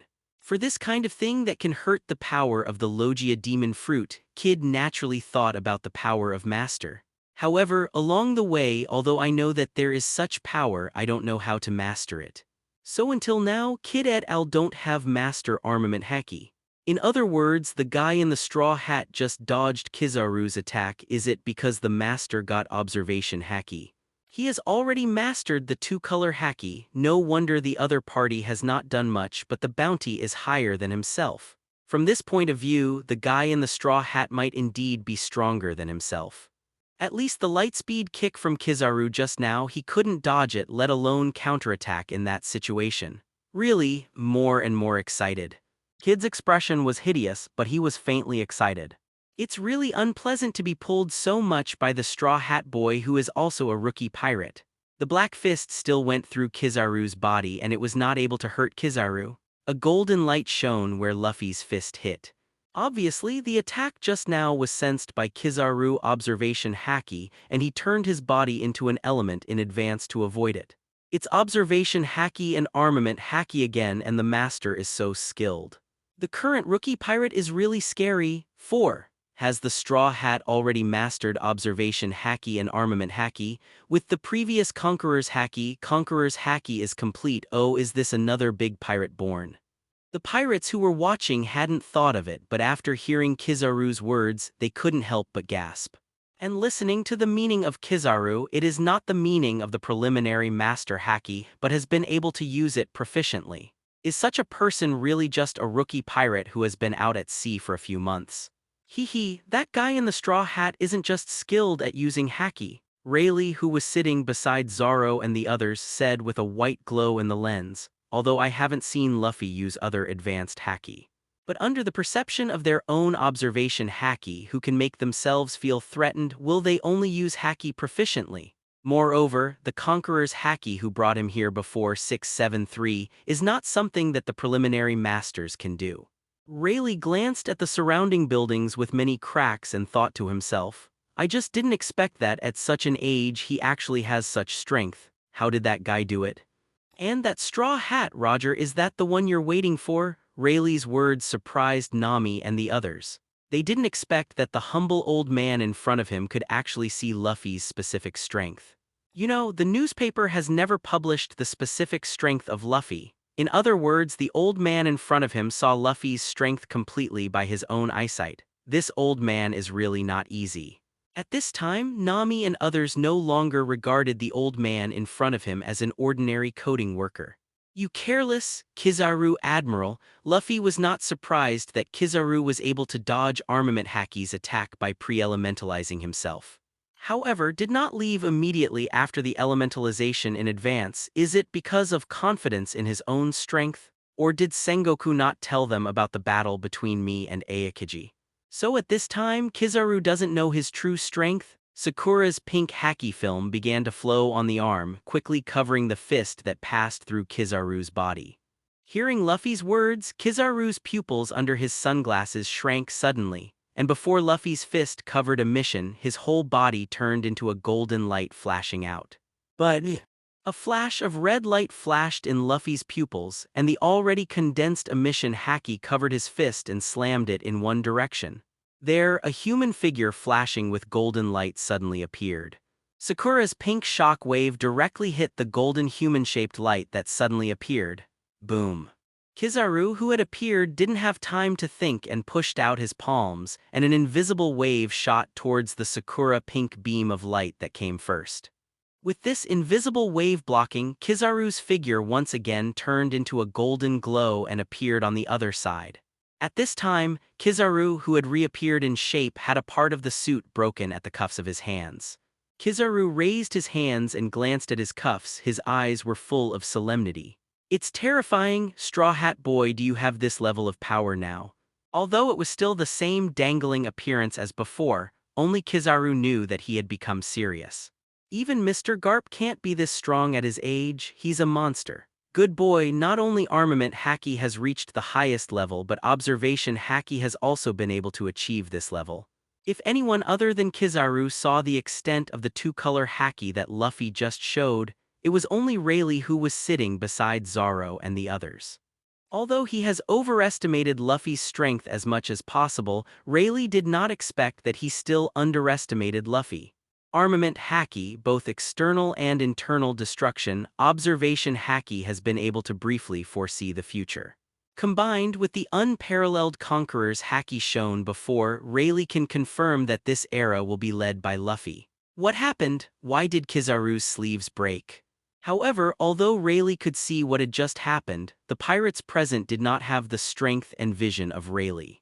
Obviously, they just attacked each other for a couple of times. How could Luffy break Kizaru's sleeves in a blink of an eye? Is this guy in the straw hat able to compete with Admiral? What happened at this moment made the pirates' onlookers feel as if they were dreaming. You know, in their concept, Marine Admiral is completely irresistible existence. However, now, a rookie pirate who is less than 20 years old and has only been out at sea for a few months has already been able to compete with Marine Admiral. What happened to this world? No one will doubt the strength of Kizaru. After so many years, which pirate was caught by Kizaru? Which one is not the famous big pirate? However, Admiral Kizaru, the most famous naval headquarters warrior, had his sleeves smashed when he first fought against Luffy. Although it didn't hurt Kizaru, it was enough to shock them. It's impossible. How could this guy be so strong?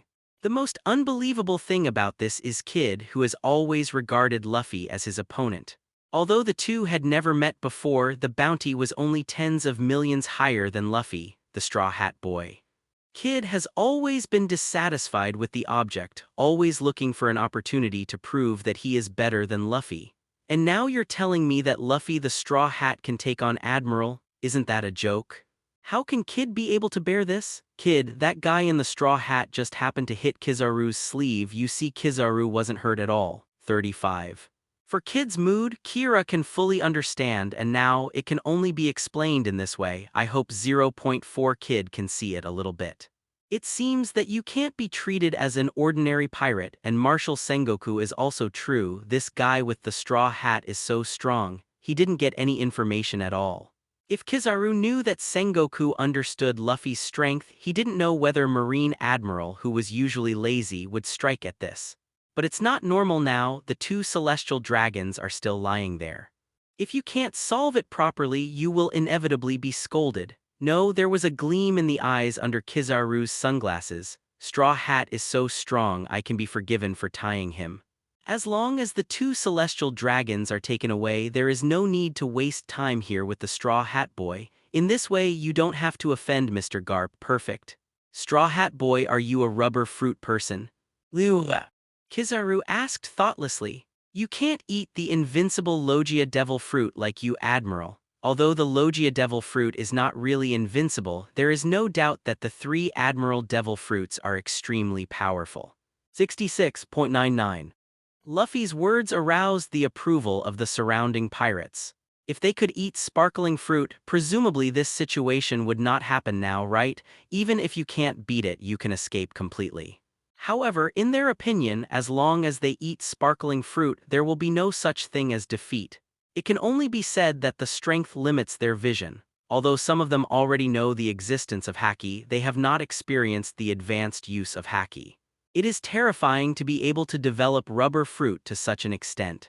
Hearing Kizaru's words, a question number 14 slowly appeared on Luffy's head. Although you did show the ability of the second gear, but based on this alone, you say such words, are you serious? Besides, I don't even have the ability to use rubber fruit, so you are so sure that the second gear is the ability of rubber fruit? Luffy complained for a while, but he didn't say it, and he didn't know what Kizaru's plan was. Since it's a rubber fruit, then you should be afraid of slashing. If that's the case, then the old man is welcome. Saying this, Kizaru suddenly stretched out his hand in front of him, and as the golden light flashed in his palm, a long sword completely formed of light appeared in his hand. Tiankong Cloud Sword. The moment the sword of light was formed, Kizaru's body turned into a flash of light shooting straight at Luffy. Want to use rubber fruit's weakness to attack me?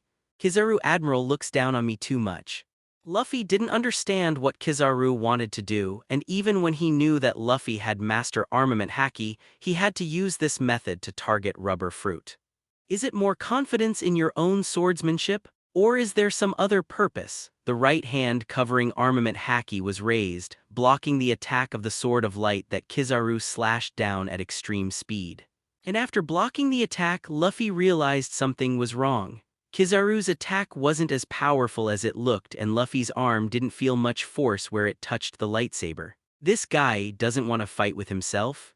Thinking of Kizaru's character in the original book and his actions at this moment, Luffy instantly understood Kizaru's thoughts. As expected of you, Kizaru, in this situation you are still thinking of fishing.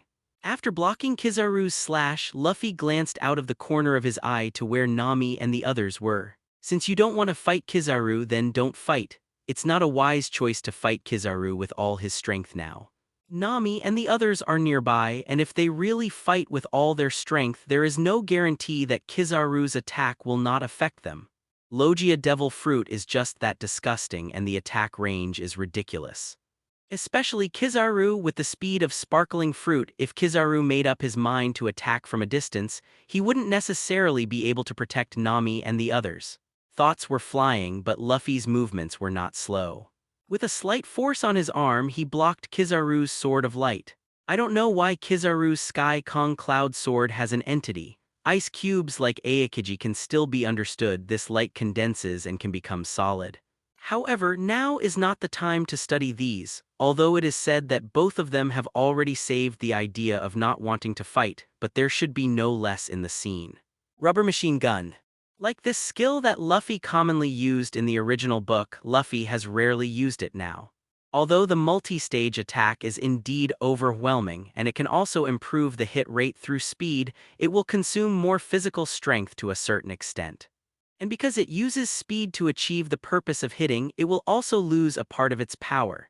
Today's Luffy, because observation haki is more powerful, prefers to concentrate his power to deal with the enemy in one blow, rather than use this kind of bells and whistles in a row. But now the two of them don't have the intention to fight with all their strength, so this kind of attack that seems to be fancy but is actually not very powerful is very suitable. At least in the eyes of those who are not strong enough, this kind of fancy attack is even more shocking in the scene. However, even compared to the one-shot flow, the power of the machine gun is indeed much weaker, but that is only relative. If the pirates present were to face the second-gear machine gun, Luffy believed that no one here would be able to take it completely, not even Kid and others who were also supernovas. However, this kind of attack for Kizaru is no threat at all. Although armament haki is covered on the fist, it is only a protective work done because Kizaru's sword of light does damage to the rubber body. Dang dang dang dang. Luffy's fist kept colliding with Kizaru's sword of light and the surrounding road was already dusty from the impact of each collision. The scene seemed intense for a while. From the very first punch Luffy got in contact with, Kizaru knew that Luffy understood what he meant. He secretly praised Luffy Shangdao. He was indeed Mr. Garp's grandson, and the sword of light in his hand was swung even more diligently for a while. Although there is Marine on one side and Pirate on the other, Kizaru still knows something about Luffy's gang. 673. These are naturally all thanks to Garp. Although he is a pirate, he has never done anything evil, not to mention he is Garp's grandson. In this case, for Kizaru, who upholds ambiguous justice, it is also expected to fish in this battle. These two guys don't want to fight at all. Although the scene of Kizaru and Luffy fighting seems to be extremely intense, the surrounding pirates are also shocked by the battle between the two. At this time, Rayleigh looked at the two of them with some amusing, and for a while he didn't know what to say. In the case of Luffy hijacking celestial dragons, it is not enough to take down Luffy. What is this relative? In his opinion, the strength that Luffy has shown so far for Marine should be the target that needs to be obliterated as soon as possible. Rayleigh didn't know Luffy's identity, so Rayleigh didn't understand Kizaru's behavior at all. But don't forget, there is another Rayleigh on the field who is not inferior to the two in terms of vision and strength. However, Kizaru had no intention of killing at all.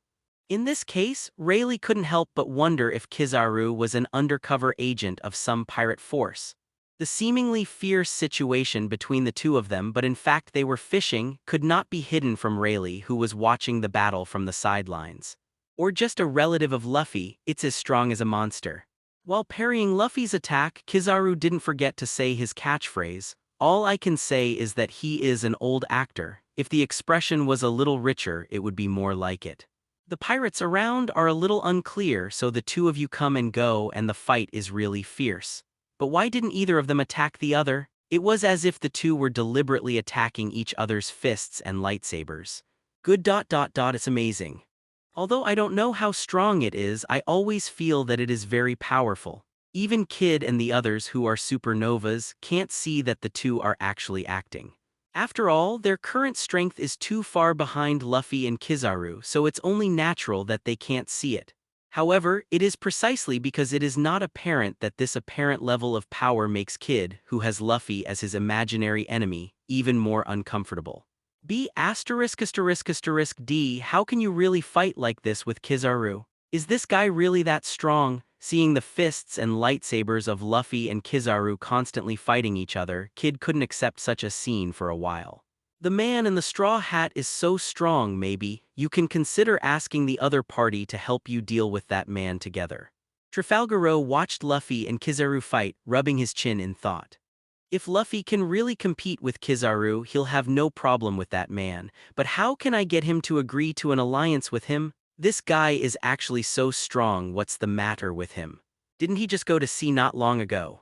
Also unacceptable is Jewelry Bonnie, the big stomach girl. I thought everyone was half a pound, but you secretly opened up. The other supernovas didn't clearly show any different emotions, and they didn't know whether they didn't care at all, or whether it was the old Yinbai who put all their thoughts into their hearts. There's no end to this, Kizaru Admiral Tilda. Likewise, Luffy opened his mouth to Kizaru while he was attacking.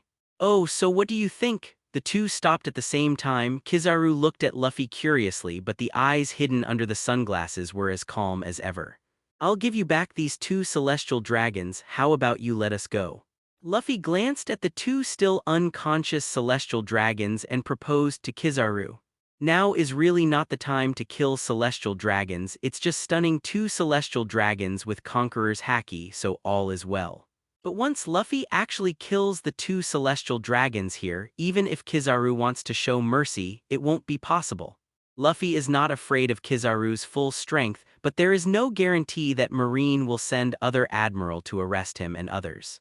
At that time, maybe even the world government will send CP agents here. To say that the world government does not have a strong fighting force, Luffy would not believe it.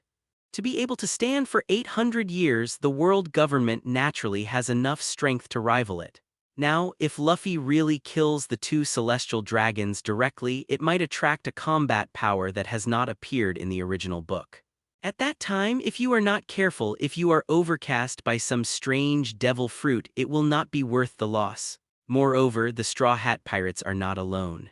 At that time, even if there is only one more admiral, Luffy is not confident that he can keep them. This kind of thing, let's wait until Zoro and the others have enough strength. Oh, that's a good proposition.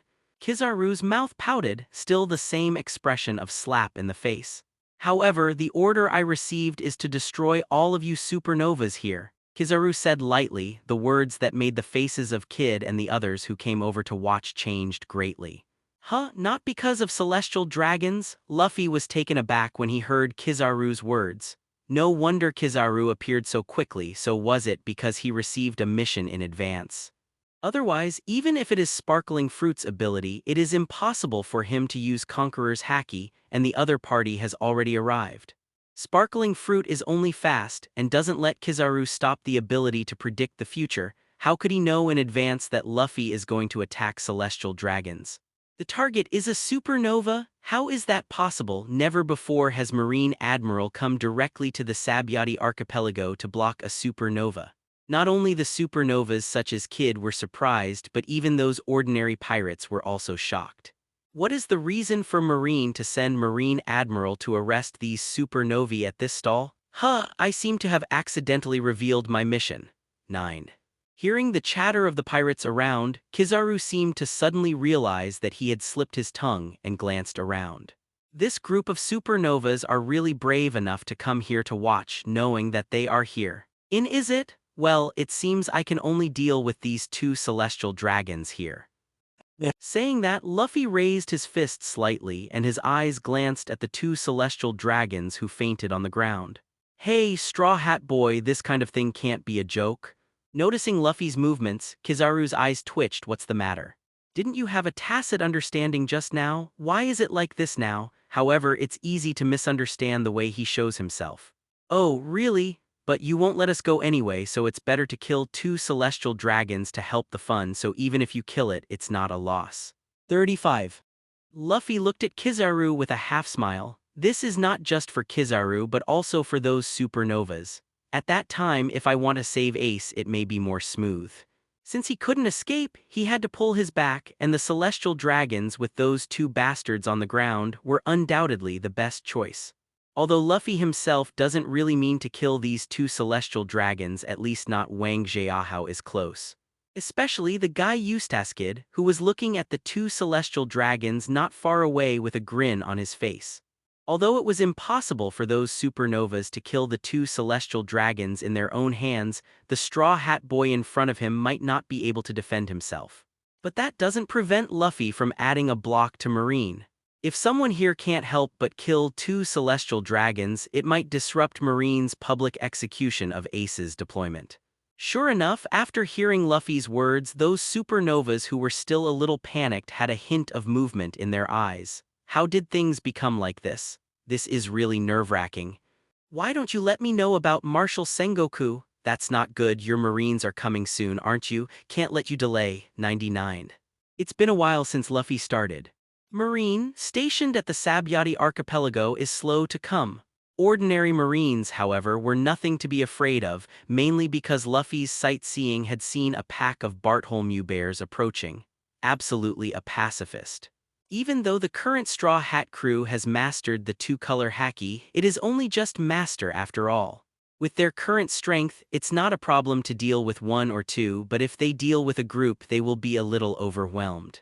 As for the other pirates around, it can only be said that they are completely onlookers. If they really want to fight, there is no one who can fight. Even supernovas, it is not so easy to deal with a pacifist now. What's more, in Luffy's perception, there are quite a few pacifists coming this time. Hearing Luffy's words, the pupils under Kizaru's sunglasses shrank suddenly. When Luffy was talking about the Marines, Kizaru was definitely not referring to the ordinary Marines stationed here. So that is to say, what Luffy's observation haki perceives is Sentomaru and the pacifists who followed him. But how is this possible? 673. I arrived here quickly because of sparkling fruit, but Jan Taomaru and those pacifists came here by boat. And according to the normal speed, they are now at least 20 minutes away by sea. Luffy could sense it at such a distance? How could it be possible? Kizaru couldn't believe it. Kizaru had never seen such an exaggerated observation haki. Or is it that I misunderstood? Luffy is just lying to himself. Kizaru was silent for a while, not answering Luffy but thinking to himself. Don't waste your time. If you don't decide, some people will be unable to bear it. Ignoring Kizaru's cranky thoughts, Luffy glanced at Kid and others who were already on the move and reminded Kizaru kindly. Hard to do. Kizaru had a headache and thought, why did he meet someone like Luffy when he just took a mission? Is it because I didn't read the almanac when I went out today? You may be able to solve these pirates in a short time, including those supernovae. But as long as it doesn't fix Luffy, it's all pointless. At that time, the guy in the straw hat will see himself directly, and maybe he will also directly attack the two celestial dragons. It's really interesting that guy Kizaru has met his opponent this time, and it's up to him to decide. Rayleigh, who was beside Zoro and others, heard the conversation between Luffy and Kizaru and noticed the expressions of the pirates and supernovas around. A funny expression appeared on his face. This is a rare scene that would deflate the current Marine Admiral Kizaru, though not without it in the sea.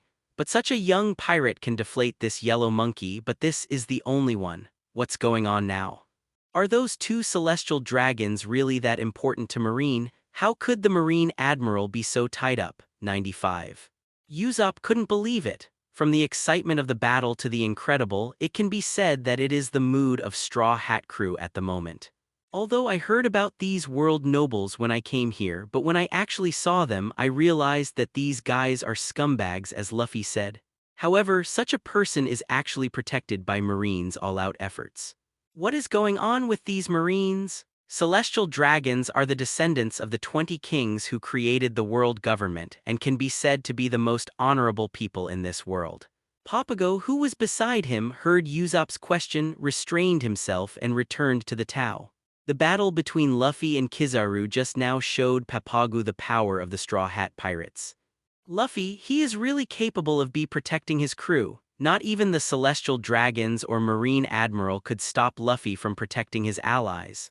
Moreover, Kami, who would save himself before, could such a person be a pirate? Papago couldn't believe it. Compared to Luffy and the others, the Celestial Dragons were the real villains. Most honorable, no wonder Luffy chose to go out to sea instead of becoming a Marine because of these guys. Seeing that Marine had dispatched Admiral to protect just because of the two celestial dragons, Nami couldn't help but think of the old days. In this sea, so many villages have been invaded by pirates, but they are not protected by marine. And here, just 2 celestial dragons may be in danger, and Marine Admiral has gone to great lengths to protect it, which is really ironic. Thinking about the Colonel Mouse who colluded with the dragon pirates before and the Colonel Monka who was a fishy commoner, perhaps Marine was not as magnificent as he imagined. Huh. Straw Hat is such a past. Rayleigh on the side heard Nami muttering to himself and immediately became interested. For such a young and powerful pirate, Rayleigh can be said to be quite interested. What's more, the other party has also been favored by Shanks, which makes Rayleigh even more interested. Now had the opportunity to know something about Luffy, which Rayleigh didn't want to miss. Yeah, 8 years ago, a group of Murloc pirates occupied an island in East Blue, and the Marine there colluded with this group of pirates. When talking about the Murloc pirates, Nami also glanced at Rayleigh and Kami. Hearing Nami talking about the Murloc pirates, Rayleigh's expression changed, and he vaguely understood the strangeness of Nami when he heard him mention Octopus Hatchai. My village is one of the occupied islands, and each villager has to pay a monthly protection fee of 100,000 Bailey to the pirates. Nami calmly narrated what happened back then as if that incident no longer had any effect on her. The Straw Hat Pirates also listened carefully to Nami's narration, and this was the first time they learned about the past of their navigators. It wasn't until 5 years ago that 2 people, an old man and a young man, appeared in Cock-Axie village, and this nightmare was over. Hearing this, the Straw Hat Pirates, except for the few who joined later, understood the identity of this young man. In the same way, Rayleigh also understood that there was an old man and a young man, and the young man must be Luffy without a doubt. It's just that Luffy at that time shouldn't be so strong and he can deal with the Murloc pirates. In other words, was that old man the one who solved the fish people? Damn, it's Murloc, damn, it's Marine, dare to do this to Miss Nami. After hearing Nami recount what happened to him as a child, Sanji gritted his teeth angrily. Others also looked silent. Everyone has a past worth remembering. Some people may have happy memories, but in this pirate world, how many people's pasts are happy? That boy is the Straw Hat boy. At that time, could he have been able to deal with the Murloc pirates? According to Luffy's current age, Luffy 5 years ago was only 12 or 3 years old. Is Luffy a natural monster like Charlotte Linlin? But Rayleigh is more willing to believe that the shot should be the old man. Sure enough, Nami quickly answered his doubts, but at the same time revealed a fact that surprised Rayleigh. No, it was Luffy's grandfather who dealt with the Murloc pirates and Marine. Luffy's grandpa. Although there are many strong old people, but in East Blue, are there really ordinary civilian old people who can beat Murlocs? You must know that the strength of the Murlocs is more than 10 times that of humans. Ordinary human beings are basically impossible to be the opponents of Murlocs.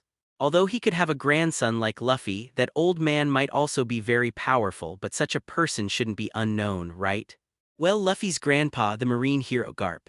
For this matter, Nami did not hide it. Neither Luffy nor Garp was the one who cared about this kind of thing. Moreover, there is no need for Nami to hide when saving his benefactor. X2. It's Garp. The exclamations came from Brook and Perona, who had just joined, and when Garp boarded the ship they had not yet been on board. Therefore, this is also the first time the two of them heard about this, and they couldn't help but look very surprised at this time. Even Brook, who has been wandering in the Devil's Triangle all the year round, knows more or less about Garp. Not to mention Perona, who was originally one of the 7 warlords of the Sea Gecko Moria's subordinate and still has a certain understanding of Marine. As a Marine hero, Garp is the most famous Marine among them. It is unbelievable that such a Marine hero could be the grandfather of his own captain. And Rayleigh is also a little surprised. Others may only have heard of Garp, but he is a real Garp. For Garp, Rayleigh is arguably one of the few people in the world who knows him well. There is no other reason. When he was still on the Roger ship, he was chased a lot.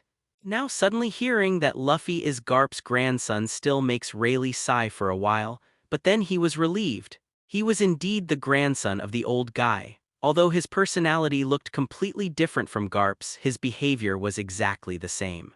Of course, the captain seems to be like that too. thinking that when Roger was still alive, he did things recklessly, letting his own likes and dislikes go, and Rayleigh couldn't help but startled slightly.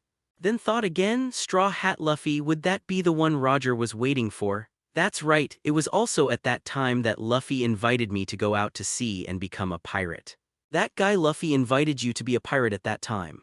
Sanji can't believe it, damn it, I'm so envious, no wonder Miss Nami treats Luffy so well. Huh, Miss Nami has just been rescued from the pirates. Did you promise Mr. Luffy to go out to sea and become a pirate? Kami also couldn't believe it. In her opinion, a person who was bullied by pirates should hate pirates even more, so why would they become pirates by themselves? Yeah, I was also shocked at the beginning. Even though Grandpa was a marine hero, Luffy said he wanted to go out to sea and become a pirate. No, it can't be said to be a pirate. What Luffy said at the beginning was to invite me to travel around the world, but in this sea, how can it be possible for people to travel around the world safely? 35.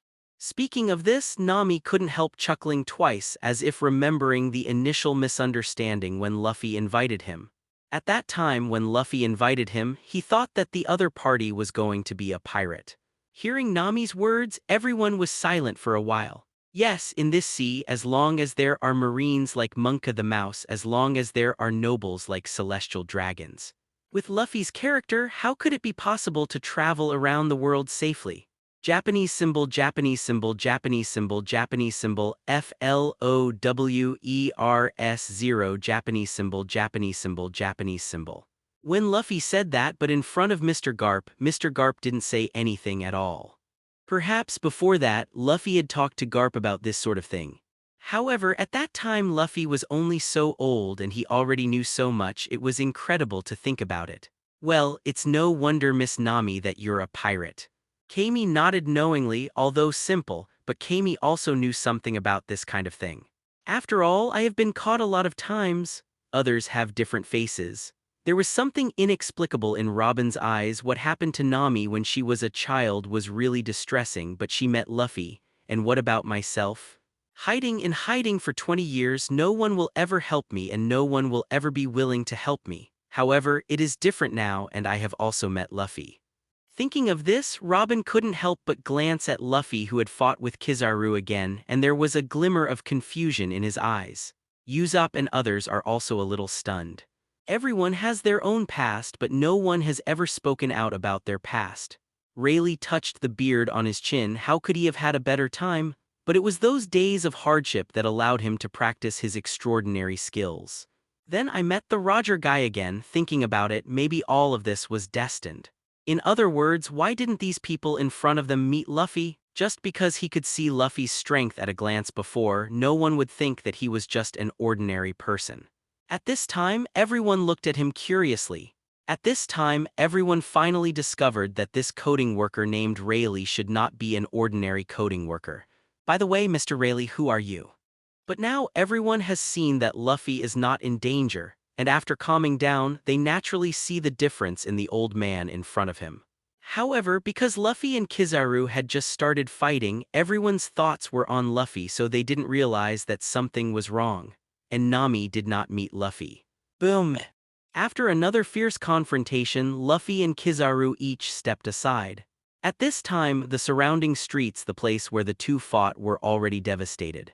If it wasn't for the fact that the two of them didn't plan to do their best, this number 41 mangrove area and even several nearby areas might have been destroyed in one fell swoop. But the two had no plans to fight to that extent. There are still civilians here, whether it's Luffy or Kizaru. They won't do anything that endangers the civilians unless it's a last resort. This is not the way to go. Your Marines are coming soon, right? If you don't make a decision, Kizaru Admiral, I can't guarantee what will happen next. Because the place where the two fought was near the two celestial dragons, Kid and others had no chance to come over. 677, this is also the only place in this area that has not been messed up by the fight between the two. However, Luffy doesn't plan to continue spending time with Kizaru. The pacifists are coming soon. Continue to drain here. Who knows if these supernovae will all be resolved. Although even being resolved would not be a big deal for Luffy. Still, that sentence, with their current strength, the existence of these supernovas, whether it is a help or resistance, they are not qualified for the time being. Kizaru was still pouting and looking wretched and beating. However, from the solemn expression in his eyes under his sunglasses, it can be seen that his heart at this time is not as condescending as it appears on the surface. The two were there, and since Luffy's first emission hit Kizaru by surprise, breaking a bit of Kizaru's sleeves, the two could be said to be spotless at this time. If it weren't for the surrounding land being in a mess, some people might think that the two were still facing each other and they didn't fight. Really, the current newcomers are too scary. It seems that it is impossible to refuse to accept softness. Kizaru spread his hands, even though the process was not going according to his own ideas, but the desired effect has been achieved. This mangrove street at No. 41 is enough to explain it to Sengoku. When Kizaru said these words, the pirates and supernovas around couldn't help but sighed in relief. It was Marine Admiral after all, and the pressure on them was too great. Even the Eustaskid guy could not help but breathe a sigh of relief. If Kizaru really didn't let his people go, then maybe Sabyati Archipelago was the end of their journey. But Eustaskid once again looked at Luffy, who was standing opposite Kizaru, arms crossed. This guy is so strong, he can make Marine Admiral subdue, which means he really already has the strength of Marine Admiral. Although the battle between the two just now made Kid understand that Luffy is strong, it was not until now that Kizaru's service was soft enough to let Kid understand that Luffy might have really reached that level. Hearing Kizaru's words, Luffy didn't say anything and still looked at Kizaru. Kizaru, this guy is very slick. Who knows, he didn't blow up when he said that. Maybe you want to suddenly hit hard while you are relaxing. Then give me those 2 celestial dragons and you can leave. However, Kizaru didn't plan to take advantage of Luffy to relax his sneak attack. Although Kizaru may indeed have such thoughts about other enemies, Luffy, even if he succeeds, so what? Can Luffy still be killed or put in a big prison? Don't be kidding, Kizaru won't do this kind of offending thing. Although Garp always looks like it doesn't matter, he can catch Luffy anyway.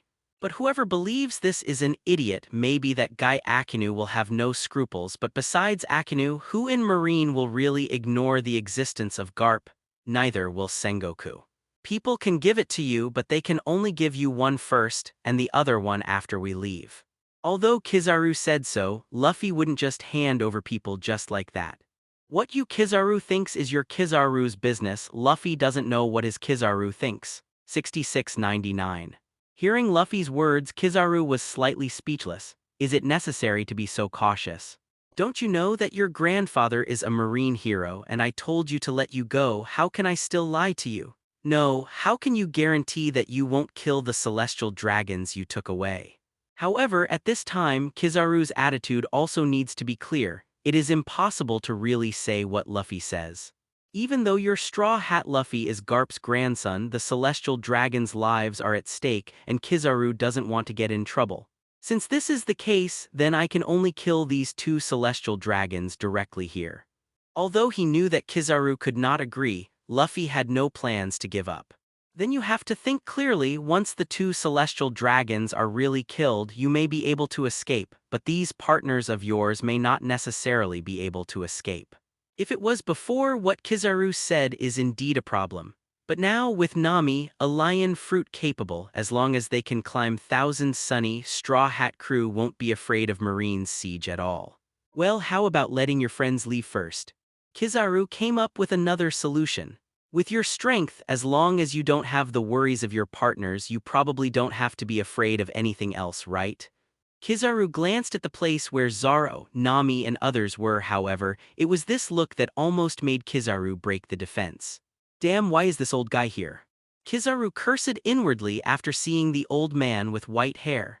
0.4 had been fighting Luffy before, and Kizaru didn't notice the old man appearing next to Straw Hat crew. Seeing Rayleigh beside Nami and the others now, Kizaru tightened his heart, but he remained calm on the surface. Although it has always been known that Pluton Rayleigh is in this Sabyati archipelago, the other party has never done anything out of the ordinary. This is also the reason why Marine turned a blind eye. After all, to deal with such a legendary big pirate, Marine had to spend a lot of manpower and material resources. Instead, it's better to leave him alone. He's already in seclusion anyway. As long as he doesn't do anything out of the ordinary, Marine doesn't need to care about him at all. Now, however, the old dude is getting mixed up with the Straw Hat crew. Now Kizaru can only hope that the other party just happened to be passing by. Otherwise, if dealing with Luffy and Rayleigh at the same time, Kizaru thinks he might send it. Who am I? I used to be a pirate, but I have quit my job. Now I am just a coding worker. Seeing that these people looked at him curiously, Rayleigh chuckled and replied, "Ah, are you a pirate too? But can a pirate say no?" Hearing Rayleigh say that he was once a pirate, Usopp couldn't help but exclaimed, "Is it because the old man didn't have a bounty, so even if he stopped being a pirate, he wouldn't be caught by Marine?" Rayleigh, could your full name be Silver Rayleigh?" At this time, Robin, who had always thought that he had heard the name Rayleigh, finally remembered it. Then, Robin looked at Rayleigh with shock in his eyes and confirmed to the old man in front of him, "If it's really Silver Rayleigh, then he's an incredible character." "Ah yes, has the little girl heard my name?" Rayleigh looked at Robin, and if he was not mistaken, this little girl was Nicole Robin, the son of the devil who had been rewarded by Marine since childhood. "Silver Rayleigh, I seem to have heard that name somewhere." Hearing Robin's words, Frankie couldn't help but mumble, "It's really you." Robin's words have already taken the honorary title. "I didn't expect such a big man to appear here, huh?" "What's the matter, Robin? Do you know who this uncle is?" Aside from thinking about where they've seen Rayleigh's Frankie, everyone else looked at Robin curiously. Could it be that the old man in front of him is still a great man? Pluton Silver Rayleigh, the former vice-captain of the Gordy Roger Pirates known as the right arm of One Piece, didn't expect to see you here. 39. Robin calmed down and looked at Rayleigh with some inexplicable color in his eyes. "The co-captain of the One Piece ship, Pluton Rayleigh." Usopp and others finally exclaimed, although the name Rayleigh may be a little unfamiliar, but the name of One Piece has never been heard of. And the white-haired old man in front of him was actually a crew member on the One Piece ship and even the deputy captain. "What? Why are you all so excited?" However, there are still some people who don't understand, so Brook at this time is very curious about why everyone has this expression. Gall D. Roger. Brook remembers Roger at that time. It seems that he was still a rookie pirate. Did he become the Pirate King later? "Ah, Brook, don't you know Gall D. Roger?" Brook's reaction made everyone a little puzzled. That was the One Piece, the one who reached Raftel in the legend and obtained the big secret treasure. "Hehehe, I did hear the name Gall D. Roger at that time, and it is said that he is a very powerful rookie." "Oh, a newcomer." Rayleigh also looked at the man who was just a skeleton with interest. "Someone who can call Roger a newcomer? Should there be no such person in this sea? One Piece Gall D. Roger is a rookie pirate." Everyone was speechless for a while, but after thinking about it, Brook seems to have gone to sea very early. For him, it seems that there is nothing wrong with Roger being a newcomer. "Brook, how old are you this year?" Although it is known that Brook was resurrected because of the yellow spring fruit, everyone has not specifically asked about Brook's age. Now that Brook calls Roger a rookie pirate, everyone can't help but wonder how old Brook is. How rude to ask a gentleman's exact age, 35. Seeing that everyone was curious about his age, Brook couldn't help but tossed the sword in his hand and at the same time supported the head hat on his head as if he was embarrassed to answer. "My fellow is 88 years old, 66.99.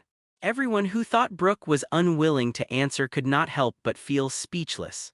Although it's surprising that Brook's real age is so old, but now because of Brook's behavior, the feeling of surprise is completely gone. Is it the power of devil fruit? It can survive with only a skeleton body. After all, with more knowledge, Rayleigh can naturally guess the reason for Brook's appearance. "Ah, I remember, I saw you when you came to build a ship with Master Tom." 35. At this time, Frankie also tapped his left fist with his right palm with an expression of sudden realization. "It's you, the thorny one of the two goblins beside Tom at the time. How is the other goblin now?" Hearing Frankie talking about Tom the Murloc, Rayleigh couldn't help but remember the man in front of him wearing only briefs. Unexpectedly, after so many years, this kid still only wears a pair of briefs. "That guy Binkshan is very good. Now he is the mayor of the Seven Waters." Huh, even Frankie knows Uncle Rayleigh. Unexpectedly, even Frankie and the Roger Pirates have some connections. Well, now is not the time to discuss these things. It looks like your captain has settled with the Marine Admiral, 35.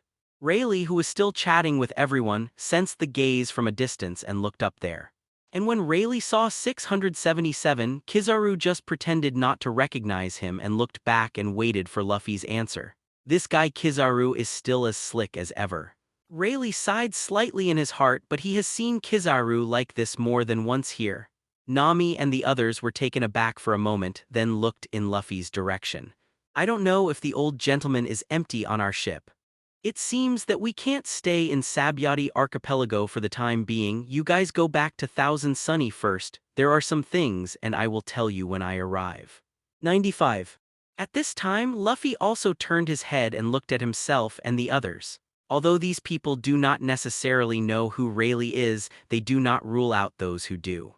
Luffy didn't call out Rayleigh's name directly, not because it's hard to explain, but because there are so many people around now. If you call out Rayleigh's name directly, it's not going to end well for Kizaru. Without waiting for the others to answer, Luffy looked at Rayleigh again. And if Kizaru Ishin wanted to drag the time, there was nothing he and Rayleigh could do to stop it. At that time, once Kizaru makes his full shot, even if he joins forces with Rayleigh, it will be impossible to take down Kizaru in a short time. And this Sabyati Archipelago is very close to naval headquarters. When the time comes, who knows if Marine will send other admiral over. It's getting troublesome now. Watching Luffy finally leave, Kizaru, as he said before, did not choose to do it. However, at this moment, Kizaru's eyes, which were hidden under the sunglasses, showed a slightly solemn expression again. Rayleigh actually agreed to the Straw Hat's invitation. What is this old guy doing? Is he going to make a comeback? Luffy's last invitation Rayleigh did not decline but left with the rest of the Straw Hat crew.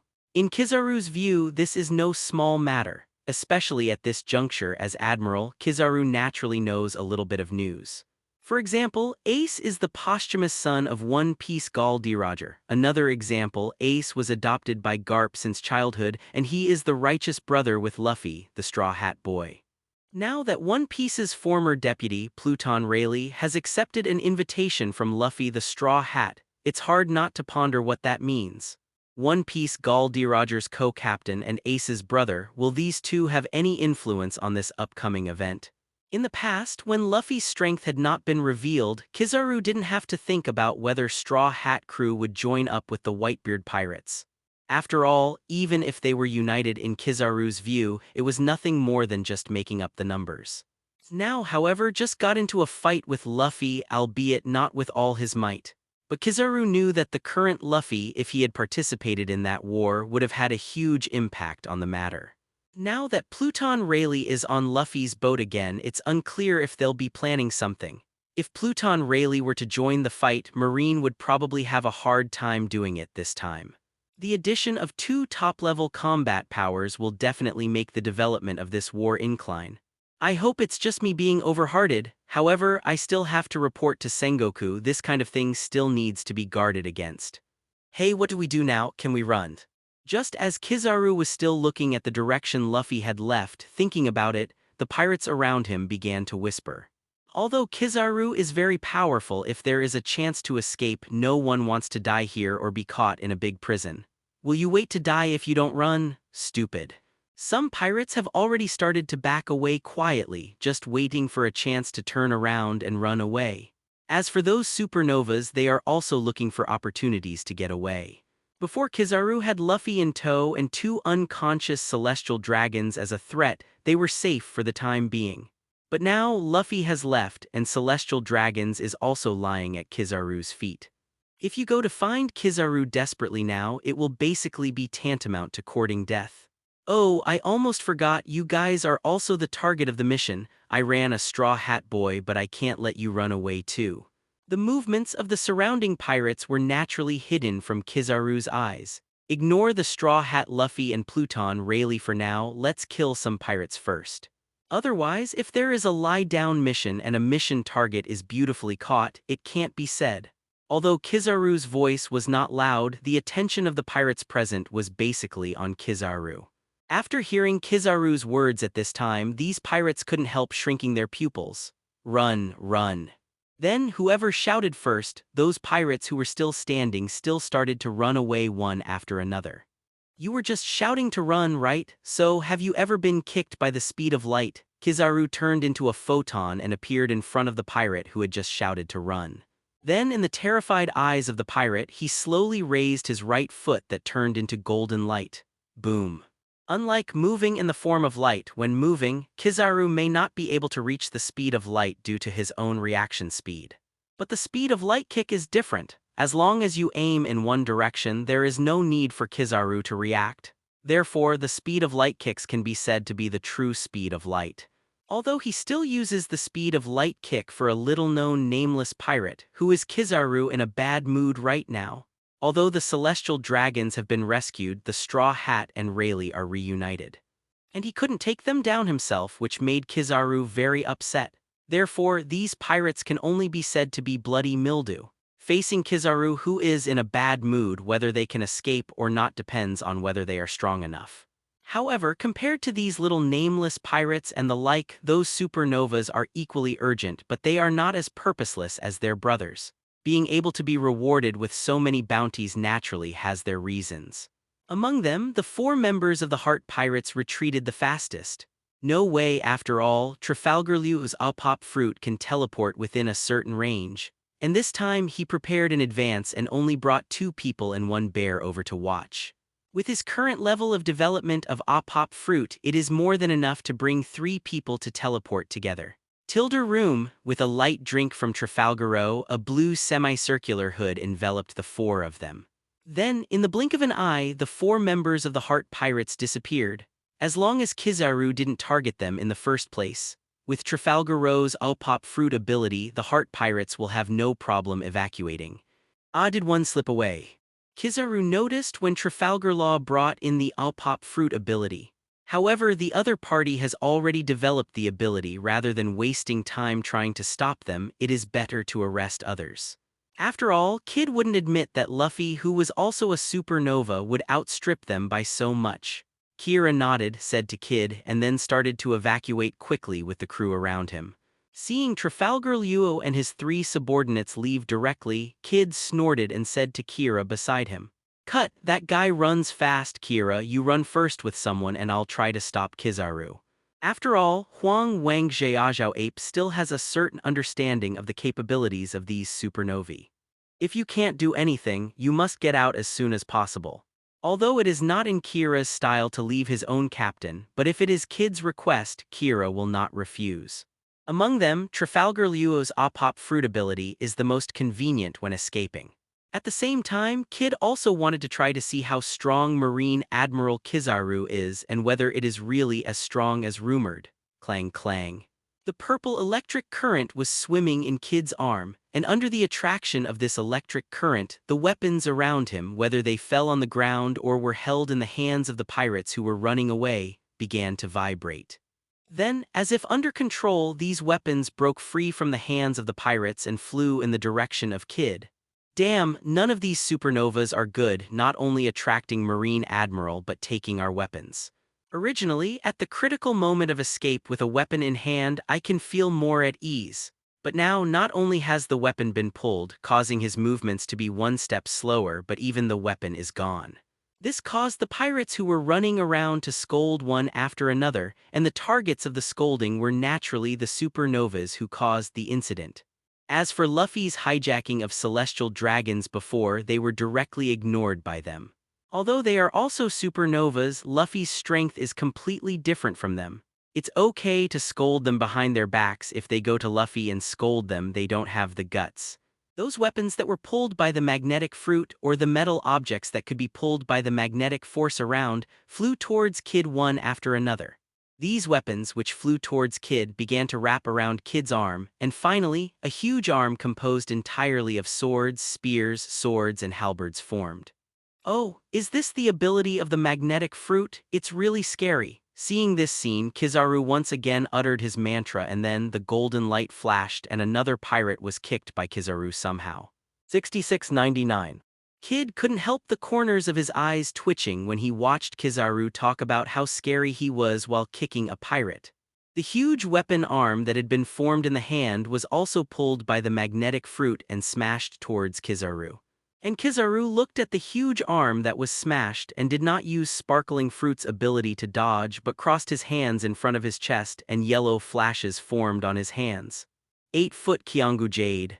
Dazzling photons condensed and light bullets formed from Kizaru's hands. Then, like a violent storm, it poured out towards Kid's huge arm and the surrounding pirates. Bang, bang, bang.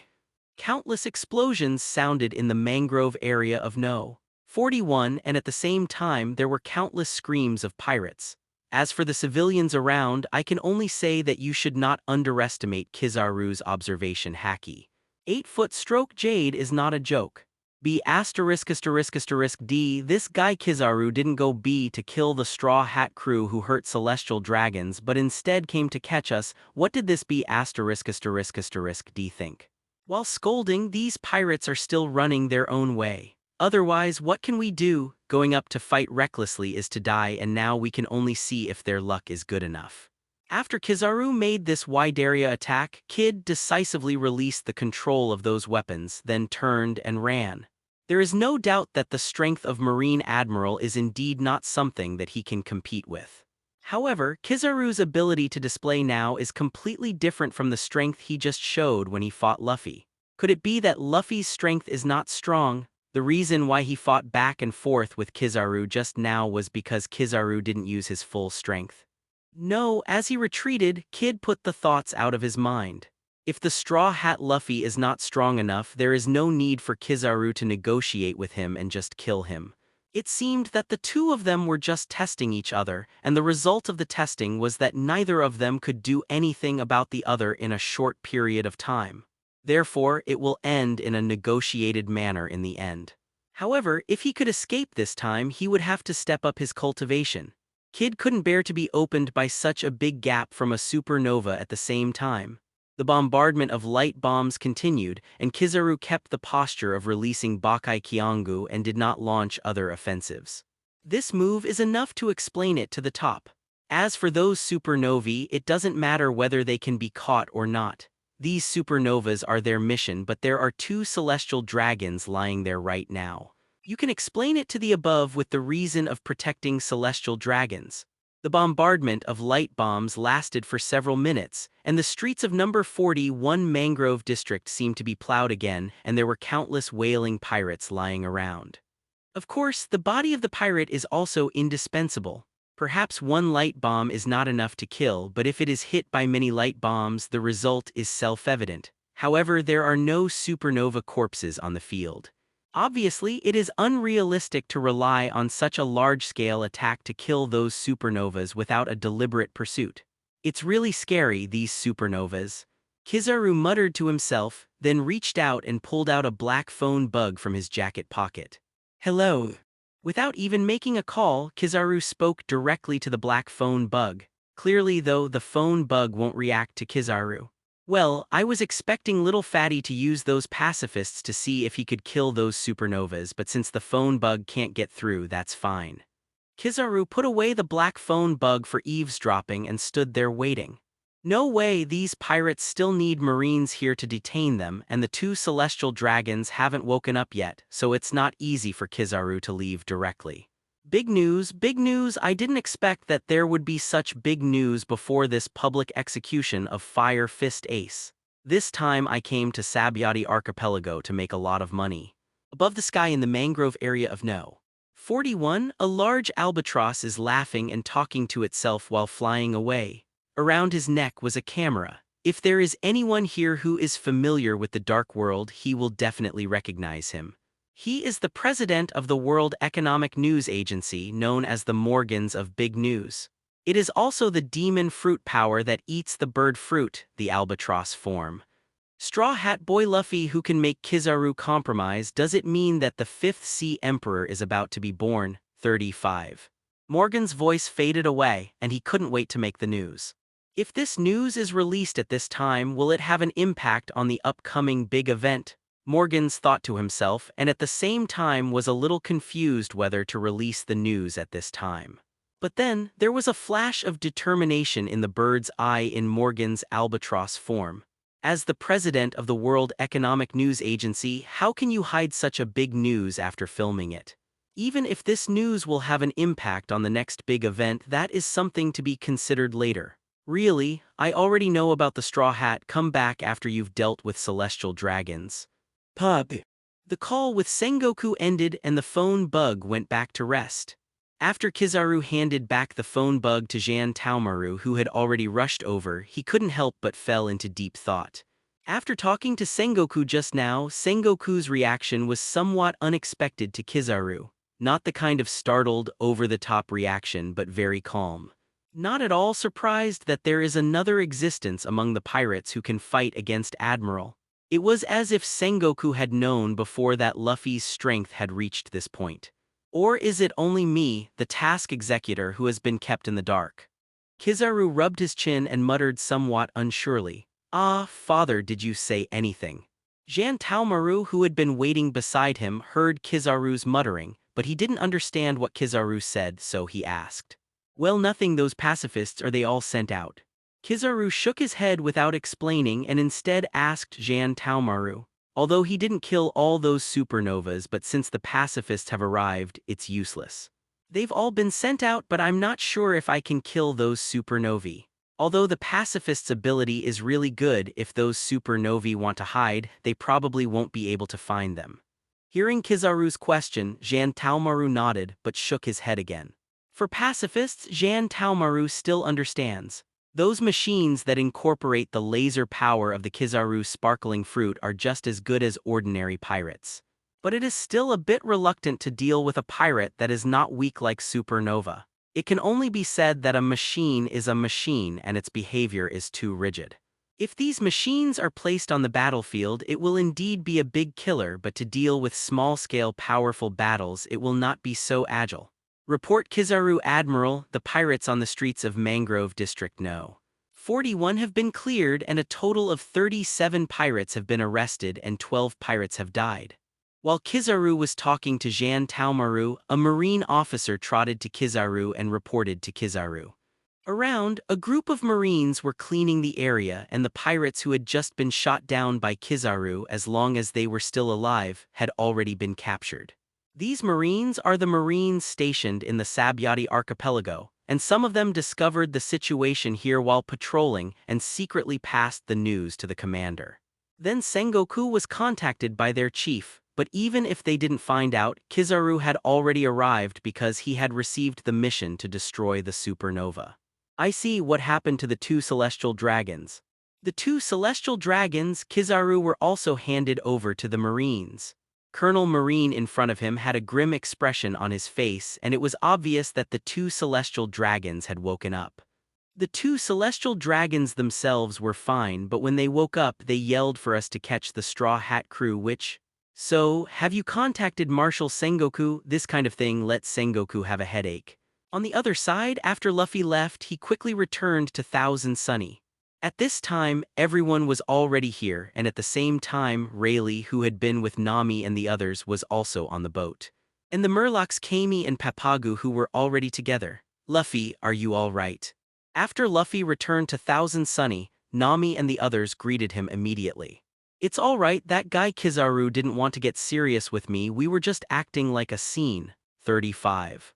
Luffy shook his head and explained to Nami and the others, but his eyes turned to Rayleigh, who had been standing behind everyone. Hey, let me tell you, Luffy, this uncle who came with us, he's a super cool guy. Seeing that Luffy was really fine, Usopp immediately started showing off Rayleigh, who followed him and others. However, Luffy was destined to disappoint Usopp, who knew more about Rayleigh than they did. Mr. Rayleigh, I've admired it for a long time. Luffy spoke to Rayleigh, and to be honest, Luffy didn't expect Rayleigh to be there. At this time, shouldn't he plan to auction himself due to lack of money? Hey, Luffy, do you know Uncle Rayleigh for Flowers Zero? Usopp was taken aback by Luffy's words. He didn't expect that. With just one glance, Luffy said Rayleigh's name. Well, that also means Luffy knows who Rayleigh is. However, Usopp was relieved quickly, and after getting along for so long, Luffy was already omniscient in the eyes of Straw Hat crew. Ha ha ha, I really didn't expect that in this era we can meet interesting pirates like you. Rayleigh laughed when he heard Luffy say hello. I just didn't expect that a pirate as interesting as you would be the grandson of that guy Garp. Rayleigh took another sentence. Obviously, now Rayleigh is more interested in this matter than Luffy himself. After all, he was an old rival, and even though every time it was a captain and Garp, Rayleigh as the deputy captain knew Garp quite well. With Garp's character, it's unbelievable that Luffy would go out to sea as a pirate. It's just a different idea. Just like my father, didn't he also embark on a completely different path from him? Luffy smiled lightly, not saying much to what Rayleigh said. However, a different concept is enough. Apparently, they didn't expect Luffy to invite Rayleigh on board, but it was for them. 4. However, there is also a problem in this way, that is, I and others are not related to Rayleigh and they come up to ask the other party to teach their crew members. I am afraid that Rayleigh will not agree. With his aura, even if he is the legendary Pluton Rayleigh in his eyes, he should be nothing more than an outdated old guy. Straight to the point as always. Luffy doesn't like ramblings. Let Uncle Rayleigh guide us in our practice. But don't we have to go to the New World? Although he didn't know what Luffy wanted to do, Rayleigh knew that Luffy couldn't just want to see himself. Haha, you're right, but you invited me on board this time. Shouldn't you just want to see me? That's right, I invited Mr. Rayleigh on board this time in the hope that Mr. Rayleigh could teach my crew. As soon as Luffy finished speaking, Usopp and others were the first to react. The question that Usopp raised is also the doubt of others. Everyone looked at Luffy with inquiring eyes, and even Rayleigh didn't rush to answer Luffy and looked at Luffy with everyone. That's what I was about to tell you. Luffy's decision, currently only Zoro and Mary, who is the ship's spirit, know. At first, it was because I was worried that I wouldn't find someone to explain it in advance and everyone might be caught off guard when something happened suddenly, so Luffy explained it to Zoro. But now it seems that Luffy now has enough time to make arrangements, even if he didn't explain it to Zoro at first. After this trip to Marineford, the Straw Hat Pirates will go on a 2-year training. 35. Luffy calmly said his plan. Although fighting is the best way to improve, if the opponent exceeds too many 6-8 zeros, it will not be an experience but a death sentence. In the New World, Luffy will definitely face the 4 emperors such as Aunt Kaido. At that time, even if it is only the middle-level strength of the 4 emperors pirates with the current strength of the Straw Hat Pirates, it will not be an opponent at all. At that time, if Luffy is required to take part in every battle, how will Zoro and others achieve their goals? Fighting is important, but if you don't have a solid foundation, you will only lose your life in vain when facing a strong enemy. After all, the strength span is too large. Such a battle is completely meaningless. 2 years, cultivation. Usopp muttered to himself. Luffy's words caused everyone to fall into a brief silence. Although along the way, everyone has also killed many enemies including Shichibukai like Moria. But think about it carefully, whether it was Aokiji, Golden Lion, or Kizaru who just met. Every time these powerful people who are famous in the sea, Luffy faces it alone. Can these people really help Luffy, or is it enough to just travel the world with Luffy? Don't think about whether you want to become stronger, just stay behind Luffy with peace of mind. Although everyone performs their own duties on the ship, if that's the case, isn't Luffy able to find someone to replace him? If you want to become a unique existence of the Straw Hat Pirates, then you can only improve your strength. Even if people with the same ability are on board, they cannot replace themselves because of their strength. Although Luffy doesn't have the idea of throwing people off the ship, but these people really need to become stronger. So, do you want me to help them cultivate, but is it really enough for only 2 years? At this time, Rayleigh also understood what Luffy meant. Indeed, these little guys, except for Captain Luffy, are not strong enough to navigate the more brutal New World. Luffy's approach is undoubtedly very correct. What Rayleigh didn't understand, however, was that in just 2 years, could these little guys transform enough to handle the New World? Even if they agree to it, they still rely on themselves for cultivation. In 2 years, they can indeed become stronger than they are now. But is it really strong enough to qualify them to sail the New World? You must know that on this sea, especially in the New World, which of those powerful pirates did not go through years to get to where they are today? Although it is true that there is no shortage of genius monsters, but if they are really geniuses or monsters, then with their age, it is impossible for them to be so different from Luffy at this time. Enough, I believe they have 2 years of practice, enough to endure the next New World voyage. For his crew, Luffy knew their potential better than anyone else. Some of them had known before they crossed, and even though some of them had joined in, Luffy believed them. "Even if I promise, will all your crew members stay here?" Rayleigh didn't object to Luffy's request, but Luffy's crew was quite numerous, and even himself, he didn't have the energy to teach them all. "No, not all, some I have other arrangements." Luffy shook his head, and like Zoro said, Luffy still decided to let the bear send him to Hawkeye. Although Rayleigh is also a master swordsman, since Zoro's goal is Hawkeye, let him get closer to Hawkeye. Moreover, with Hawkeye's bullishness on Zoro, Zoro will undoubtedly be more suitable to go there. In the words of Robin, the Revolutionary Army can also have better training. Likewise, Konai's, Makita, Marianu, and Perona, who has just joined, will go to the Revolutionary Army with Robin. Marianu's ability is of great importance to the Revolutionary Army, so she can help the Revolutionary Army's blade awakening Haki, which can't be Haki, can be used as a reward for this transaction. Others can focus on developing devil fruit abilities there. My cheap father must have a unique opinion on the development of devil fruit. However, father and son return to father and son. After all, the relationship between the two can be said to be almost non-existent. Even as Xing said before, the Revolutionary Army would not refuse his request, but Luffy didn't want to owe others like this. Even if that person is his father in this life. If Chopper is concerned, he might be able to make a deal with those in Germa 66. The medicine made from the horn of the unicorn lion still has some leftovers, and because of the character of Sanji's cheap father, he should not refuse. As for whether it will be black to eat black, I believe Judge will understand in the face of sufficient strength. By the way, I can also ask Judge for Sanji's battle suit in advance. In Frankie's case, he can still go to the island where Vegapunk once stayed, just like the original. Those techniques for Frankie who has eaten Munch Munch fruit may be more useful than the original 0.4. And Nami, because he has eaten lion fruit, can follow him to the New World first. With the ability of lion fruit, Luffy's next actions in New World will undoubtedly be much more convenient. And the ones who really need to be taught by Rayleigh are mainly Sanji, Galtino, Brook, and Usopp. Luffy felt that, compared to the original work in the S***E Kingdom, the Boeing Islands, and the Poor Kingdom, the effect of following Rayleigh would be better.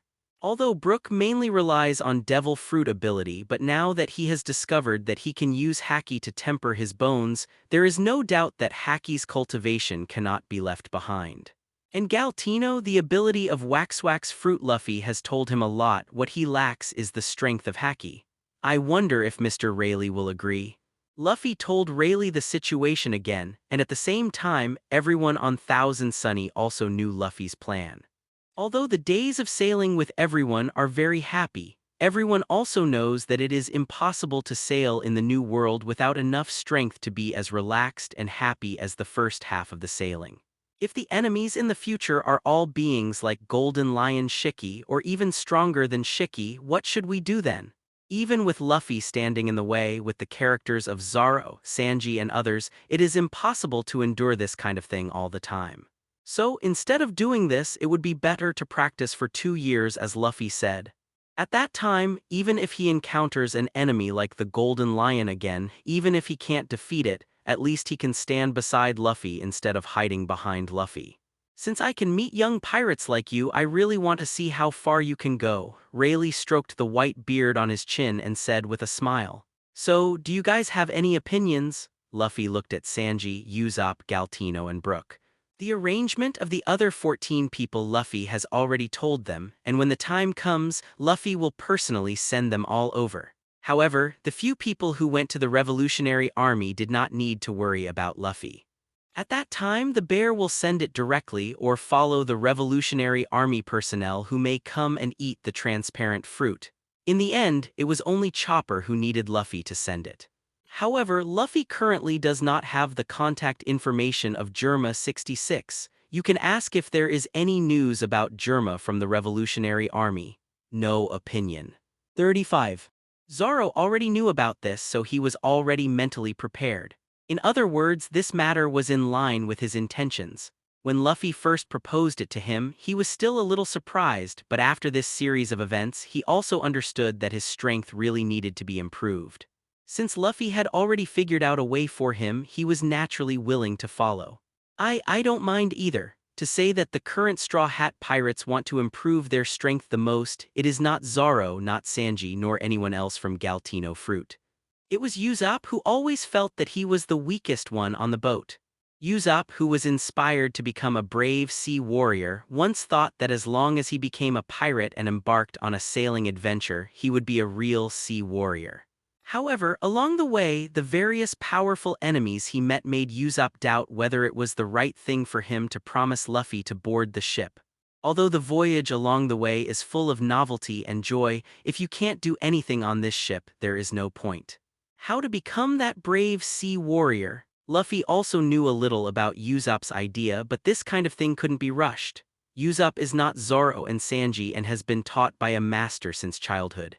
Since the death of his mother, it has been a good thing that Usopp, who lives alone, does not starve to death. The kung fu of running away was practiced since he was a child under the pursuit of the villagers. However, Usopp's sniper talent should indeed exist first class in the pirate world. However, due to the limitation of weapons, his talent was not displayed at all. Luffy also persuaded Usopp to use firearms, but since he didn't want to, Luffy didn't force it. Anyway, there is such a thing as devil fruit. If he doesn't want to use firearms, he doesn't need it. But for devil fruit, Luffy originally planned to find Momo fruit for Usopp. However, the current situation is that Luffy has no intention of breaking into the big prison. And the current Momo fruit ability, the former world destroyer Bindi world, is still in the big prison. If he didn't go to the big prison, Luffy didn't know if these guys could escape from the big prison. However, even so, Luffy still has no intention of breaking into the big prison. Even though Jinbei, his future crew member, may also be locked in the big prison at this time, Luffy still has no plans to go, because this is completely contrary to Luffy's original intention of going to sea. Once you go to the big underwater prison, it is definitely impossible to rescue people calmly. At that time, it will be exactly the same as the original. What's more, if Ace has not been sent to Marineford, maybe the location of the World Summit War will change from Marineford to Impelton. Once this happens, the vicious pirates who escaped in the chaos will be all Luffy's fault. Although Marine is a little out of line with their justice in dealing with the celestial dragons, these pirates are a nightmare for all the civilians in this sea. If you don't go to the big prison, you may have to find a devil fruit for Usopp again. Among the devil fruits that appeared in the original work, are there any devil fruits that are suitable for Usopp and are easy to obtain? Luffy hadn't read the devil fruit manual. Even if he asked Garp for it, Garp couldn't get it for Luffy. Therefore, those unfamiliar devil fruit, Luffy can't determine the specific ability. Luffy's goals had to be those he knew. But the good thing is that 680, the medicine made from the horn of the unicorn lion that he ate not long ago, gave Usopp a stronger physique. It also gave Usopp a foundation on which to get stronger over the course of 2 years. At that time, with the addition of two-color haki, even without the devil fruit ability, Usopp can be completely different from the original. This kind of thing, Galtino didn't even dare to think about it before, but he was the vice-captain of One Piece. How could he actually guide him in his practice? It's been a blessing for 3 lives to be mentored by the legendary Pluton Rayleigh. For Frankie, perverts and machines and ships are arguably the only things he's interested in. He believes that after 2 years of research, he can definitely make his transformation body further and more perfect. Moreover, with the ability of Munch Munch Fruit, Frankie can make better and more convenient modifications to the machine. A place where Vegapunk has done research, that's what I'm looking forward to. Now I have the opportunity to learn about Vegapunk's technology, which is definitely a super thing for Frankie. And the name Vegapunk for Frankie can be said to be thunderous. If I had forcibly left the Straw Hat Pirates, I wouldn't have this chance. Hey, curly eyebrows, why don't you talk? Galtino, who had just answered, never heard Sanji's answer, so he looked at him curiously and asked. As soon as he turned around, Galtino found Sanji biting his fingers over there, seemingly unwilling. What's the matter? Don't you think this is okay? Seeing Sanji's appearance, Galtino immediately became interested, and even Zoro, who was standing on the sidelines, also looked over. Obviously, Sanji's performance at the moment is completely interesting to the other two who often fight. Damn it, this guy Luffy actually went to the two world with Nami. I'm so envious. 5. Sanji bit his fingers, and his original expression changed to one that was so jealous that he breathed fire. 66.99. Hearing Sanji's words, everyone couldn't help but be speechless. This guy, is he still a nympho at this time? As expected of you, horny kappa. Galtino gave Sanji a thumbs up, thinking about a woman at this time. He can only say that this guy's lust is useless. But fortunately, this guy just saw the woman's eyes with love and won't do anything out of the ordinary, or he might be beaten to death. You can just find a flower boat to be a chef. I remember that there are flower boats on this sea. The corner of Zoro's mouth twitched. How could he be without himself when he mocked Sanji like this? Huh, are you two bastards trying to fight? Even though he asked, Sanji grabbed the collars of Zoro and Galtino one by one. Then, the three of them scuffled unexpectedly. Ha, these crew members of yours are also very interesting. Watching Zoro, Sanji and Galtino scuffle, Rayleigh couldn't help laughing. I remembered that when they were still on the Roger ship, Shanks and Buggy often got into each other's hands because of trivial matters. At this time, seeing such a crew member on the Luffy ship, I can't help but miss the days of sailing in the past. If Mr. Rayleigh is willing to go to sea again, then we can omit the 2 years of incognito. Luffy spoke at the right time, knowing it wasn't possible, but there was no harm in trying. Hearing Luffy's words, others were also a little surprised. Luffy actually wanted to invite the former vice captain of the One Piece ship to board the ship. Ha, you guy, is it so casual to invite people? Rayleigh laughed, and Roger, who seemed to be the same at the time, pulled himself up involuntarily. Obviously, at that time, he was completely unwilling to go out to sea with him. However, as an old bone of mine, I won't accompany you to fool around, and I will guide them well in the past 2 years of cultivation. Even if they only met for the first time, Rayleigh saw himself and others from them. Although Luffy's personality is completely different from Roger's, the kind of fearless pride that can't be concealed from Rayleigh's eyes. Otherwise, it wouldn't have happened to stun celestial dragons with Conqueror's haki. With such young people, Rayleigh wanted to see how far they could go and whether Luffy was the one Roger was waiting for. So, even for the first time, Rayleigh agreed to Luffy's request to help him train his fellows. Rayleigh's refusal was not what Luffy had expected, but Usopp and the others seemed a little disappointed. If Rayleigh could agree, wouldn't he be the partner of One Piece's crew? It's a lot of face to say this kind of thing. But to be honest, I really envy Nami for being able to live a two-person world with Luffy. Robin put one hand across his chest, the other elbow rested on the hand across his chest, slender jade fingers rubbed his smooth chin, looked at Luffy inexplicably and said, 66.99. Huh, Sister Robin, what do you mean by saying that? Konai's on the side was surprised after hearing this. What does Robin mean? Does she like Luffy too? Luffy glanced at Robin speechlessly. This woman, doesn't she feel like she is trying to talk like this now? If it weren't for the scuffles with Zoro and Galtino, Sanji might have dragged Luffy into a fight. But then again, shouldn't Nami have gotten through with her, so it doesn't matter? Besides Nami, I also have Vivi. Luffy glanced at Nami, who had been holding her since she said she had been following him for the past 2 years. She found that in her bright eyes at this time there was a playful light flashing. Obviously, Luffy's guess was correct, and she must have told Robin what she said when the two made out. However, Robin didn't look disgusted, and even a happy expression surprised Luffy. "Ah, it doesn't mean anything, it's just envy." Robin chuckled and explained, but only she herself knew the true meaning of the words. The younger sister who came down from Sky Island was obviously very simple and nodded to show that she understood. This kind of thing is really enviable. Mikita's words made everyone stunned at the same time. I didn't expect that this woman, who usually doesn't talk much and has a very weak sense of existence, would actually say such words. Nami even looked at Luffy with a strange expression, and at this moment she didn't understand what Mikita meant. Huh, Sister Robin, Sister Mikita. Marianu looks at Robin on the left and Mikita on the right. Although he is relatively young, Marianu, who has been working with Galtino as an agent, is obviously not as simple as Konai's. Gee, what's so good about this man? You all look like this. 35. Perona floated in the air, her head tilted to the side with a look of disdain.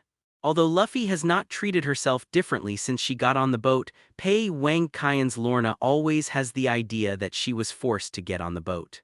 This thought made her wonder how to get along with Luffy. Heh, even though it's only a brief encounter and we're going to part ways, but in this hopeful day, if it's only 2 years, it will be over soon. From meeting Luffy's gang, joining the Straw Hat Pirates, solving Gecko Moria, and then meeting the Golden Lion on an island floating in the air. Although it was only a few short weeks, it gave Brook a feeling of being alive again. The former Rumba Pirates, although full of laughter, did not have such a thrilling adventure. Moreover, it was also because the original self was not strong enough that the Rumba Pirates would be destroyed on this grand line. Now, with Luffy as a powerful captain, he also has the opportunity to become stronger. Brook will never let the encounter of the Rumba Pirates happen again. What about me? Where am I going? At this time, Chopper was a little curious. Everyone mentioned it just now, but Luffy himself didn't mention it. Chopper doesn't think Luffy will forget himself. Does he want to follow Luffy and Nami? Hey, right, Luffy didn't say where Chopper was going. It's a bit odd that everyone in Luffy mentioned just now but not Chopper. Chopper's case is still undecided, but it has something to do with Sanji. Luffy thought about it for a while, but let's just say it directly. The reason why I didn't mention Chopper just now wasn't because Luffy forgot. But at the moment, Luffy doesn't know where Germa 66 will appear. Another point is that Sanji doesn't have much affection for his biological father Judge. It can even be said to be quite hostile, so Luffy didn't say it for the first time. But Luffy thought about it. This kind of thing needs to be faced sooner or later. Moreover, the existence of the battle suit can indeed help Sanji awaken the bloodline factor faster. For Sanji, this 680 is a good thing. Hey, Luffy, you wouldn't want to send Chopper to that guy, would you? Sanji, who was still fighting with Zoro and Galtino, stopped and continued the three-man fight after hearing Luffy say it was related to him. After hearing Sanji's words, everyone couldn't help but become more curious. And because of Sanji's words, Chopper even looked a little scared. I don't know what the two of them are talking about, but listening to Sanji's tone, it doesn't seem like a good place there. It has something to do with Sanji, is it Barati? A few people who started from East Blue with Luffy, the first thing that came to mind was Barati, the restaurant on the sea, but Barati's words have nothing to do with Chopper's exercise, right? Second, there doesn't seem to be anyone there that Sanji really hates, right? However, only Sanji knew that Luffy was not talking about Barati, the restaurant on the sea, but the place where he was born. It was also where the man he hated so much was. Separated from Zoro and Galtino, Sanji sat on the steps of the Thousand Sunny deck. He took a cigarette out of Kabuto and lit it, then put his hands on his knees, looking gloomy. Is it Germa 66? Sanji raised his right hand holding the cigarette, took a sip of the cigarette in his mouth, and asked. Although it was a questioning tone, Sanji was sure that what Luffy wanted to say was there. Sanji wasn't surprised that Luffy knew about his relationship with Germa, because he's already used to it, but Sanji doesn't approve of Luffy wanting Chopper to go to Germa's side to learn from his disgusting father. Because in Sanji's eyes, a simple person like Chopper will definitely be used to the best of his value by that devilish man. This is not allowed by Sanji, and Chopper is undoubtedly more important than the so-called father. Germa 66, I seem to have heard of it somewhere. Hearing Sanji say the name Germa 66, Galtino touched his chin and said, Jelma, that's the right place. As the deputy captain of the Roger Pirates who had seen the entire sea, Rayleigh naturally knew about Germa. Unlike Sanji, although I don't know why Sanji would be like this when he mentioned Germa 66, Rayleigh believes that Germa 66 is indeed a good training place for Luffy's ship doctor. And even though Sanji hasn't said it yet, it's not hard to guess from the look on his face that Germa 66 is not a good place. However, this is not difficult for Luffy. Even after Chopper goes, the other party may have to offer Chopper. There is no other reason because Luffy is stronger than them and they have no right to refuse. Moreover, judging from Luffy's personality, if he wants to come, he will also give the conditions that Germa 66 can't refuse. Ah, I remembered, is that the evil army called the Warrior of the Sea Sky? At this time, Galtino also remembered where he had heard the name Germa. You know, the former self has also read this comic book. But isn't that fictional? Germa 66 is a real legion, but as the comic says, it's an evil legion. Sanji took Galtino's words and explained to everyone who still didn't know the reason. Huh. Is that legion really so evil? How can you make your curly eyebrows look like this? This was the first time Zoro saw Sanji make such an expression. This is an expression that is only shown when one is extremely disgusted with a person. But aren't you from East Blue with curly eyebrows? Why are you related to Germa 66? Since Sanji hates Germa so much, it must be because Sanji has encountered Germa 66. But in East Blue, Zoro had never heard of the legend of Germa 66. I was not born in East Blue, I fled from North Blue to East Blue. Sanji has no regrets about leaving Germa and is even glad that he left that place. Luffy, I don't recommend letting Chopper learn from that guy. Without going into detail about his relationship with Germa, Sanji just put forward his own thoughts. It seems that your chef still has no confidence in you as a captain. Hearing Sanji say that, Rayleigh teased Luffy with a smile. Of course, this is not Rayleigh instigating Sanji and Luffy's relationship, just a little bit of bad taste from Rayleigh. Moreover, Sanji is obviously not dissatisfied with Rayleigh's words. But for today's Luffy, it's nothing but ants. The wedding has not yet passed, you may still be smiling the moment before and you can kill it directly the next moment. Germa 66 may be a terrifying existence in the eyes of the world, whether it is a legend or a reality. All fear stems from my own lack of strength and I will give Judge enough conditions. Otherwise, he wouldn't say such a thing because he was worried about Chopper. What's more, Luffy believed that Germa and the others would not reject such strange things as unicorn lion horns and IQ grass. This is the benefit of strength. In other words, for the powerhouses in this sea, Germa 66 has nothing more commendable than his scientific research ability. As everyone knows, in the original book, the ant did not care about the so-called marriage of Germa 66 at all. By the way, since all your crew members have their own cultivation ways, what about you? Cultivation for you will not allow you to go any further. Seeing that Luffy had arranged his crew, Rayleigh couldn't help but wonder what Luffy planned to do in the past 2 years. From Rayleigh's point of view, with Luffy's current strength, it is no longer possible to improve by training. And Luffy naturally didn't find a place to devote himself to cultivation. Currently, there is only one devil fruit awakening in the direction that Luffy can become stronger. Of course, this does not mean that Haki can no longer improve.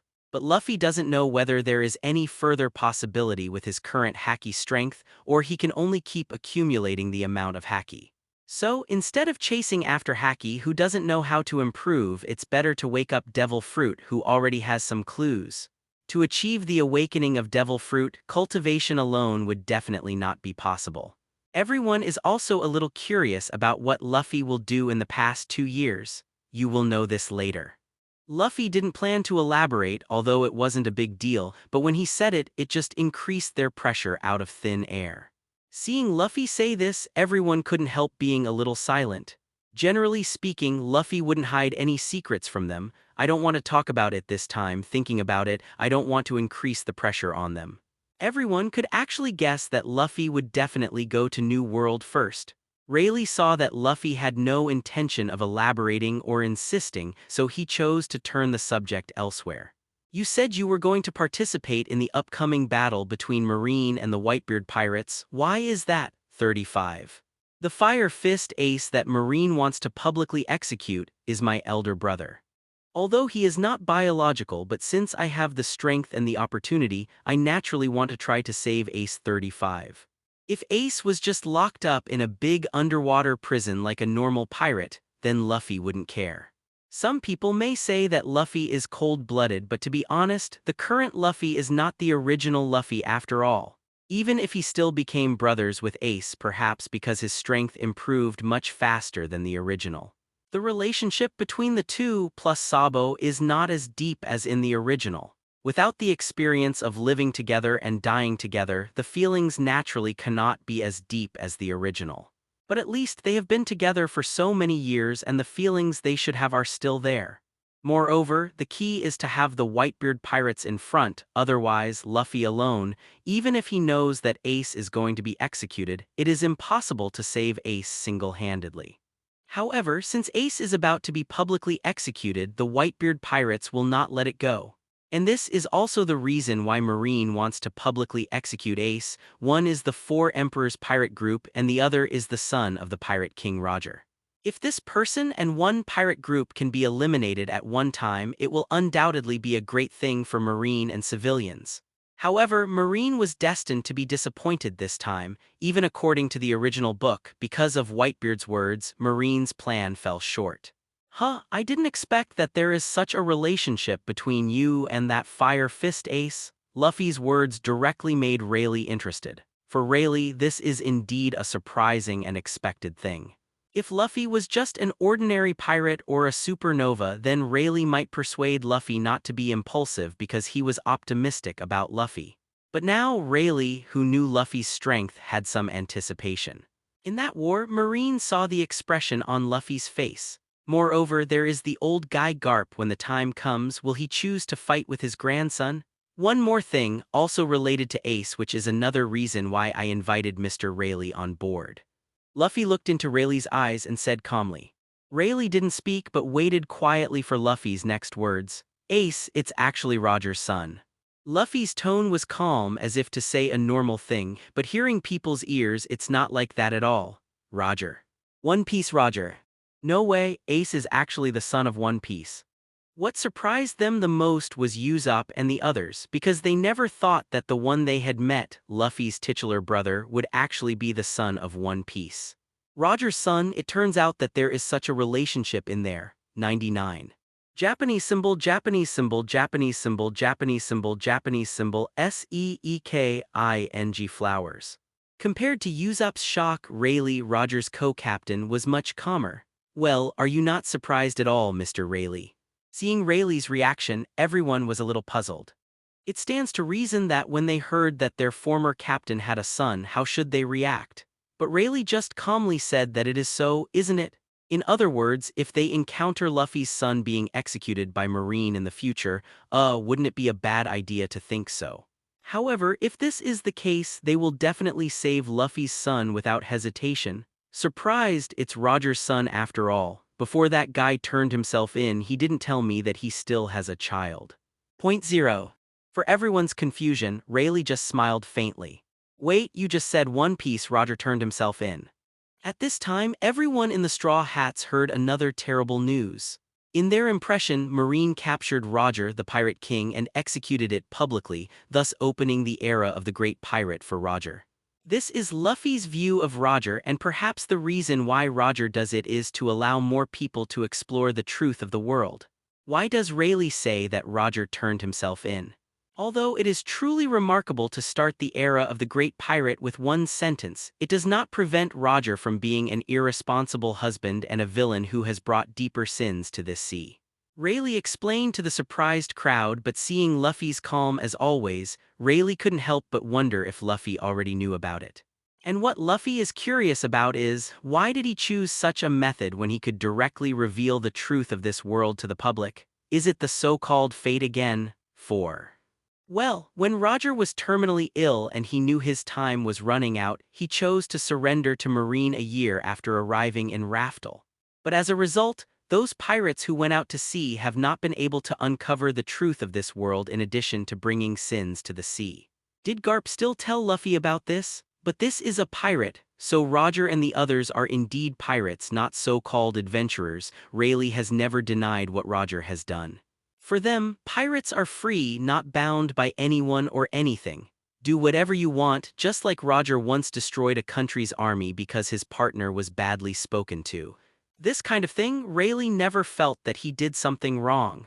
And he believed Luffy didn't seem to do anything to harm civilians. But if anyone dared to hurt anyone on his boat, then Luffy would have done the same thing Roger did. So, Mr. Rayleigh, what are you going to do next? The answer Luffy knew from the beginning, but others didn't, and Usopp even looked at Rayleigh with expectant eyes. Ha ha ha, aren't you already clear? Rayleigh laughed and replied, stroking the beard on his chin. Usopp and others are a little unclear, so what is this? What is it? I hate you people who pretend to be sophisticated. Can't you speak clearly? You have to be a riddleman, right? However, I want to take them to the place of cultivation, and you need to inform someone in advance.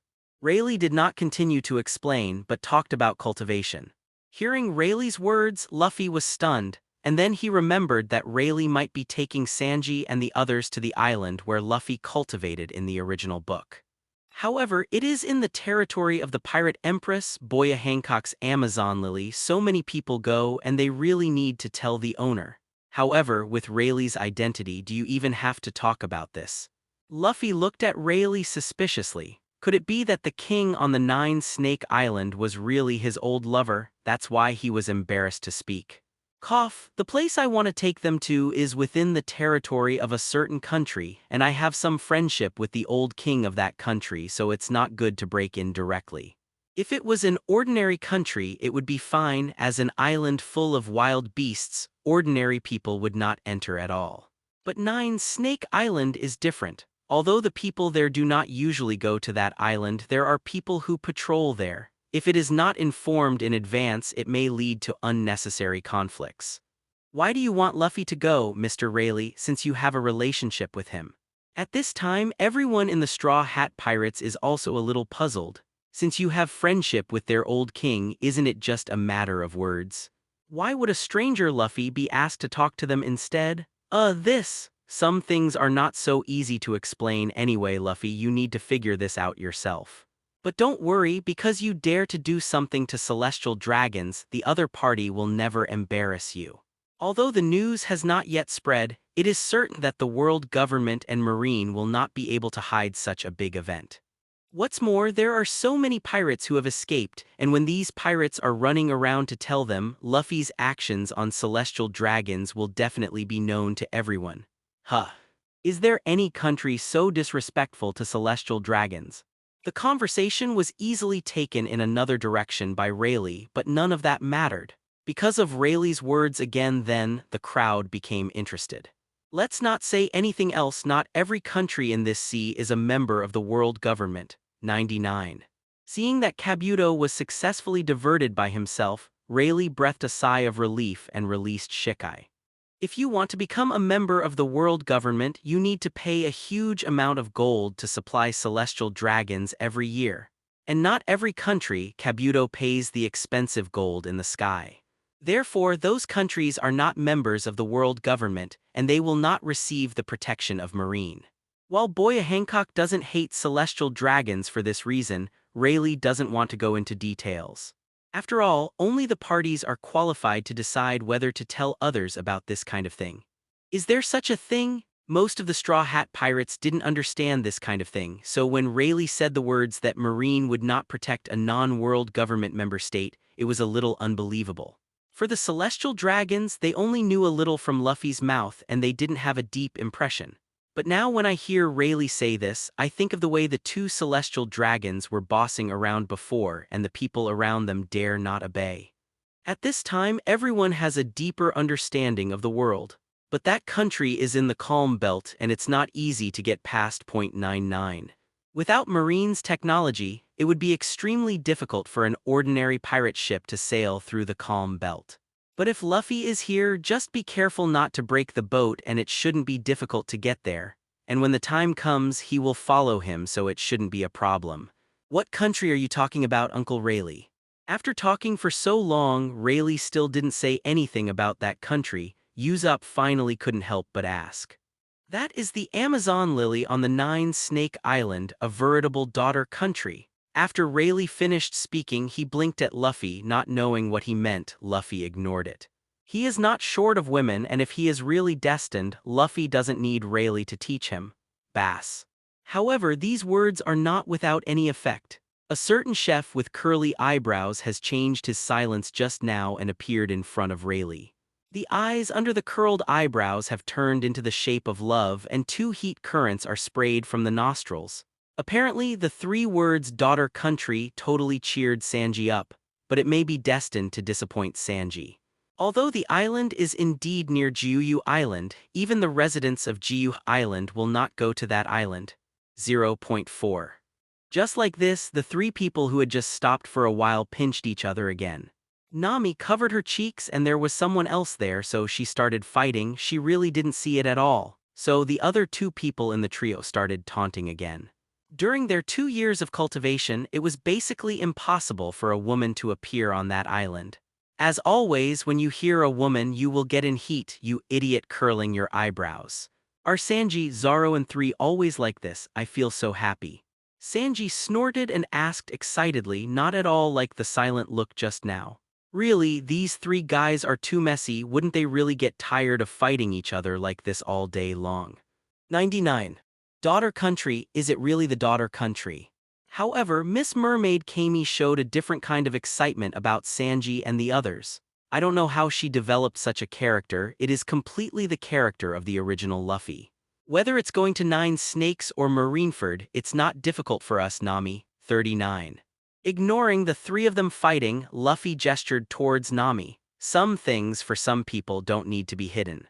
The existence of lion fruit will be revealed sooner or later, but at least until this summit war, Luffy and the others can still do a lot with lion fruit.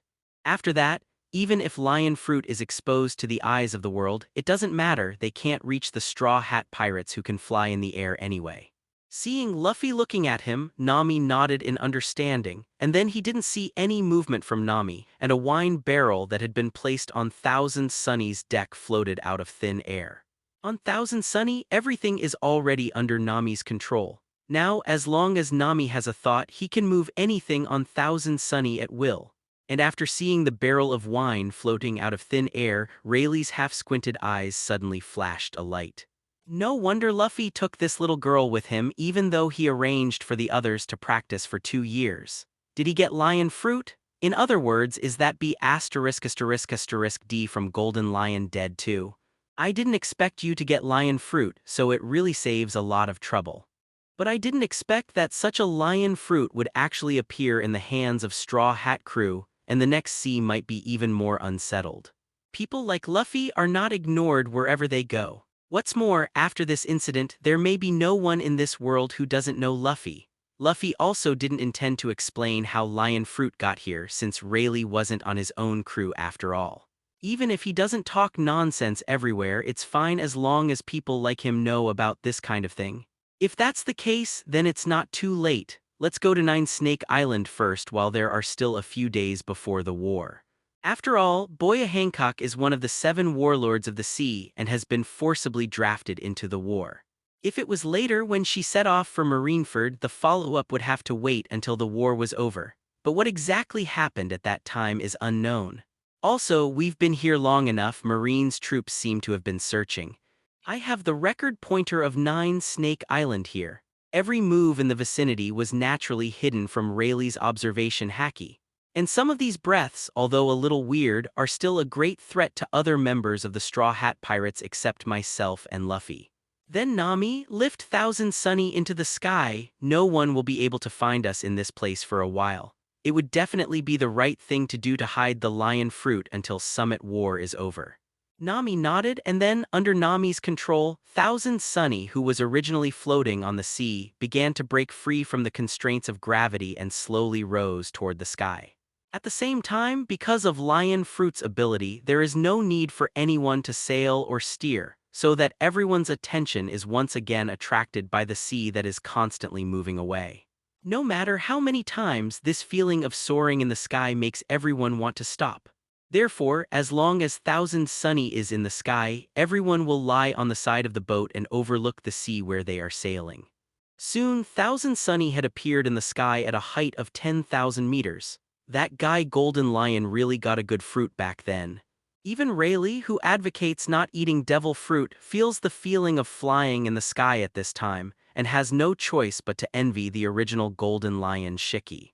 Although it is at a high altitude, perhaps the rules of the pirate world are different. Although the temperature is indeed much lower, it still has no effect on people. On the contrary, this coolness makes people feel more relaxed and happy. Wow, the boat is flying. At this moment, Miss Mermaid exclaimed with an exaggerated yan yi. The fish tail of the lower body was twisting constantly at this time, obviously looking very excited. By the way, Miss Kami, what are your plans next?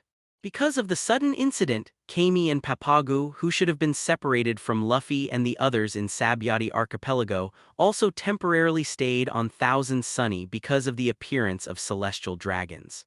Ah, I forgot we were supposed to meet the Fishmen Island again at Sabyati Archipelago. Point 35. It's been a while since I came out this time, but I can't help it, who keeps being caught or eaten by sea kings. If it wasn't for luck, I would have never had the chance to go back to the Fishmen Island. 66.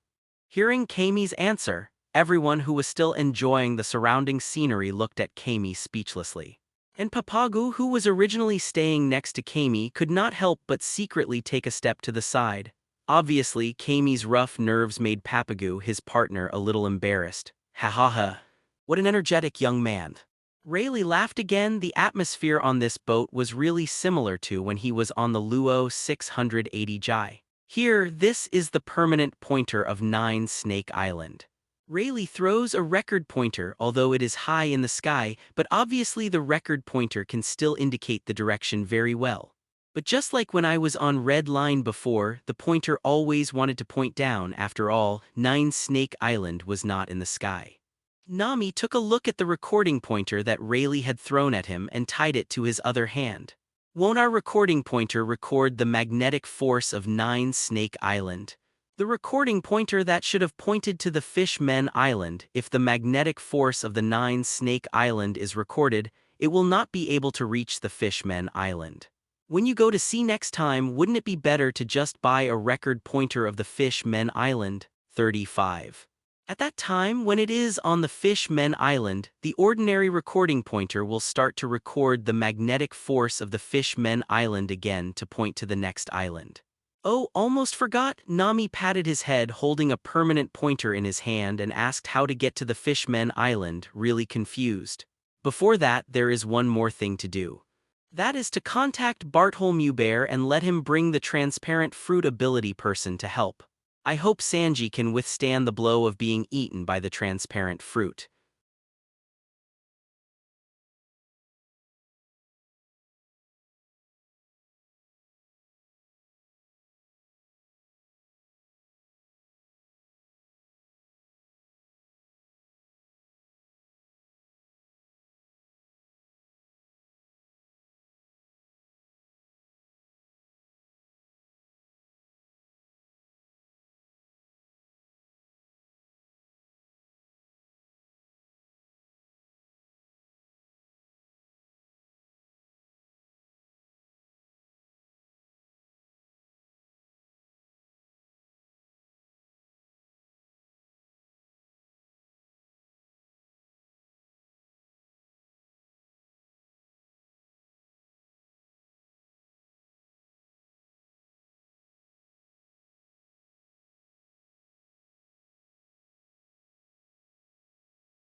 Hello, everyone! As we wrap up this video, I want to share a quick note. I have a Patreon account. If you'd like to support me and enjoy on-demand audiobooks, you can become a Patreon member. Alternatively, you can check out my Google Drive link, which has 500-plus novel audiobooks available through my Ko-fi or Patreon shop. I appreciate your support.